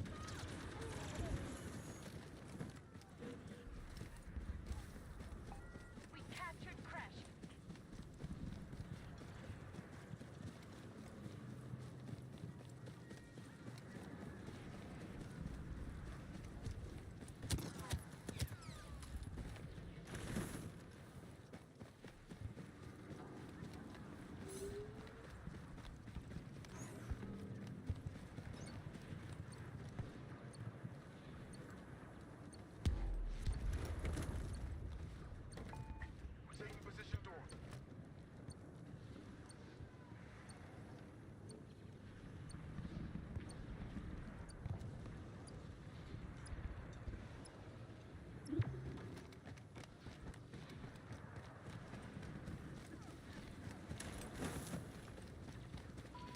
Get ready for a fight!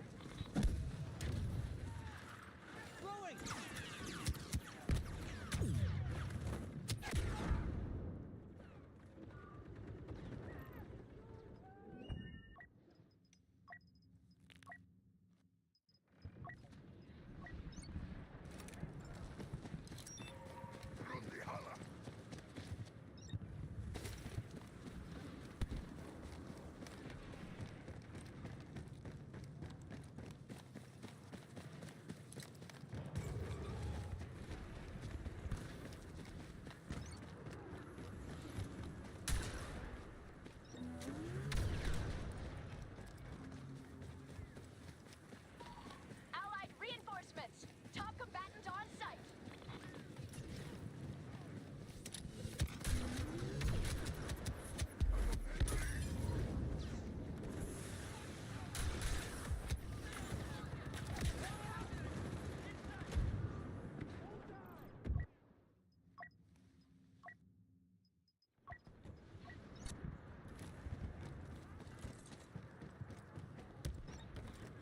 Elite soldier now on site! Position Auric is being secured.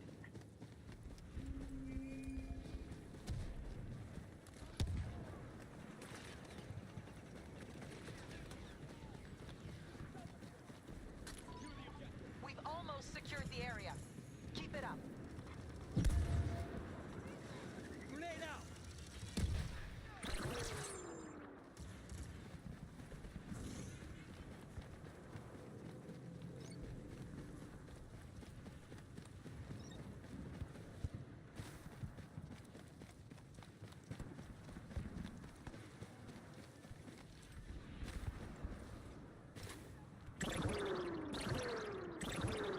Get behind me!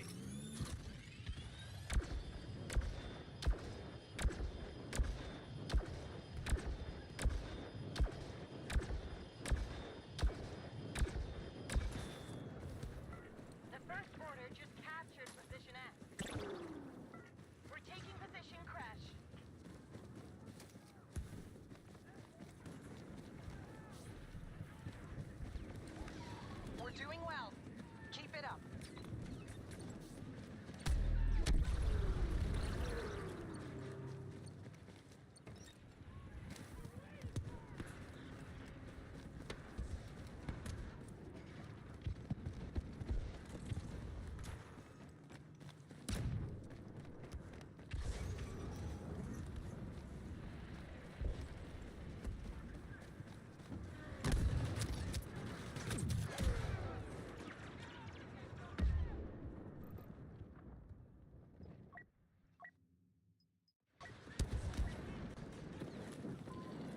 You know the drill.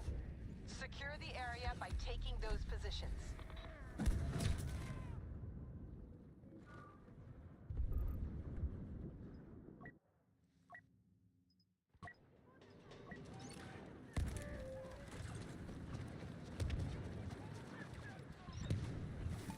We're taking point crack.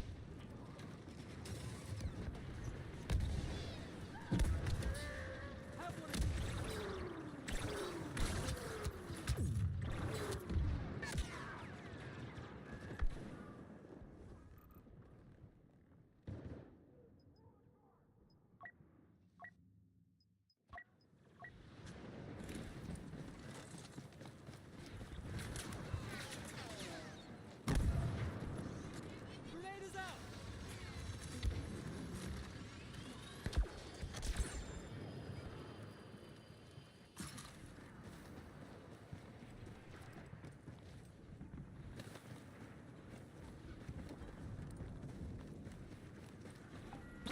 Capturing position crash.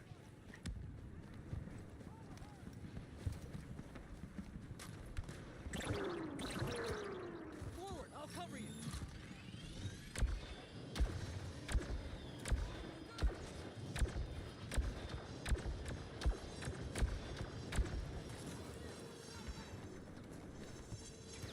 Throwing!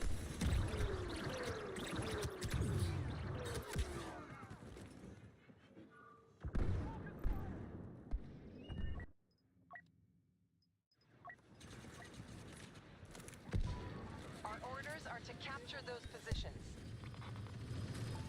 Taking position fast. Grenade, countdown!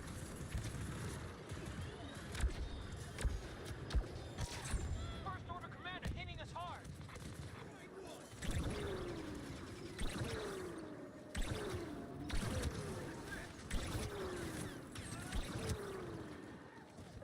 We're securing position RF.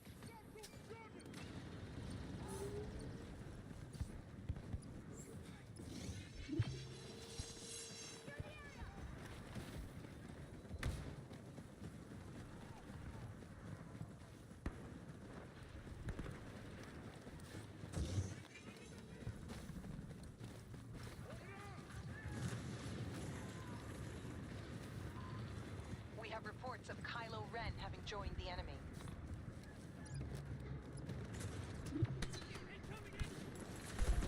We've taken position crash.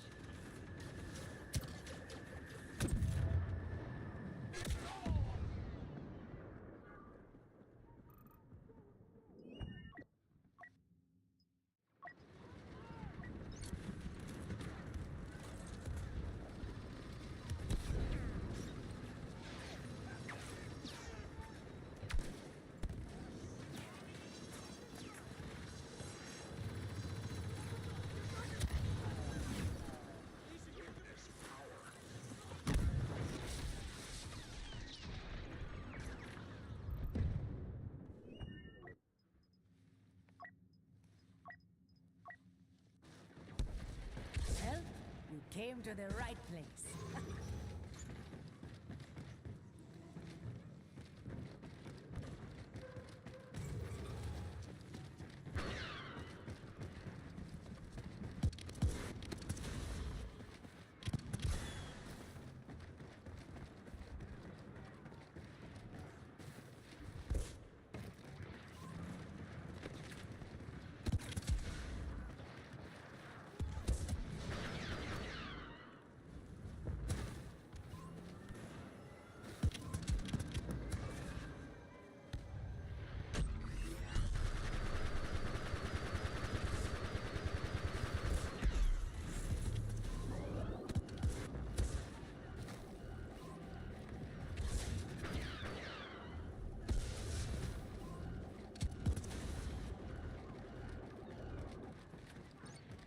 how I miss adventures like this. I have so many.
Is really with us.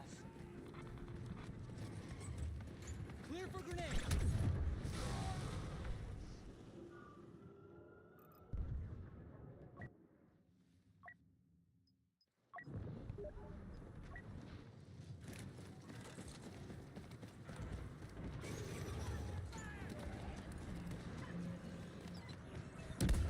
Command post Dorn has been taken by the First Order.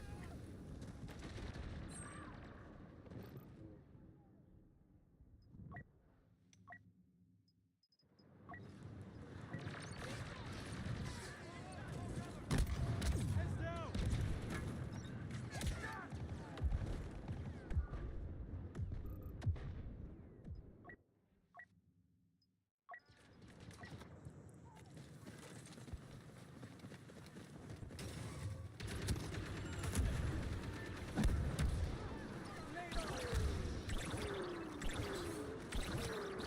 Sticking with you. Our transports are inbound. Sentry guns ready. The First Order is about to find out how hard we can fight. Get on those transports and get ready to take down a Star Destroyer.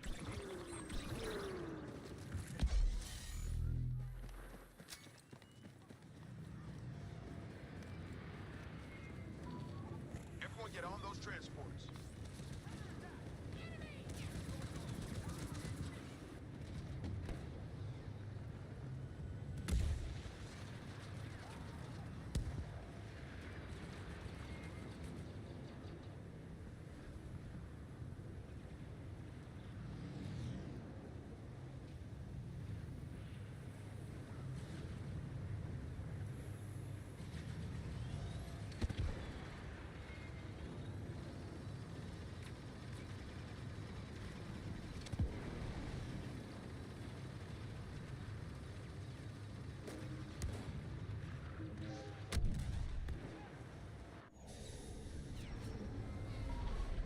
Look sharp. We're gonna come on that Star Destroyer like a Nexu on its prey.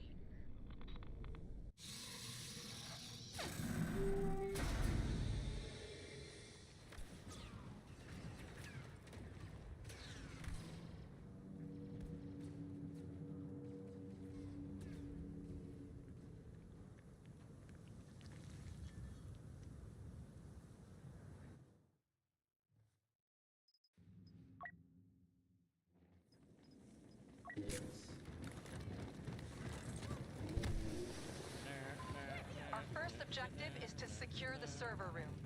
We'll do it by capturing those memory cores. Let's do it.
First, we have to bring down the protective shield by securing one of the shield control points.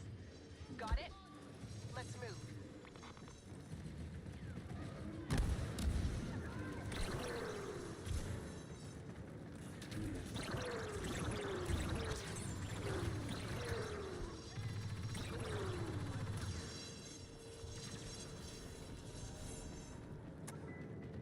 Move it! I got it! Come out!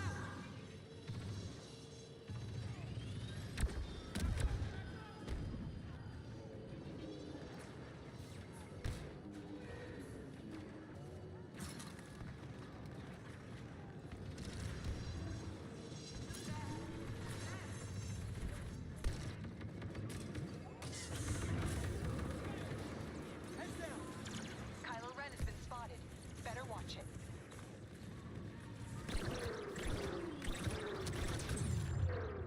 Deploying rapid fire!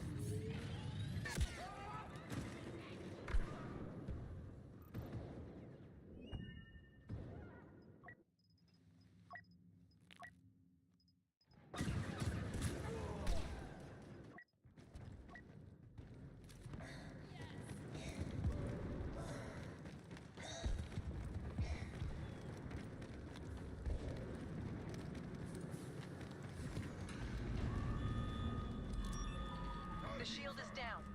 Take out the hyperdrive generator. We've begun firing at the target. You're damaging the target. Keep shooting.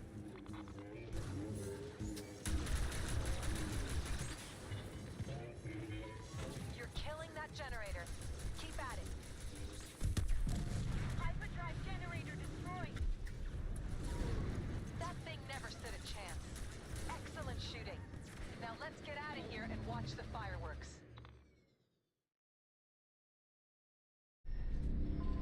That Star Destroyer really does look better in pieces. The First Order will be more careful with their ships in the future. Well done.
Intelligence reports a sizable cache of Republic medical supplies hidden in the village below.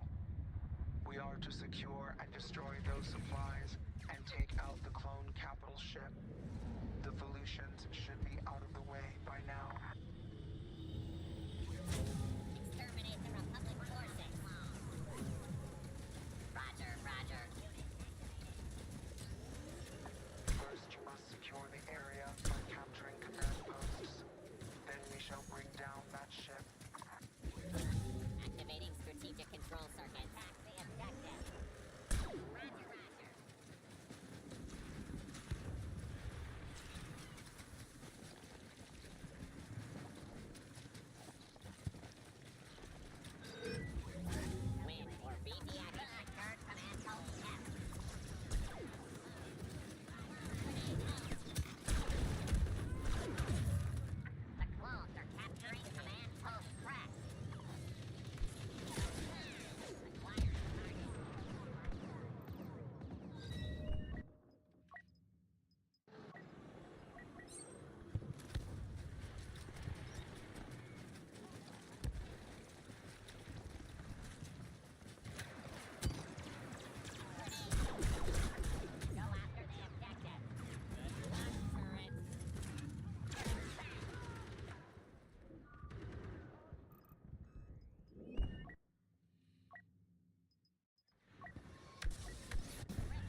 strategic targets for your attack.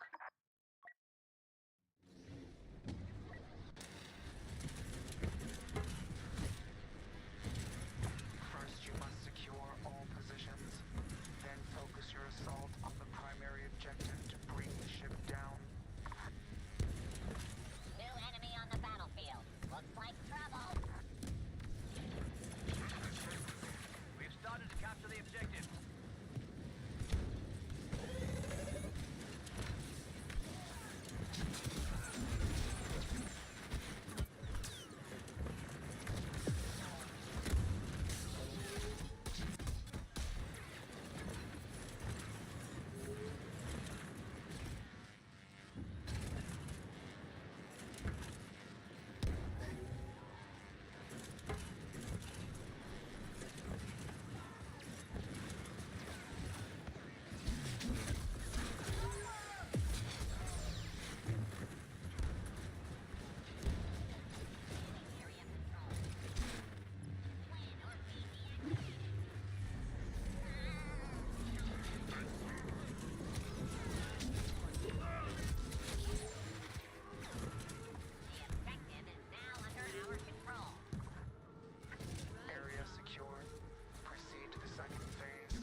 less amusing as time goes by.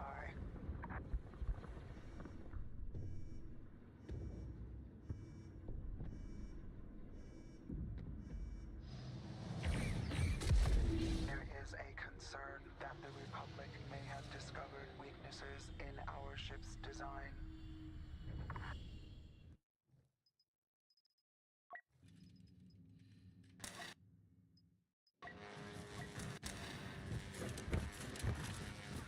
Area control. The clones have boarded. All units move to defend and repel.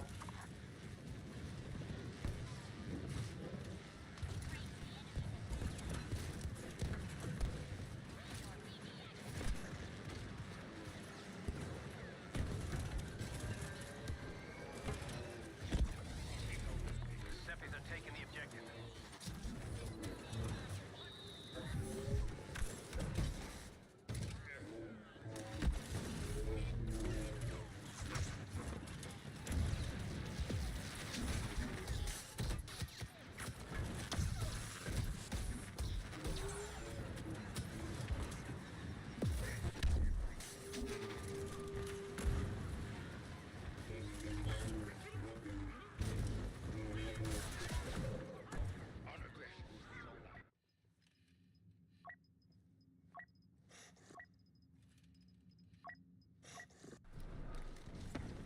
You called for a bounty hunter.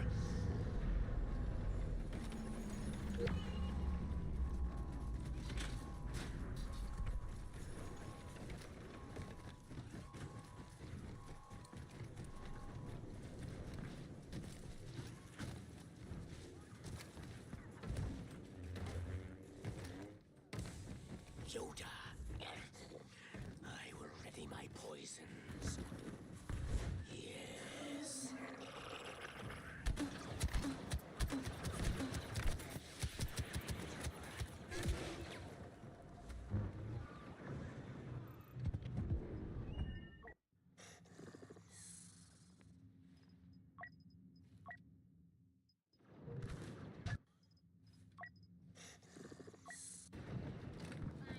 Fire.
position.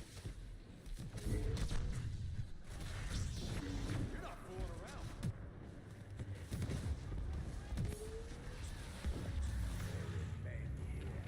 Imperial leader on the ground! Not sure who!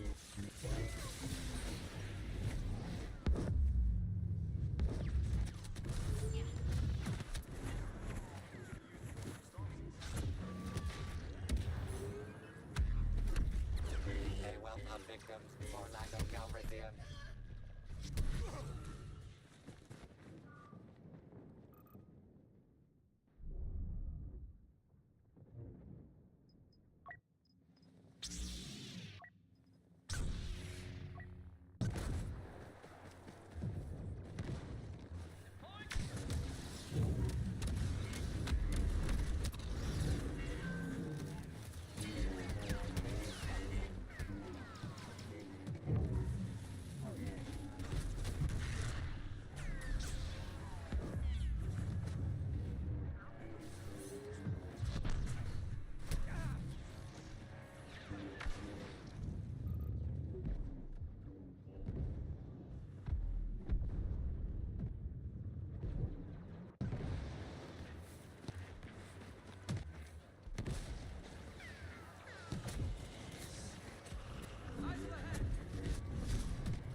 Chosen one, countless victims.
Cling to your weapons and fire.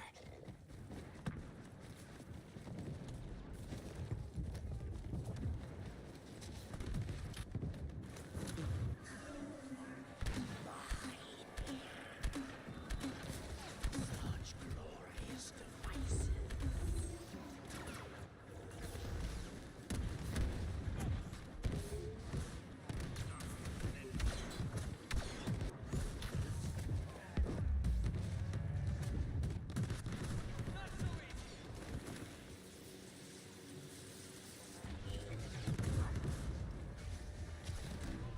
No fight is fair.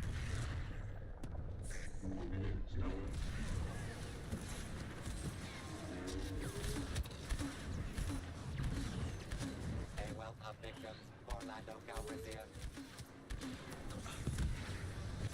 Free death.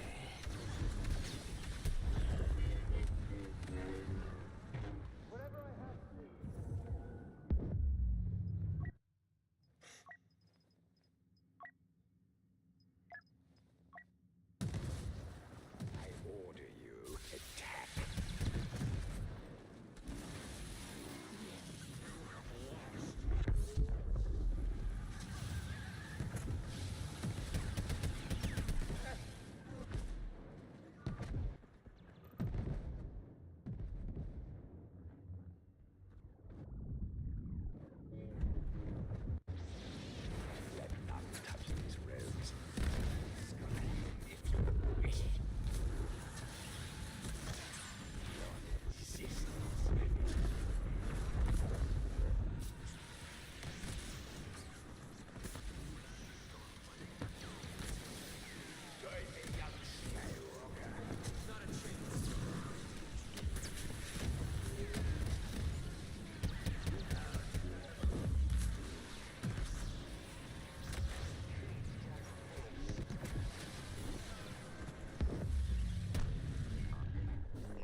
Anakin Skywalker. Tatooine's favorite son saves the day. The Force will be with Luke Skywalker. Always.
Reminder, only Ewoks are permitted to eat the other contestants.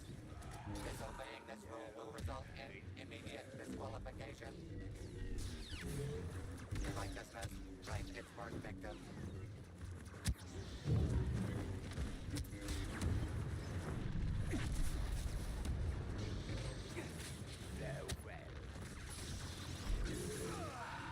Experience power!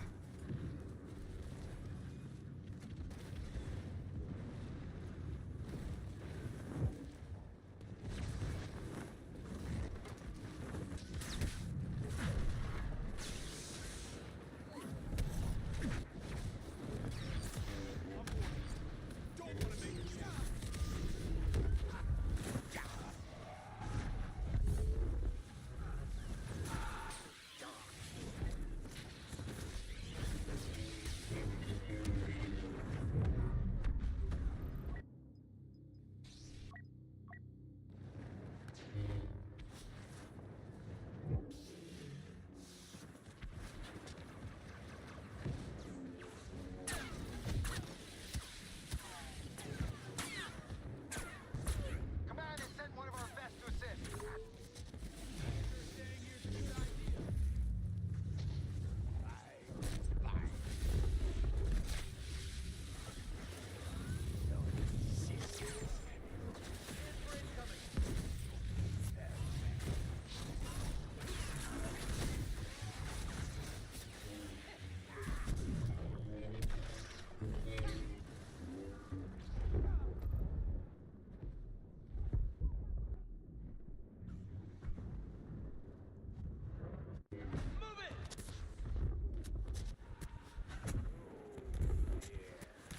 The Emperor of Extermination strikes again. Not nearly enough.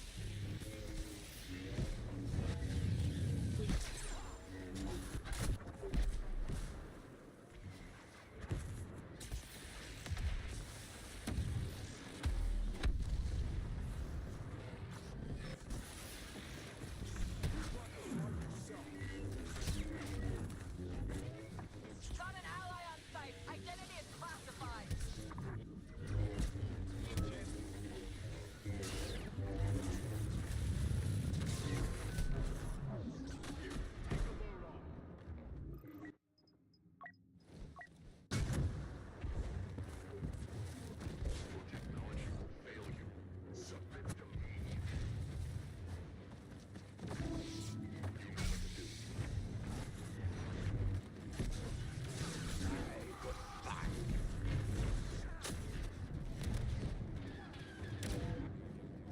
Count Dooku is here.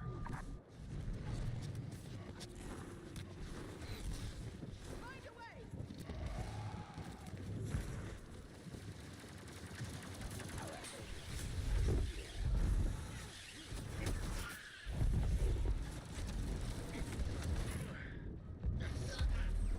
Commanding performance from Iden Versio. New enemy. Threat level maximum.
Count Dooku is on a royal rampage.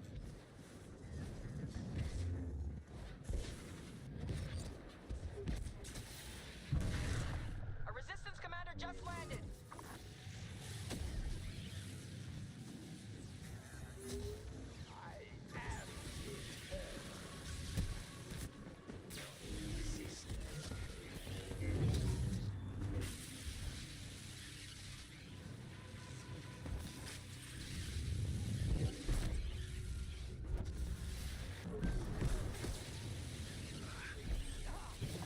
Resistance commander on site.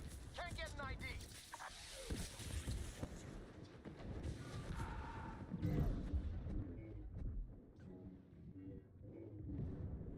The Emperor of Extermination strikes again.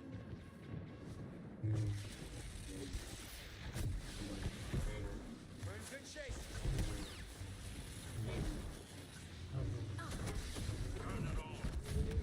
All forces, we have a special operative on site. Assist as needed.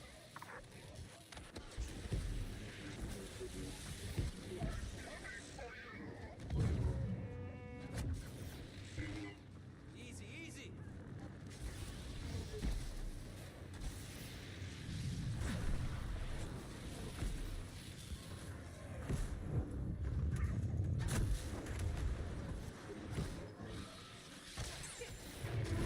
New ally on site. The resistance should be afraid.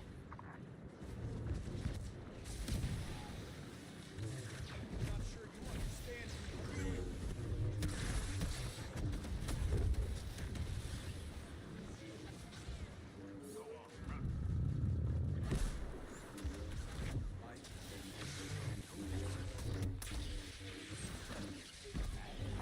New ally deployed and taking position.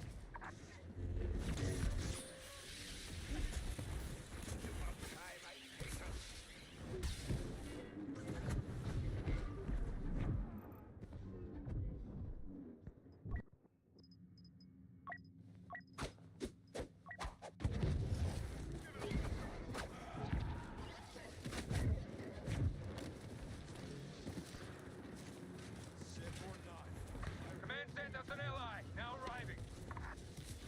Get ready to die!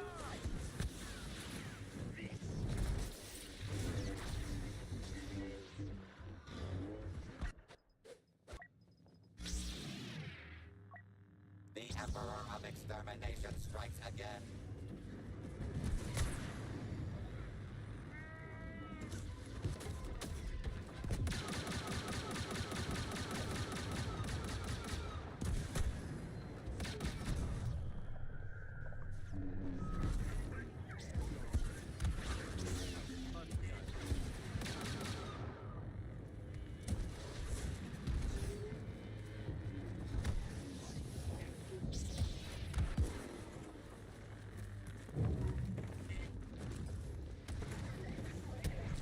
Running out of options here.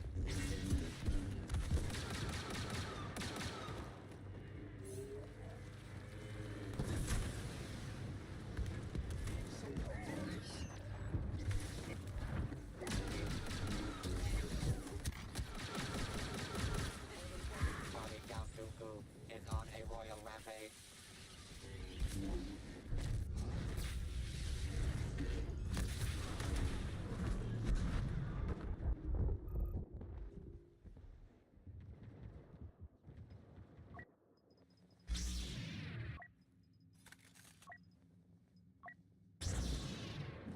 Force is with us. Now go already.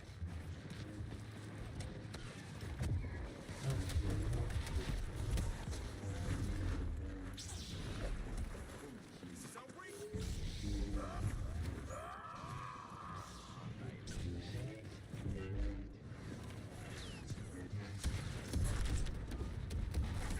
To achieve 50% of the required Surrender by carnage. now.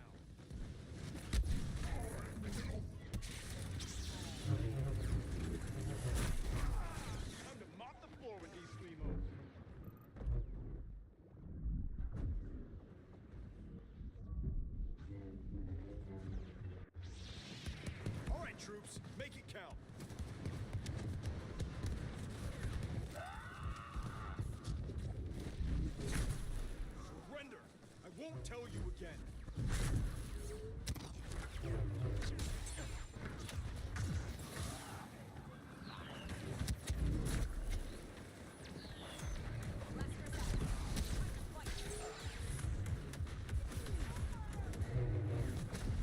I'm getting tired of this. Palpatine closes out the match with the dumb type of diplomacy he's become famous for.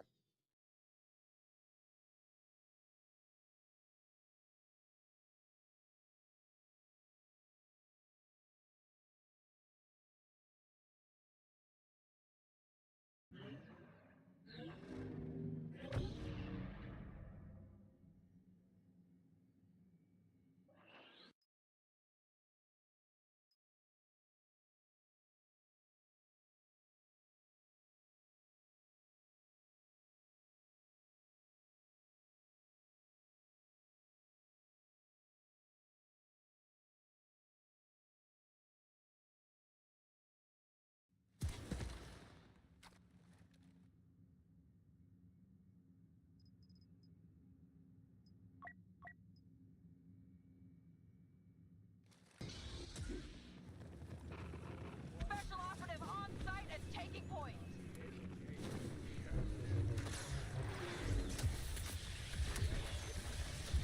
A hero's death for our first hero.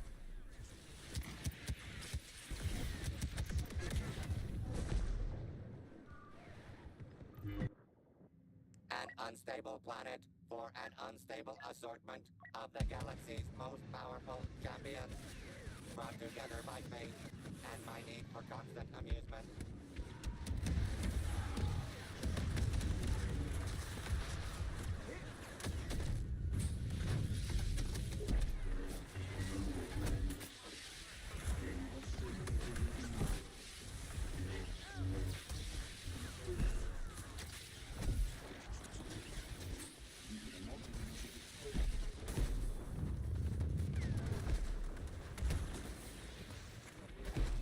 Enemy reinforcements! One of their top people, I think.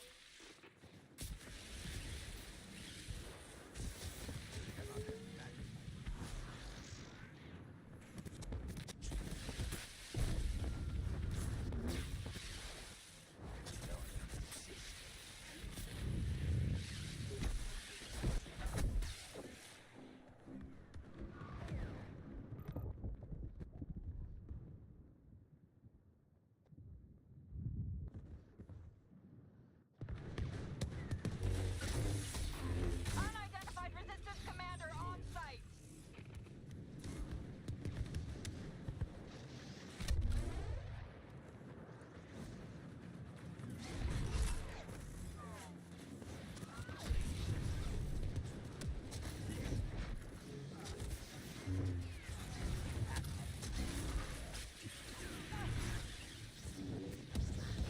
Just lost a squad, some elite combatants.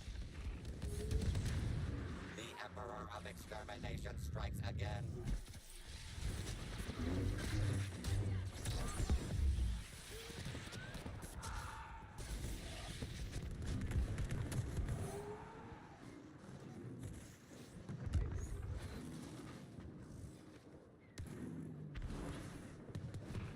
Resistance commander landing.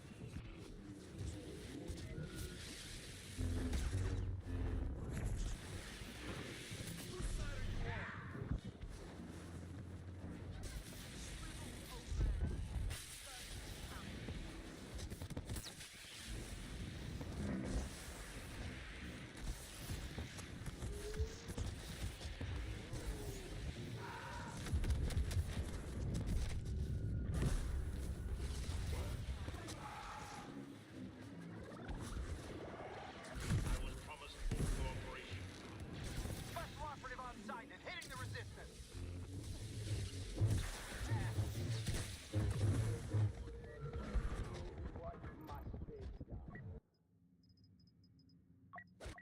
Chosen one, countless victims. This thing's hitting the void here. Look like a tea party. Organas filling the garbage chutes.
Count Dooku is on a royal rampage. Recalibrate murderous instinct. You're only halfway there.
Body Count Dooku is on a royal rampage.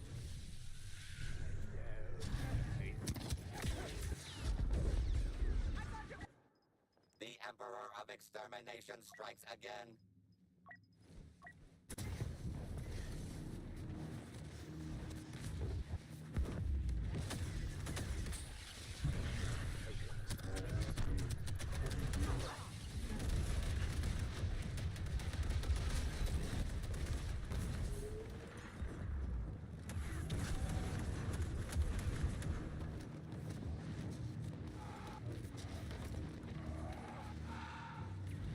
You don't think you've got the advantage, do you?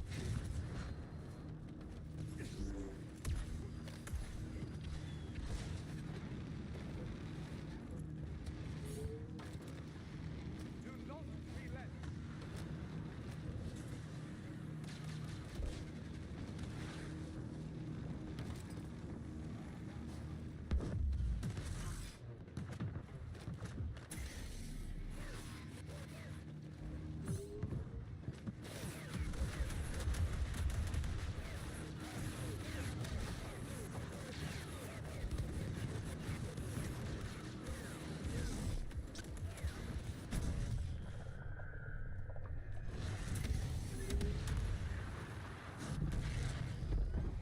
Body Count Dooku is on a royal rampage.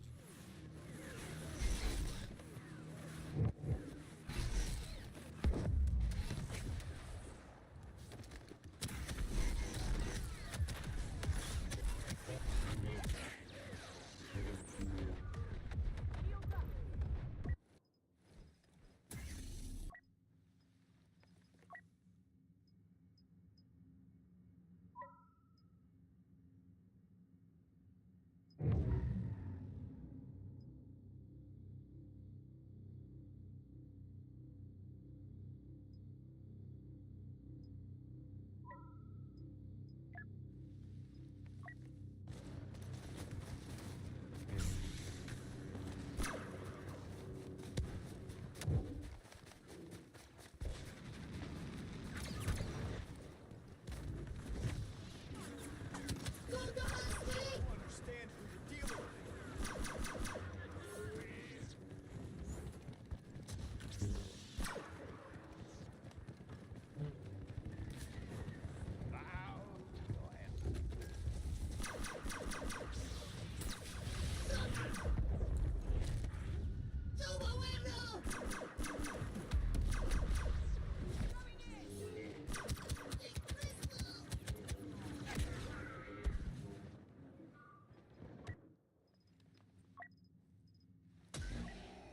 Organa's filling the garbage chutes.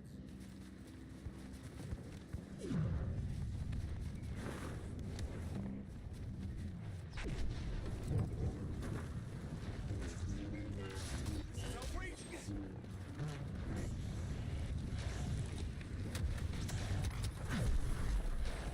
No hiding.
destiny proves no match for the villains daring to challenge the legendary Anakin Skywalker.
Heroic first impression.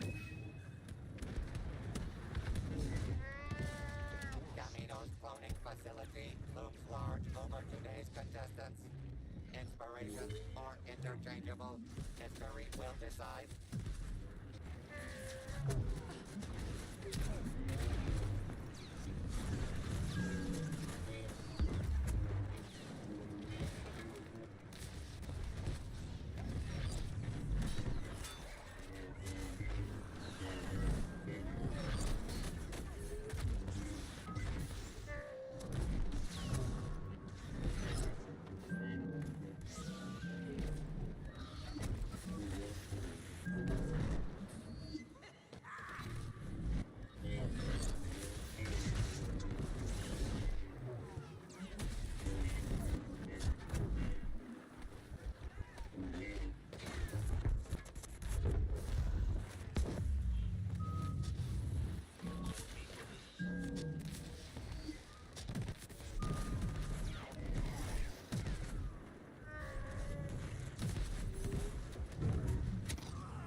Evil's domination continues.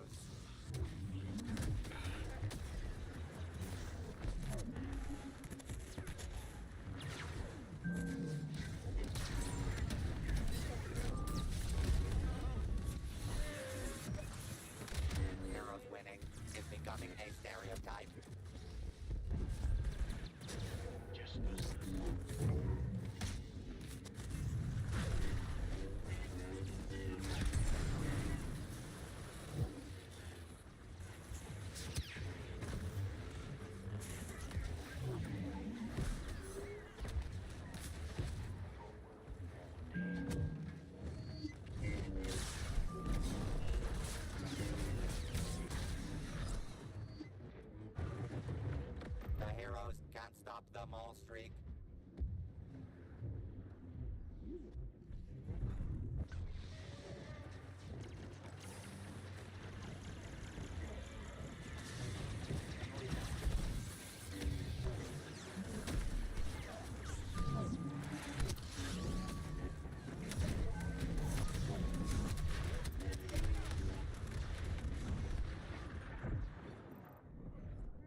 operations until flattery commences. New ally on the ground!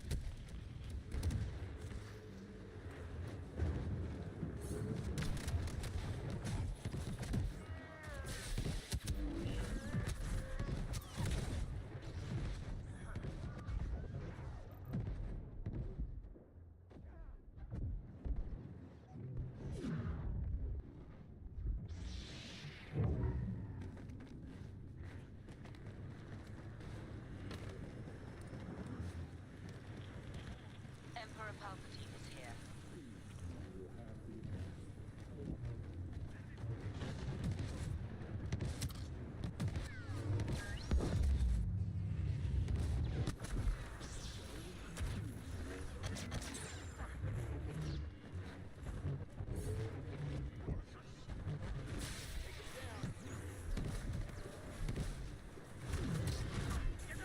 Bosk has come here to hunt.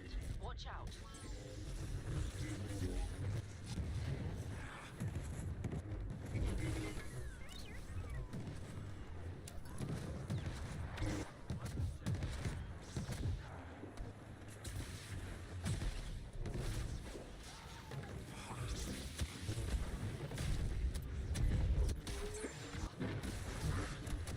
Elite ally on the ground!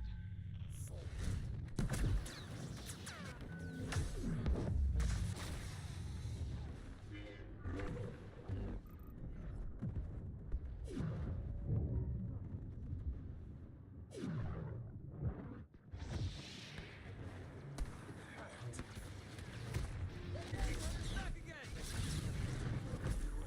Enemy elite on sight! Watch out!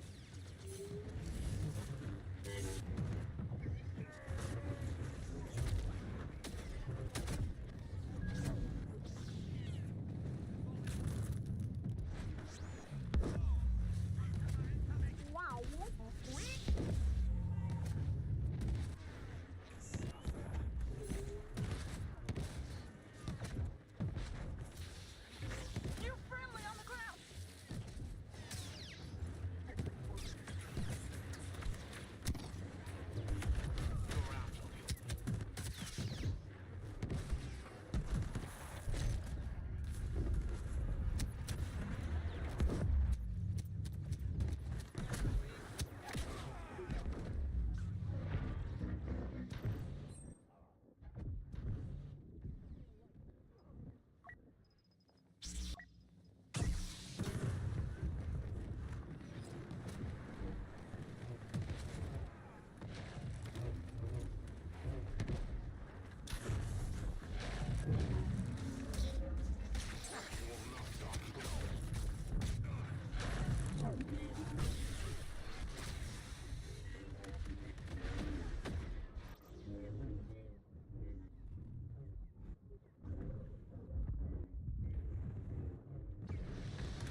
Body count Dooku is on a royal rampage. Boba Fett ends the round and prepares to bill for services rendered.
gathering of legends.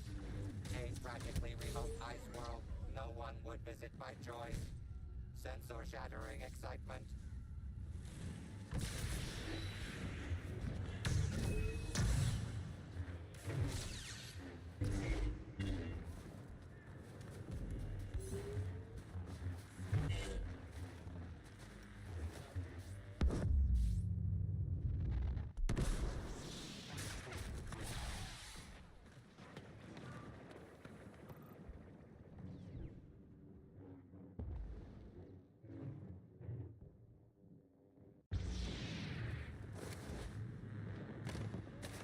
Enemy leader taking point!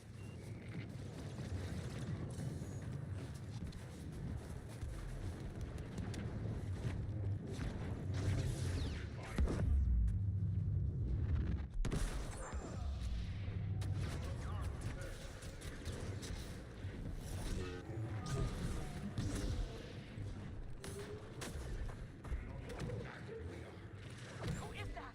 Imperial elite on the ground!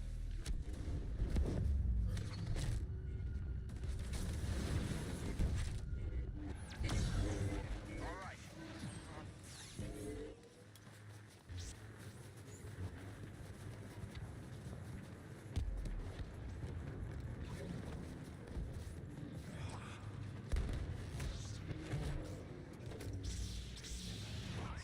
Palpatine has joined the Imperials. We must be cautious.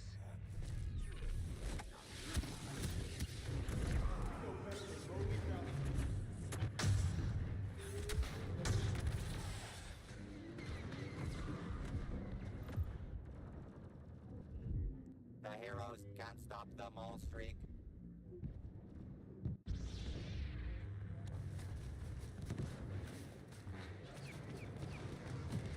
Look at that! Unidentified ally on site!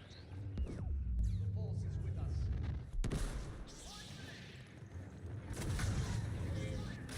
Answer for your crimes.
reduction by 50% to achieve victory.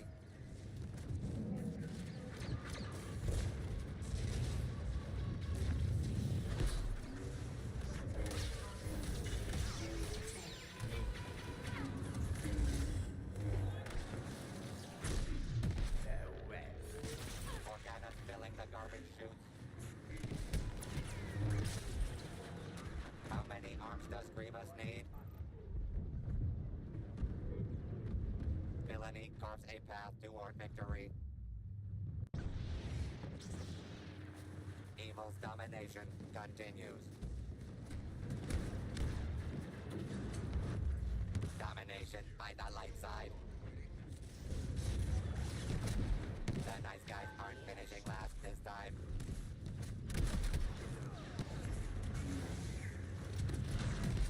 Good is triumphing over ineptitude.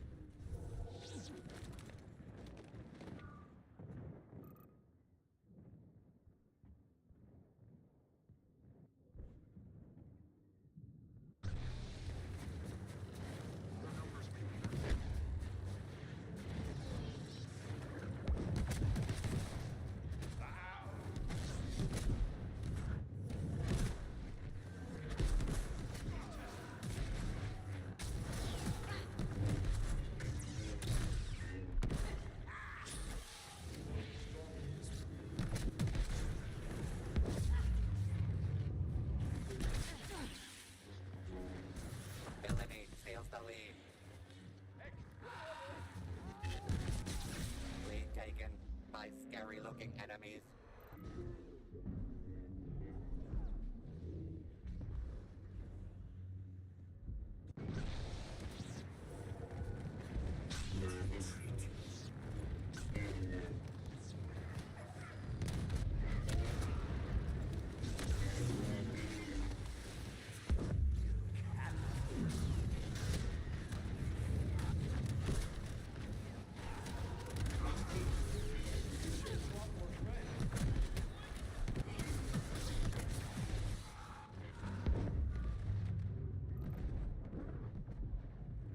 How many arms does Grievous need?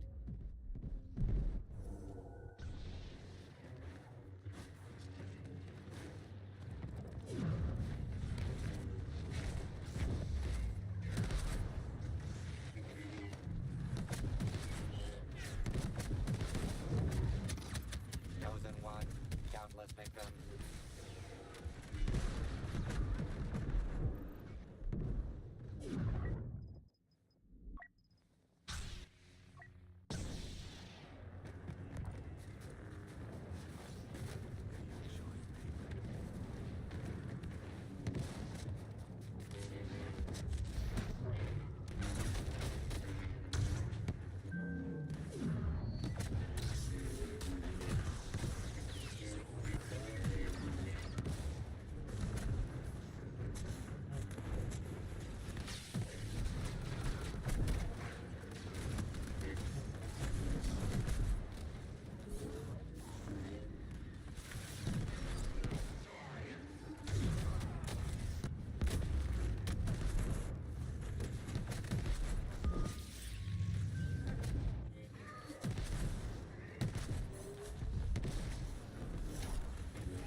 Let up, it's working! New enemy landing! Top resistance agent!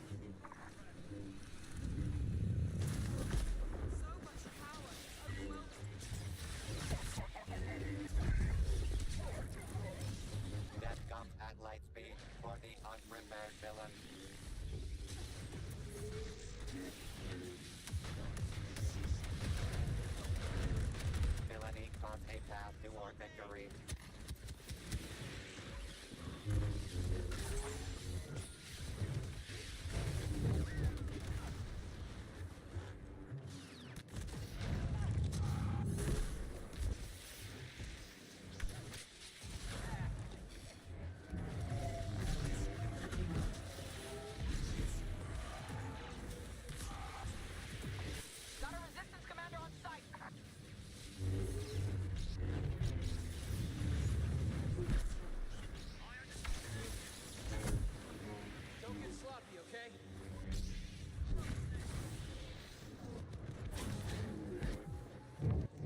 continue until your killing improves by 50%.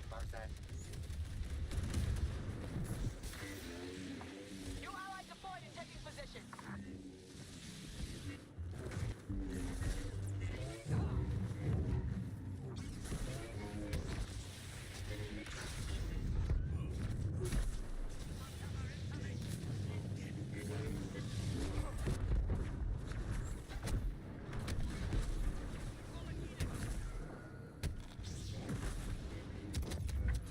New ally on site. The resistance should be afraid.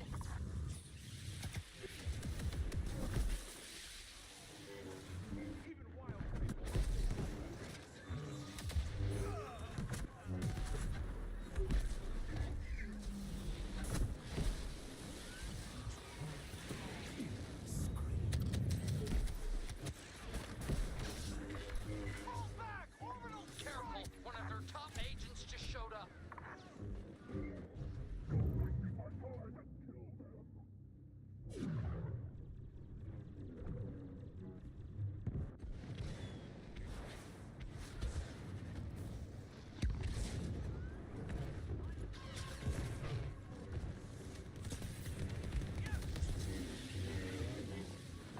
Unidentified enemy leader landing.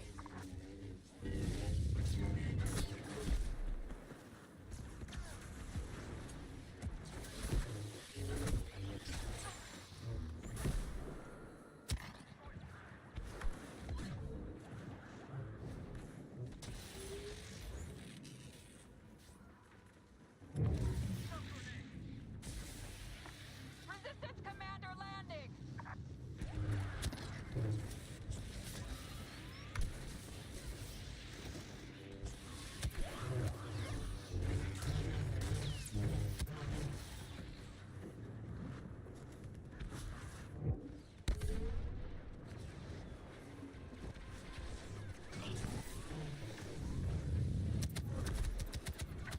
Unidentified elite reinforcements. Careful, squads!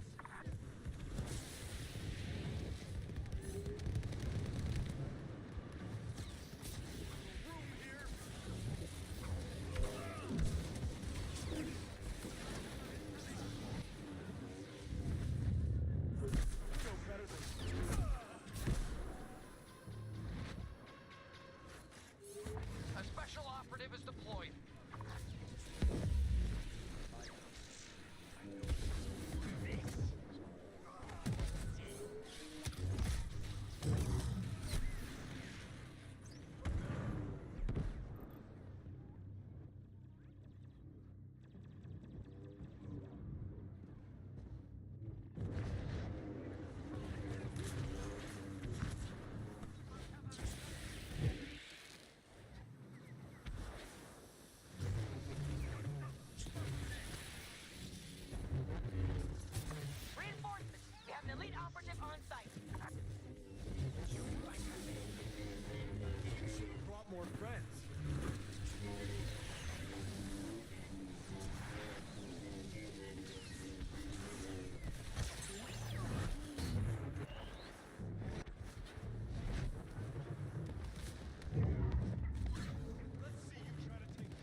looking enemies. A new ally has landed.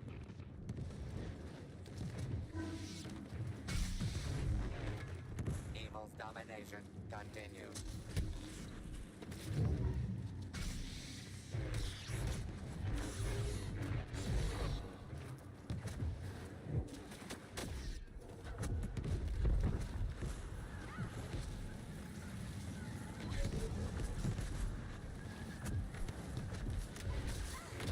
We've got help. Great help.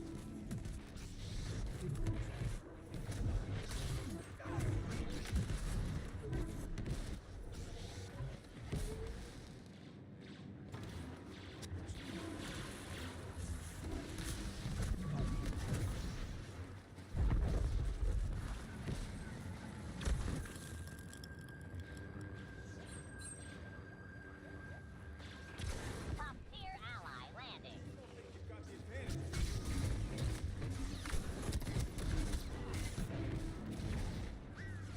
Expect worse than disintegration for the heroes.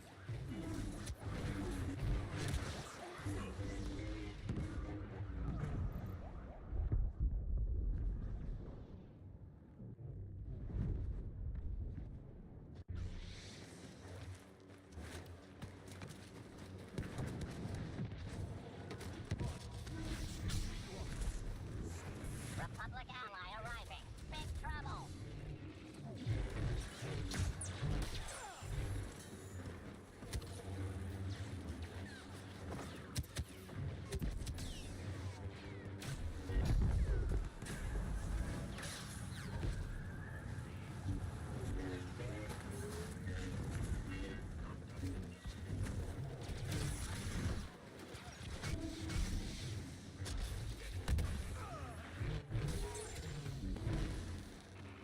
That's not a clone. Who's that?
rampage.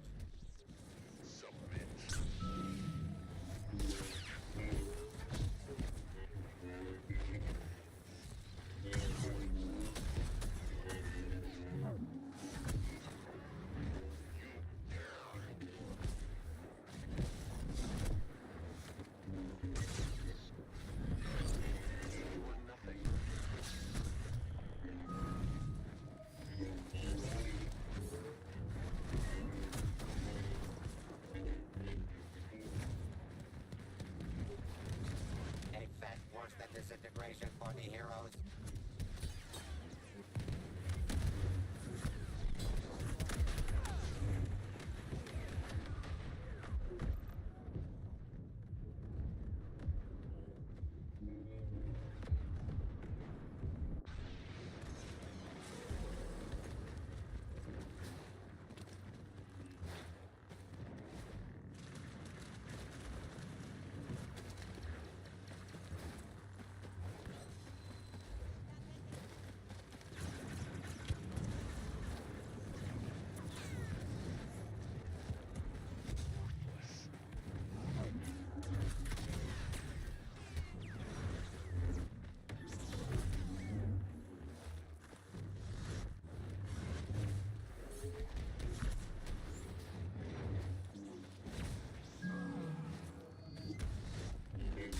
Chosen one, countless victims.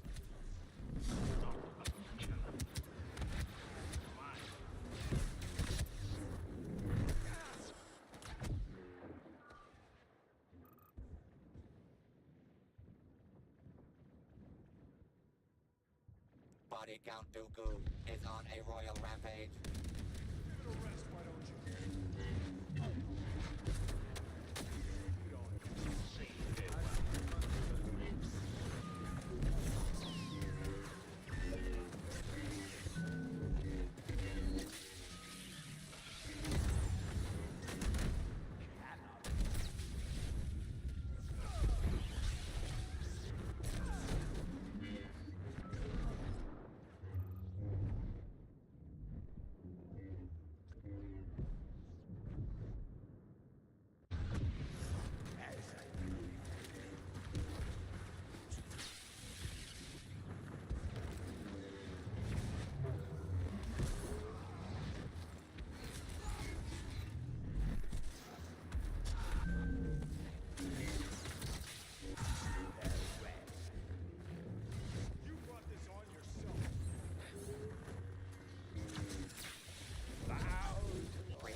team closes out the match with the tough type of diplomacy he's become famous for. Destiny proves no match for the villains daring to challenge the legendary Anakin Skywalker.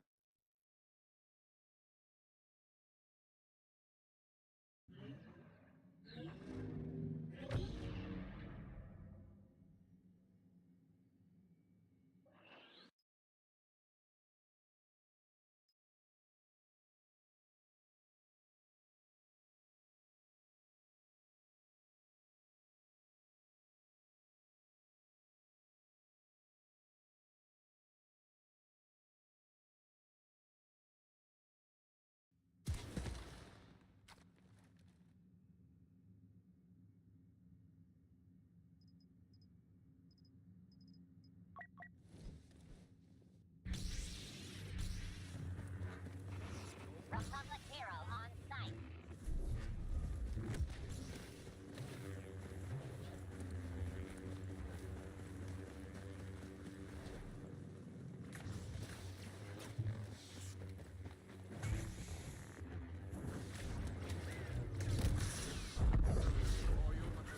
Here they come, true icons of heroism and villainy, meeting again for one last climactic battle. Before the next last climactic battle. The battle's barely underway, and already a villain has fallen.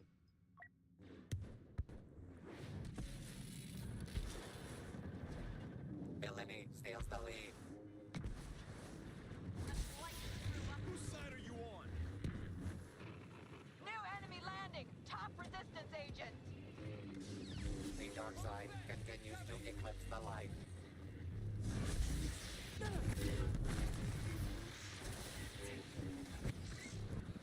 Surrendered by now. Heavy weapon here. Down.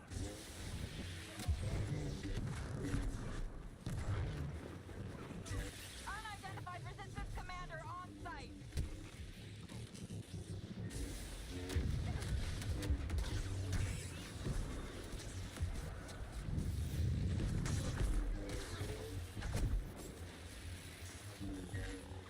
Hit him hard.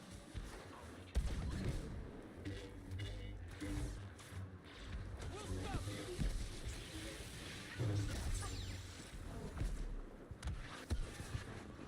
Top resistance agent on site. Priority target.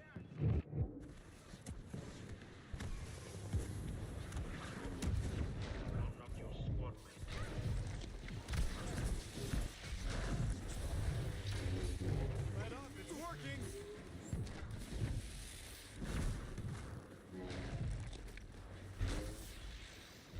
Watch out. Resistance commander landing!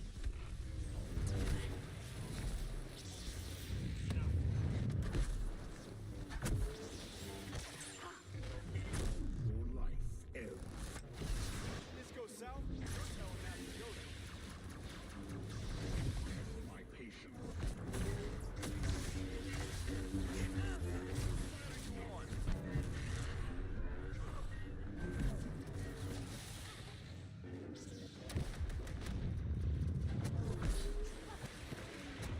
One of the resistance leaders is here.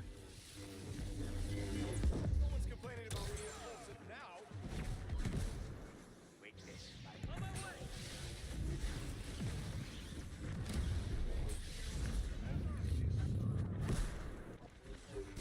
Body Count Dooku is on a royal rampage. Keep trying. That Jedi is skywalking over the competition.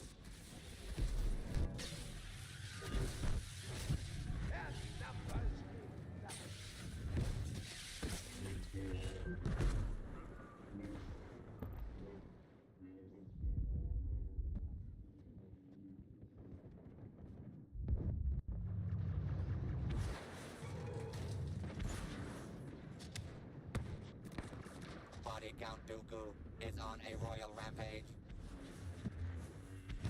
Got an ally on site. Identity is classified.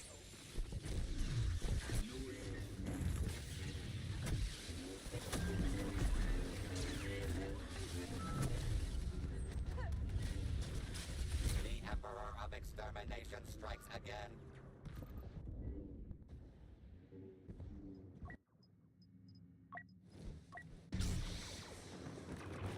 New enemy detected. Supreme threat.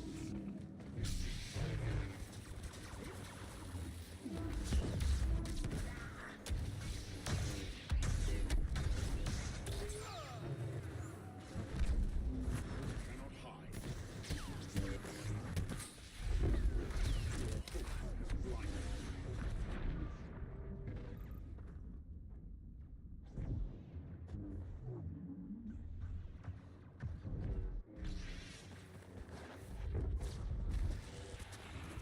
Real trouble. New enemy on site. Weapons online. Could use yours.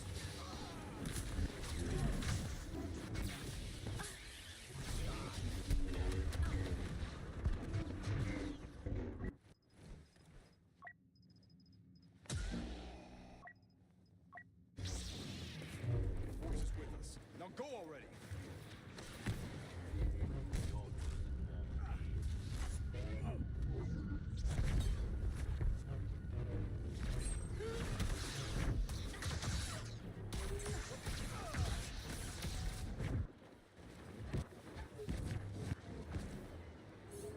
No hiding. You're not fooling around.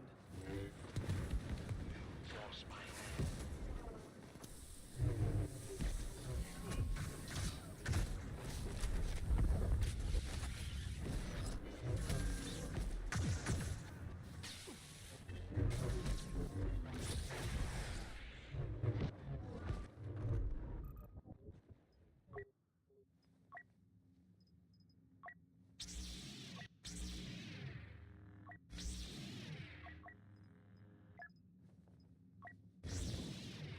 I don't have a lot of patience for thugs.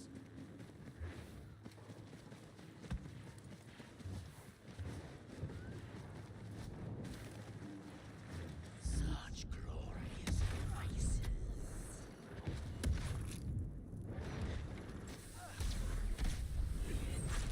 Codefender, I won't tell you again.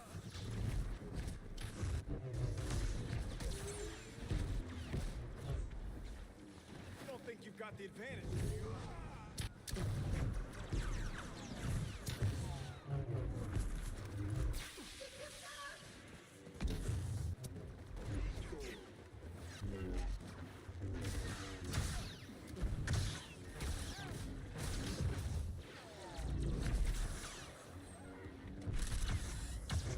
Don't test me.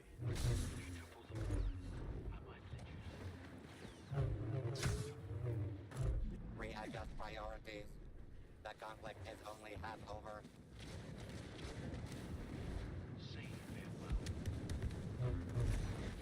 There's something wrong.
competition.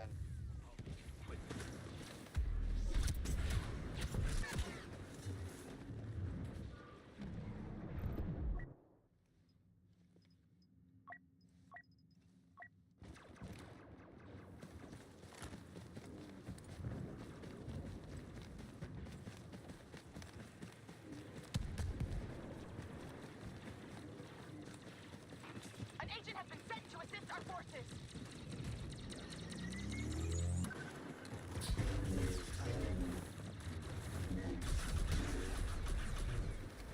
Body count 2-2 is on a royal rampage.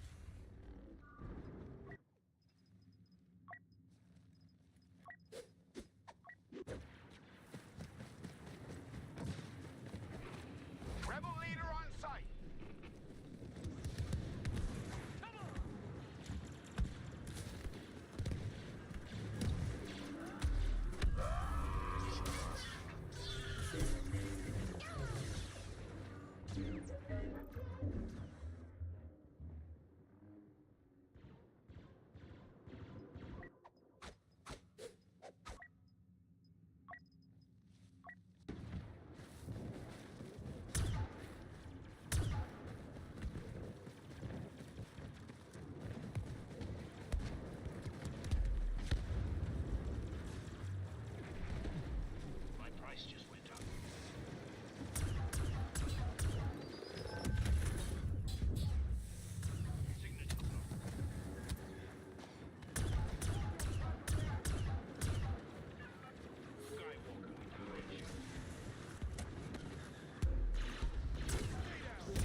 Anyone else feeling reckless? Tatooine's favorite son saves the day. The Force will be with Luke Skywalker. Always.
Alright, I think we're done for now. I'm gonna take that as a let's end the stream probably. Yeah, keep doing the stream until Star Wars crashes. But yeah, no, thank you for coming today. We did some good casting today, and then we did some good Star Wars. It was awesome. Friday, I don't know what we're doing. Depends on what. I was thinking maybe doing AoE 2. Maybe. I don't know. I'm thinking a little bit about doing AoE 2. What do you think? Kind of in the mood for it.